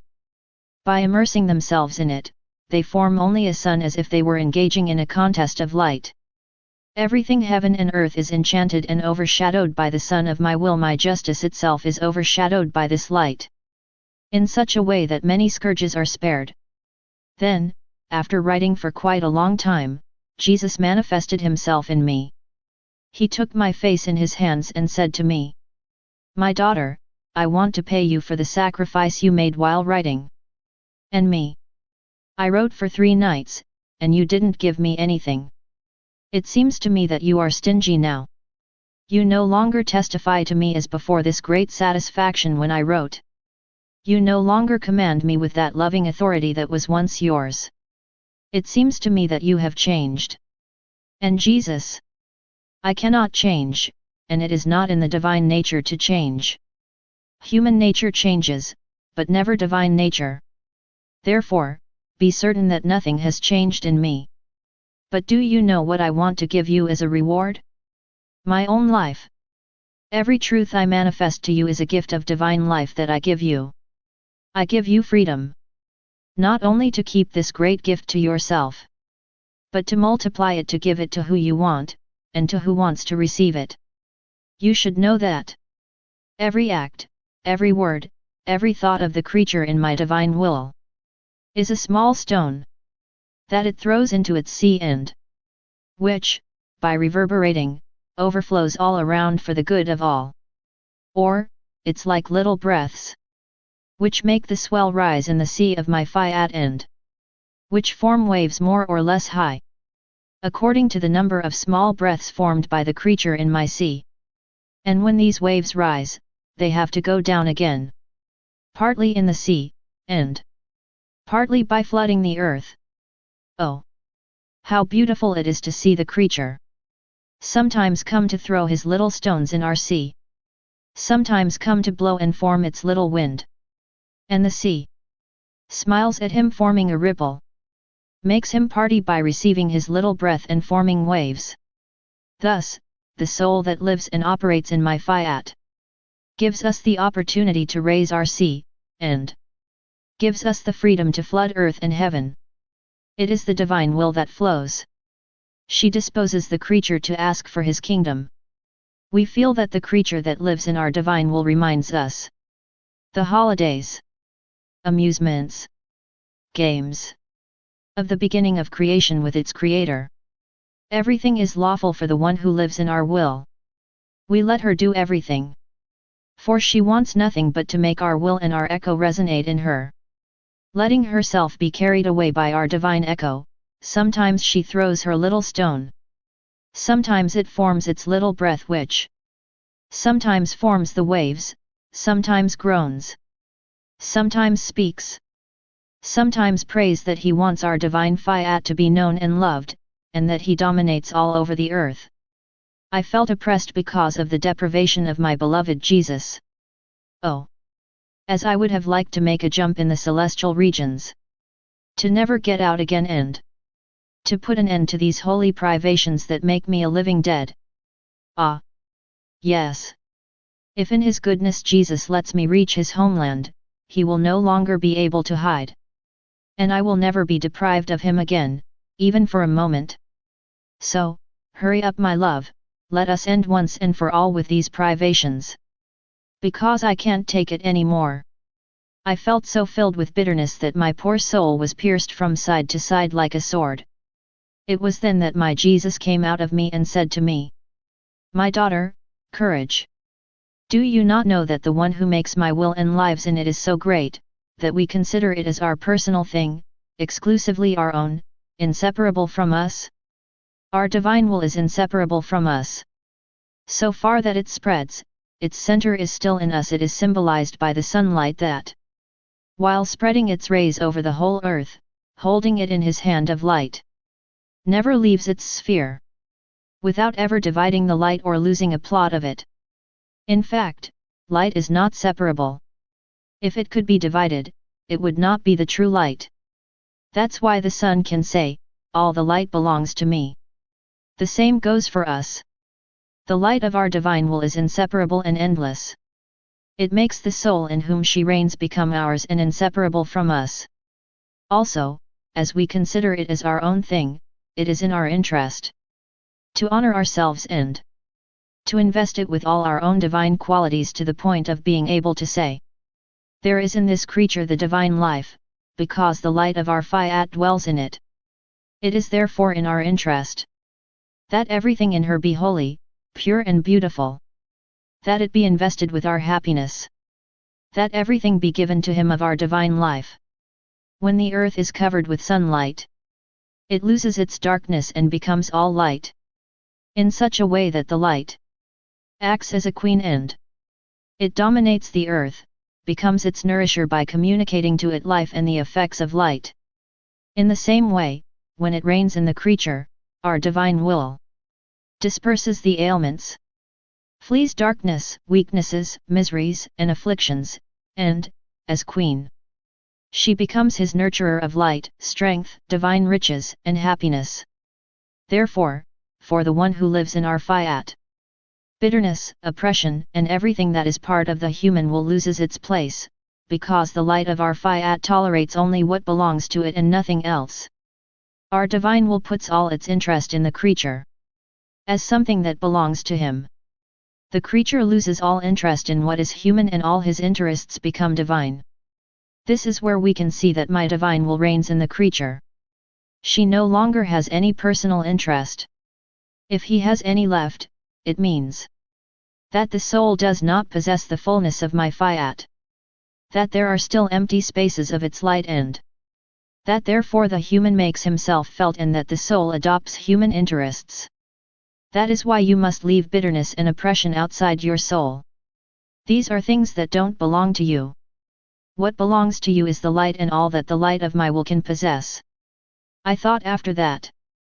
How many sacrifices are necessary for this kingdom of Fiat? Sacrifices of writings. Sacrifices of rest and sleep. Sufferings, incessant prayers. Continual death of the human will. So that the divine will may have a permanent life, and many other things that only Jesus knows. And after all this, maybe we won't see anything good or the glory of God, and so many sacrifices will remain useless and without effect. But as I thought of these things my always kind manifested itself in me. He hugged me and said to me, "My daughter, what are you saying there? There will be no sacrifice you have made that will not have its value and precious effects. For every act done in my will, and to ask that it be known, acquires by nature a divine life and a communicative virtue, in such a way as to communicate to others the divine life and the virtue it contains. All that you have done and suffered is at this moment present before God in an act of request to obtain that the creatures are prepared to receive, and may God grant them such a great good. Then, when my will is known and his kingdom is completed, all the words you have written, the nights of standby, your incessant prayers, tes rounds in the work of creation and redemption, to many years of bed rest, your sufferings and sacrifices will shine like rays of sunshine, like diamonds and precious stones of infinite value that, little by little, will be recognized by those who will have the great good of knowing my will and life in his kingdom. Even more, they will know that the foundations encrusted with jewels and erected buildings are cemented by the many sacrifices of the one to whom was entrusted the mission of making known the kingdom of my will. Everything will be known in a clear way. Also those who have contributed to it, who directed you, who ordered you to write, if they have been interested in making known, by word or by writing, which concerns my divine Fiat. And it's nothing yet. All the good that will do those who own the kingdom of my Fiat, and all the glory they will give me back, will go down and up in those which were the beginning and cause of such a great good. Even if you are in heaven, the communicative virtue of my will, who lived in you on earth, will put you in communication with them. She will keep all the ways open between you and them. Thus, your life and all that you have done and suffered will be among them. Everything they do will have its origin in you. For one is the divine will of one and the other. And if you knew the glory, the satisfactions, the delights that will come back to you, you would like to sacrifice yourself even more, that my will may be known and so that she may dominate within creatures. I followed all that the divine will had done in creation and redemption. I did not want to leave a single one of his acts without my little act, as a companion and perpetual tribute of glory and love for such a holy will. My sweet Jesus manifested himself in me and said to me, "My daughter, how happy I am that you do not leave my divine will alone in the midst of all his works completed. Not for herself, because she did not need it, but only out of love for creatures. You must know that by going from one to the other of our works, to recognize in them our love and to make us love and glory, we find a return of our love in the one who recognizes our works. How bitter and painful it is to do good out of pure love, and not to be recognized. When we find a creature that recognizes our works, we feel paid back for what we have done. For we have given love, and it is love that we receive. To the one who lives and operates in our divine will we will give freedom, to establish many links between heaven and earth, to open many doors of communication, to place many chains so that his actions ascend to heaven, and to bring down many graces for the good of the creatures. In fact, these works that are ours, that of creation and that of redemption, were made on the face of the earth and have the virtue of opening heaven. In order to open it, we use the one who operates in our divine will." In saying this, he was showing me many open doors in heaven. I came to the point of the creation of man. I thought to myself, Adam lived the beginning of his life in the divine will. Consequently, his thoughts, words, works and steps were animated by the unity of the Fiat, who embraces everything and which contains everything, because nothing escapes him. His deeds thus possessed the totality and fullness of all property. One act performed in this way, in the unity of the Fiat that embraces everything, is such that all other acts of creatures put together cannot match this single act. Thus Adam, who lived a period of his life in this unit of the Fiat, who knows how much it has been possible for him to accomplish, then his glory in heaven must be great. Perhaps it surpasses all except for the glory of the sovereign queen who formed her entire life in the divine will. It is true that Adam sinned and that he came out of this divine will. But although he came out of it, his actions remained there. For I believe that no force, whether divine or human, cannot destroy even a single act performed in this Fiat unit that embraces everything and owns everything. God himself cannot annihilate a similar act. At most he should destroy his own divine will, which he cannot do either.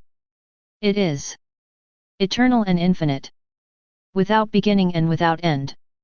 She is untouchable by anything. No one can touch her. My poor mind was lost in these thoughts. I would have liked to free myself from them and move on. Then my sweet Jesus made himself seen, and he said to me, "Daughter of my supreme will, I do not want to hide anything from you. Because for the one who lives in her, my will becomes the revealer of what she did out of love for the creature, and of what the creature itself has done in it. For my will carries these acts within him, as the triumph of his works. You must know that, truly, Adam possesses in heaven a glory that is not given to any other person, how holy it may be, with the exception of my heavenly mom. For no one else possesses even a single act in my divine will. He was just and suitable for our divine majesty. That the first creature that came out of our creative hands possessed more glory than all the others, especially since the first period of his life was conducted as we wanted. It can be said that it was our life, our will and our works that flowed into him. How could we destroy this first period of Adam's life? Since it was more ours than his? It is even useless to think about it. Everything that is done in our divine will remains untouchable, no one can touch it. For these acts enter into the divine and infinite order. Even though Adam slipped and fell, his acts performed up to that time remained intact and beautiful, just as he did. It is he who has remained wounded, sick, our image disfigured in him. Because our divine will, which had made the commitment to keep it beautiful, strong, fresh, holy, totally in order with us, just as we had created it. This divine will was no longer with him, since Adam himself had rejected it. But his works accomplished until the moment when he had the misfortune to fall. Who owned the unit of our Fiat? His works have not undergone any changes. For we too were jealous of those acts that had glorified us so much they had been our joy. We saw this man, our son, rising up to us in order to absorb in him our divine manners, our likeness, and bring us joys, happiness, the return and smile of all things created in the unity of our will. We were delighted to see our dear son, the work of our hands, live in our will as in his house, taking what is ours. He could bring us new happiness and endless joys. My daughter, the first period of Adam's life is unforgettable.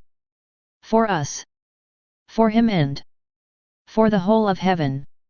After his fall into sin, he remained as a blind man who, before losing sight, had done a great number of beautiful works to the point of filling heaven and earth. Who could ever say that he is not the author of these works simply because he has voluntarily lost his sight? And that since he is no longer able to repeat them because he is blind, the ones he has made are no longer valuable? Nobody, certainly. Or, if a person dedicates himself to the study of science and in the middle of his studies he decides not to continue, can someone destroy the good of science that this person has acquired simply because he does not continue? Certainly not. If this happens in the human order, how much more and with even more validity in the divine order? Thus, by virtue of the first period of his life, innocent and entirely led in the unity of our Fiat, Adam possesses a glory and beauty that no one can match. At his sight alone, all the blessed recognize how beautiful and majestic the creation of the first man was, enriched with so much grace. Looking at him, they can see into him the incalculable good of the divine will in the creature, and the joy and happiness that the creature can possess.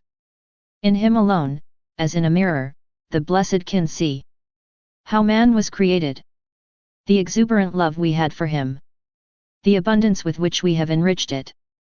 We gave him everything, as much as a creature could contain, to the point of overflowing and being able to flood the whole earth. If it were not so, if all the magnificence of our creative hands could not be seen in Adam, then the great things we have done in creation and what the creature does and can do in our divine will would not be known, even in heaven. Our love demands it. Our justice wants to preserve, in heaven, the reality of this image, as man was created. And not another, but the very one that came out of our creative hands. So that, if the earth does not know him, heaven may know him. They see in Adam their origin. They thank me. They pray for my Fiat may reign over the earth and form more images, even more beautiful than Adam. Because it was not a complete work in my divine will, but in a period of his life. Only the sovereign queen has a life and complete works in my Fiat, and no one, therefore, can match her. My will wants to make more complete lives in her in order to repeat what she did in creation, to let the earth know the manner and order in which the creature was created, and the great, beautiful, and holy things that my divine will can accomplish in the creature. In addition, you must know that until now, I have not demonstrated to anyone the great qualities of Adam, or its sublimity, its size and his holiness, when he lived the first period of his life in the unity of my will, and, by virtue of his acts performed in him, the great glory that is his in heaven.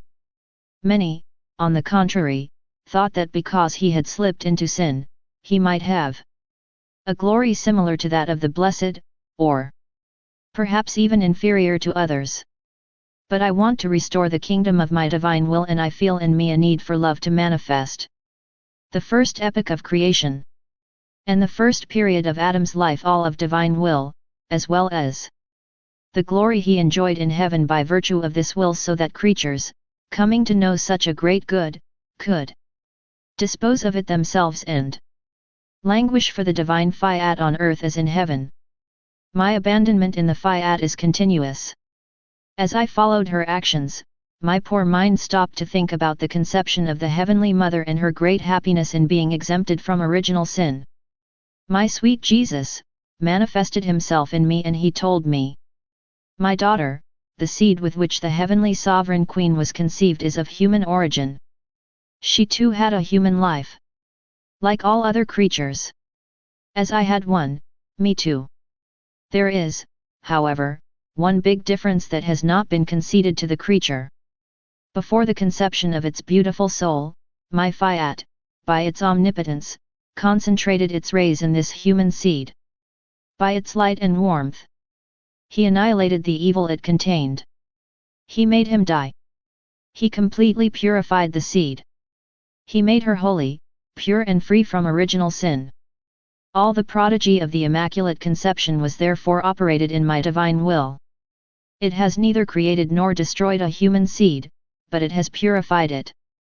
By its light and warmth, it removed all the humors that this seed had contracted from Adam's sin, and restored in her the human seed as it had come out of our creative hands.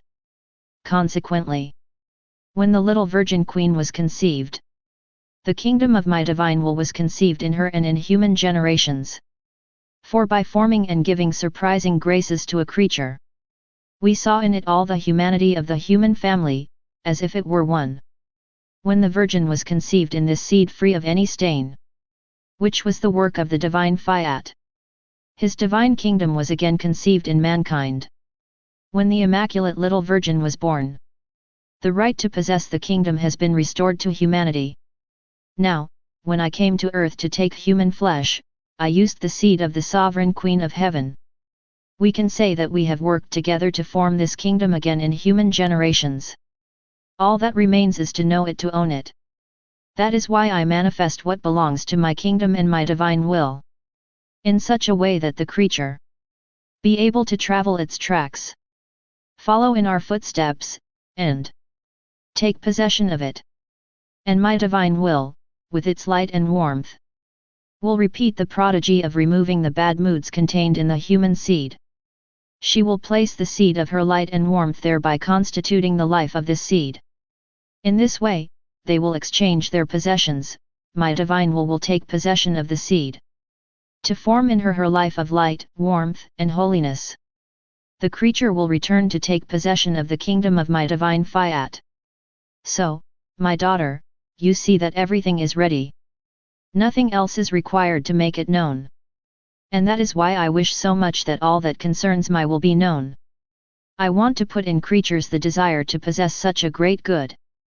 Thus, my will, attracted by their desires, will be able to concentrate its light rays and, with his warmth, will be able to accomplish the prodigy, to restore to them the right to possess his kingdom of peace, happiness, and holiness.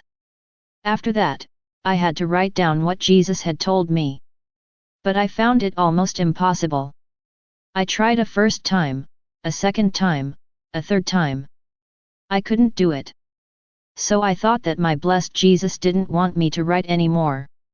Therefore, I shouldn't want it any more either. So I gave up the idea of trying to do it. Afterwards, I wanted to try again, and it seemed to work, and even more easily than before. So I thought, why so many sacrifices, difficulties, essays and new essays to write, without succeeding? Now, after so many difficulties, I can do it easily. And my sweet Jesus manifested himself in me and said to me, "My daughter, don't worry. I wanted to have a little fun with you and taste the sweetness that comes out of your sacrifices. Seeing that you were trying to write without succeeding, and that you were trying again, I was touched by your love of wanting to sacrifice you to do my divine will, which is that you write. I, to amuse myself with your difficulties, made you unable to keep your eyes open to write. Don't you want your Jesus to have fun with you, and have a little fun? In addition, you must know that the sacrifice made to do my will forms in the soul a pure, noble, and divine blood. Just as food forms blood for the body, I dip my divine brush in this blood and I have fun to form in the creature my more beautiful and charming image. So, let me do it. You, think only of doing my divine will, and I will do something more beautiful in the newborn of my adorable will. I continued my round in creation to keep company with all the works of the divine Fiat. I was in his presence. I felt so rich and in possession of everything. It seemed to me that everything belonged to me. For the divine will gave me everything. By making my round in creation, I received everything. My sweet Jesus came out of me and said to me, "Oh, how rich she is! How she reigns, the little girl of my divine will, in the midst of our works. There are so many of them that she can't kiss them all." We, charmed to see it in the midst of our works, constantly repeat, "Everything is yours, we have created everything for you, to see you rich, beautiful, and reigning." And you, taking up this competition with us, you tell us, "How many beautiful works I have, that I can give you. All your works are mine. I give them back to you, in your arms, as glory and triumph of your works." From the moment we created creation, we have always given to man, without ever ceasing. He didn't give us anything. If he tried to give us something, it was things outside of us, poor and unworthy of us. But when our divine will is recognized and the creature comes to live in it, it will take possession of our works. Then we will stop giving. For we have already given so much that she will not be able to embrace everything. The creature will then begin to give to its creator. It will not give us things external and unworthy of us, but it will give us our own works, the fruits of our own works. Oh, how glorified, loved, and honored we will feel! The knowledge of our divine Fiat, the return of his life within the creatures, will open the competition between the creator and the creature. She will be able to give us, and we will be able to let her possess. It will be the return of our works within us. Therefore, may your flight into our divine Fiat be continual, so that we can give you everything, and you can give us everything. Moreover, the one who lives in our will lives of light. By the power of his light our will has virtue to bring down all evils, to take the life away from all passions and to dispel the darkness. Thus, through its light, the divine will has the virtue of rendering the creature unable to do and to receive no harm. Who could ever go to war against the light? No one. Who could say, "I can prevent the passage of light"? No one. And if someone tried to do it, the light would laugh at him. With his triumphant virtue, she would put him on and pass over, underneath and all around him. Laughing at him, while continuing her race, she would keep him under her power and pressure of light, unless he went to hide in some abyss of darkness. Isn't that what the sun does? This is even more what the sun of my will does. The soul that lives in this light does nothing but expand the capacity of its intelligence to be able to receive more light. Thus, every act performed in my divine Fiat forms, with its light, the emptiness in the human mind, in order to be able to communicate a larger and stronger light. I was thinking after that about how the supreme Fiat kingdom could come. My sweet Jesus added, "My daughter, everything in my hands can be a way to get the intention that my divine will be known and reign among creatures. I will act like a king who wants a city to submit to his reign. He makes it the seat. He makes them touch things with their own hands. If they don't surrender, he will starve them to death. When the people see that they lack the means of subsistence, they surrender. Then the king lifts the siege, he enters the city as master. It provides all livelihoods in an overabundant way. He organizes feasts and festivities, he makes this people happy. That's what I'm going to do. I will make the seat of the human will. I will poison and destroy everything that serves to feed her. Therefore, there will be many punishments that will only be the seat I will make of all that is human. Exhausted and disillusioned, they will feel the need to make my divine Fiat reign among them. As soon as I see that they desire it, I will take command. I will provide them with everything in abundance. I will make them happy. You, therefore, do not worry. I know how to arrange all the events to get the intention. Then I thought of the great value of our deeds performed in the divine Fiat. A value such that a single act can extend to all. My sweet Jesus manifested himself in me and said to me, "My daughter, the sun gives its light to every creature with a single burst of light. At the same moment and with a single act, he illuminates his gaze, his mouth, his steps. Everything. He does not have to repeat his act of light for each member of the creature. For a single act of light is enough for all. Each member and each object can have its own light. It is the same for the acts performed in my divine will. They are children of the light of my divine will. Thus, it can with a single act make light for all. It can spread everywhere. For it is a virtue and a property that the light of my divine Fiat possesses in itself. With one act she can give light to all. If there is any difference, it is in the one who receives it. He who is disposed takes the good of the light and he takes advantage of it. He who is not disposed, even if he feels himself filled with light, does not take the good it contains. This is what happens with the sun that gives its light to all. No one can say, he doesn't give me his light. All can receive it as they please. So it does not cause jealousy. However, there can be a big difference. Some use light to work, and they get a profit. Others enjoy the light, and remain idle without gaining anything. Some use it for fun. Others use it to sin. The light does not change. It is always light and performs its function of light. But all those who receive it do not benefit from it, nor use it in the same way. This is my divine will and the acts performed in it. They are always light. But those who take advantage of this light are those who are disposed to it. I thought about myself. Jesus has such a great desire to make the great gift of the kingdom of his Fiat. He wants it, he longs for it. So why does he want us to pray for him to give it to us? My ever-kind Jesus manifested himself in me and said to me, "My daughter, it is true that my will wants to give you the kingdom of my divine will.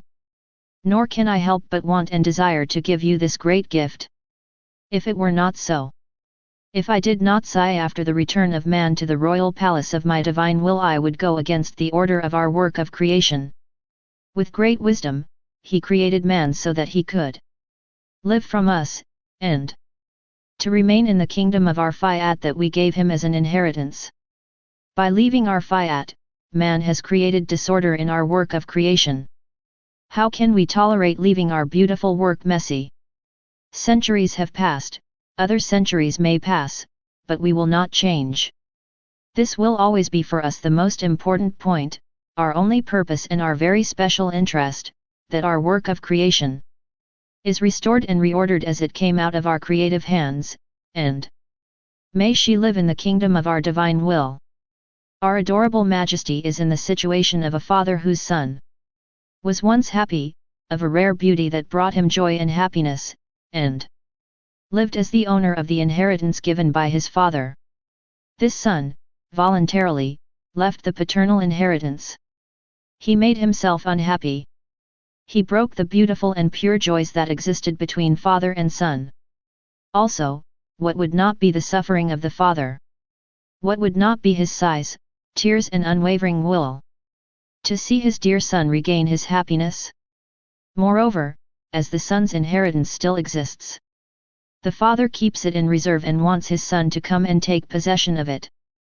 But in the midst of so much suffering, tears and sighs of the father, his will is determined, he wants his unfortunate son to desire and pray that his paternal inheritance, his lost happiness, be returned to him. This disposes the son to receive and appreciate his happy state, the return to his inheritance. The father, overwhelmed with love for his dear son, will say, "Your prayer has formed a right over my heart that burns for you. Take back what you lost. You deserved it. I am satisfied with the moment I see you happy, and I can say my son is no longer unhappy, but happy." But we are more than a father. Especially since his love is only a shadow compared to ours. Our divine will is unwavering. No one will be able to change it. Man's misfortune is a disorder for the order of creation. We want our rights over our work. We want him to come back to us as he came out of us. Our love floods us, our justice demands it, our goodness demands it, and our very happiness desires it and does not tolerate misfortune in our work. Our divine will surrounds us like a crown. She makes us immutable and she wants her kingdom to be possessed. But despite everything, we want that the creature prays and desires the good we want to give him. This forms a right over our paternal heart and a place in the heart of the creature. To be able to receive what we want to give him, so that we can say in our excess of love, "Son, you deserved it, and we gave you what we wanted to give you." He who prays disposes. What is obtained through prayer is appreciated, and kept safe.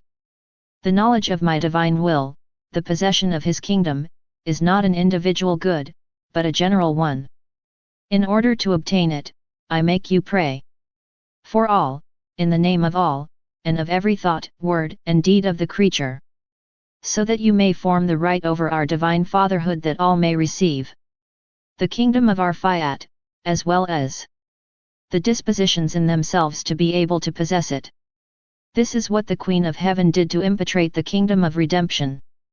She had a prayer, a sigh, and an act for everyone, and for everyone she did not let anyone escape her. In this way, she gave everyone the right to receive her Redeemer. That's what I did to buy them back. This is what I want you to do for the kingdom of my divine will. After that, I continued to think. Why so much interest and love from the Lord? That his holy will may be known and reign among creatures? And my sweet Jesus added, "My daughter, because the primary goal, her act, and her end, was that our divine will alone reigns. And for it to reign, it must be known. This is our will, which has entered the field of action of creation, which imposed itself on the nothing by its Fiat creator, and who created the heavens, the suns, and so many wonderful works. Man as well. In all the works she has created, she placed the seal of her omnipotent Fiat as an indelible sign, that he would remain in each of his works as a king reigning over his kingdom. Thus, the purpose of creation was not our power, our goodness, our righteousness, our immensity, and so on. If all our attributes contributed to it, it was a consequence and not a reason. If we don't achieve our goal, it's as if we haven't done anything. All things were created for man, and man for us. It is therefore out of necessity, of love, of law, and of justice, for the honor and propriety of ourselves and of all our works, and for the fulfillment of our purpose, which we want. May our divine will reign in man as origin, life, and end of his whole being. If you knew how much my Fiat suffers from looking at the man. He sees it and says in his suffering, "Did I really do it with my creative hands? Is it my work? Is it really the one I had so much fun creating? However, I am not in him as in my kingdom. He broke my seal and kicked me out. He destroyed the purpose for which I gave him life. So you see that it is absolutely necessary that my divine will be known and reign. And until then, our most beautiful works cannot produce for man the goods they contain. The work of the redemption has not been accomplished." And I continued to think. Why doesn't my beloved Jesus talk about his Fiat as often as before? Jesus added, "My daughter, our habit is to give the truths that we want to manifest a little at a time. For the creature is incapable of receiving all our truths in his soul once. We also do this so that the life of truth that we have manifested matures in it. We are in great joy to see the beautiful works that our truths produce coming of age. Thus, by the beauty of our manifestations, we feel inclined to manifest even more truths. That's why we give time to have the time and opportunity to rejoice in making other communications. Didn't we do the same thing in creation?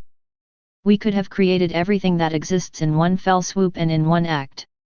But we didn't. When our Fiat was pronounced and our works appeared, we rejoiced when we saw the beauty and magnificence of our works. They prompted us to pronounce other Fiats to form other magnificent works. That's what I do with you. Do you not know that what concerns the divine will and its kingdom is only the continuation of creation, the narrative that was to be made of it to man? If he had not sinned and possessed my Fiat kingdom? But since he rejected my divine will, he interrupted the narration of the story of my will. Moreover, my will no longer had any reason to continue since man no longer possessed his kingdom. Right now, after many centuries, my will has restarted its narration to make itself known. This is a sign that she wants to give her kingdom. Thus, what I manifest to you concerning my divine will is only continuation. Continuing from the beginning of creation in order to tell the life of the divine will. My abandonment in the divine will is continual. It seems to me that she does not leave me even for a moment. I feel His light in me and around me. His creative force, His life which while being in me, always has something to give me. And what does it give me? She gives me an ever new light. A new creative force. A new growth of His very life. In such a way that I feel like a sponge soaked in divine life. Even if my sweet Jesus almost deprives me of His adorable presence, with at most a few brief apparitions, the light of His divine Fiat never leaves me. And even though my poor heart is about to be drowned in the suffering of being without Him, the light of His Fiat passes through me more vividly and overshadows my suffering. As I feel inseparable from His Fiat, He makes me follow His divine deeds. As I followed the deeds of the divine will, my great good and beloved Jesus manifested Himself in the light of His Fiat, and He said to me, My daughter, lorsque l'âme place dans l'acte d'accomplir ses actes dans ma divine volonté, elle se place dans la source de sa lumière et elle forme sa propre lumière. Si tu savais ce que signifie être capable de former de la lumière. Quelle gloire, que l'honneur pour la créature d'acquérir la vertu de pouvoir former de la lumière. This power to form light is not given to anyone. It is given only to the one who lives in my divine will. In fact, my will nourishes the soul with its light. It feeds on light. It acquires the gift and natural property of forming light. Oh! How pleasant it is for us to see the creature, in the source of our light, form its own light to give it to us and say, Adorable Majesty, you are eternal light. You give me light. I bring you my little light as the greatest tribute. The most intense love.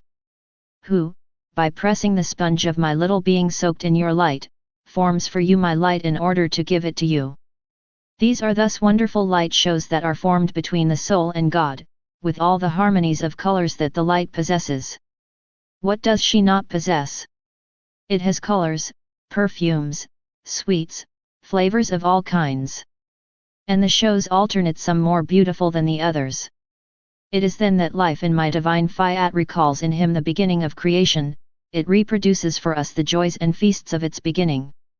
The creature enters into our order, into our deeds, and gives us joys and happiness. We continue to imprint our resemblance on His forehead. After which I continued my actions in the divine will. My sweet Jesus added, My daughter, these are great graces that I have given to you and, through you, to the whole world. By manifesting to you so many truths about my divine will. My truths are not only divine lives that my great goodness has manifested, multiplying His life with so many truths. Each of these lives contains a happiness distinct from others to be communicated to creatures, and a glory different from others that creatures can give back to the one who manifested them. However, These joys will be communicated to creatures only when they come to know these truths.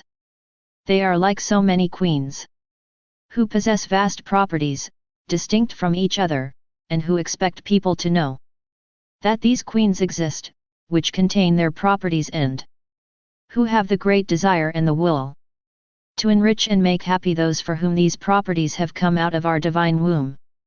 If you knew how much our love suffocates, after having brought so much happiness out of our paternal womb. For as many truths as we have manifested, we see that the creatures do not take advantage of these holidays and that they do not give us the glory that they should give us back, because they are unaware of the existence of such a great good. This happens only because they do not want to take care of making known such great good and such great graces. This is for us a suffering that you cannot understand. Therefore, pray unceasingly that my divine will may be known and reign among creatures.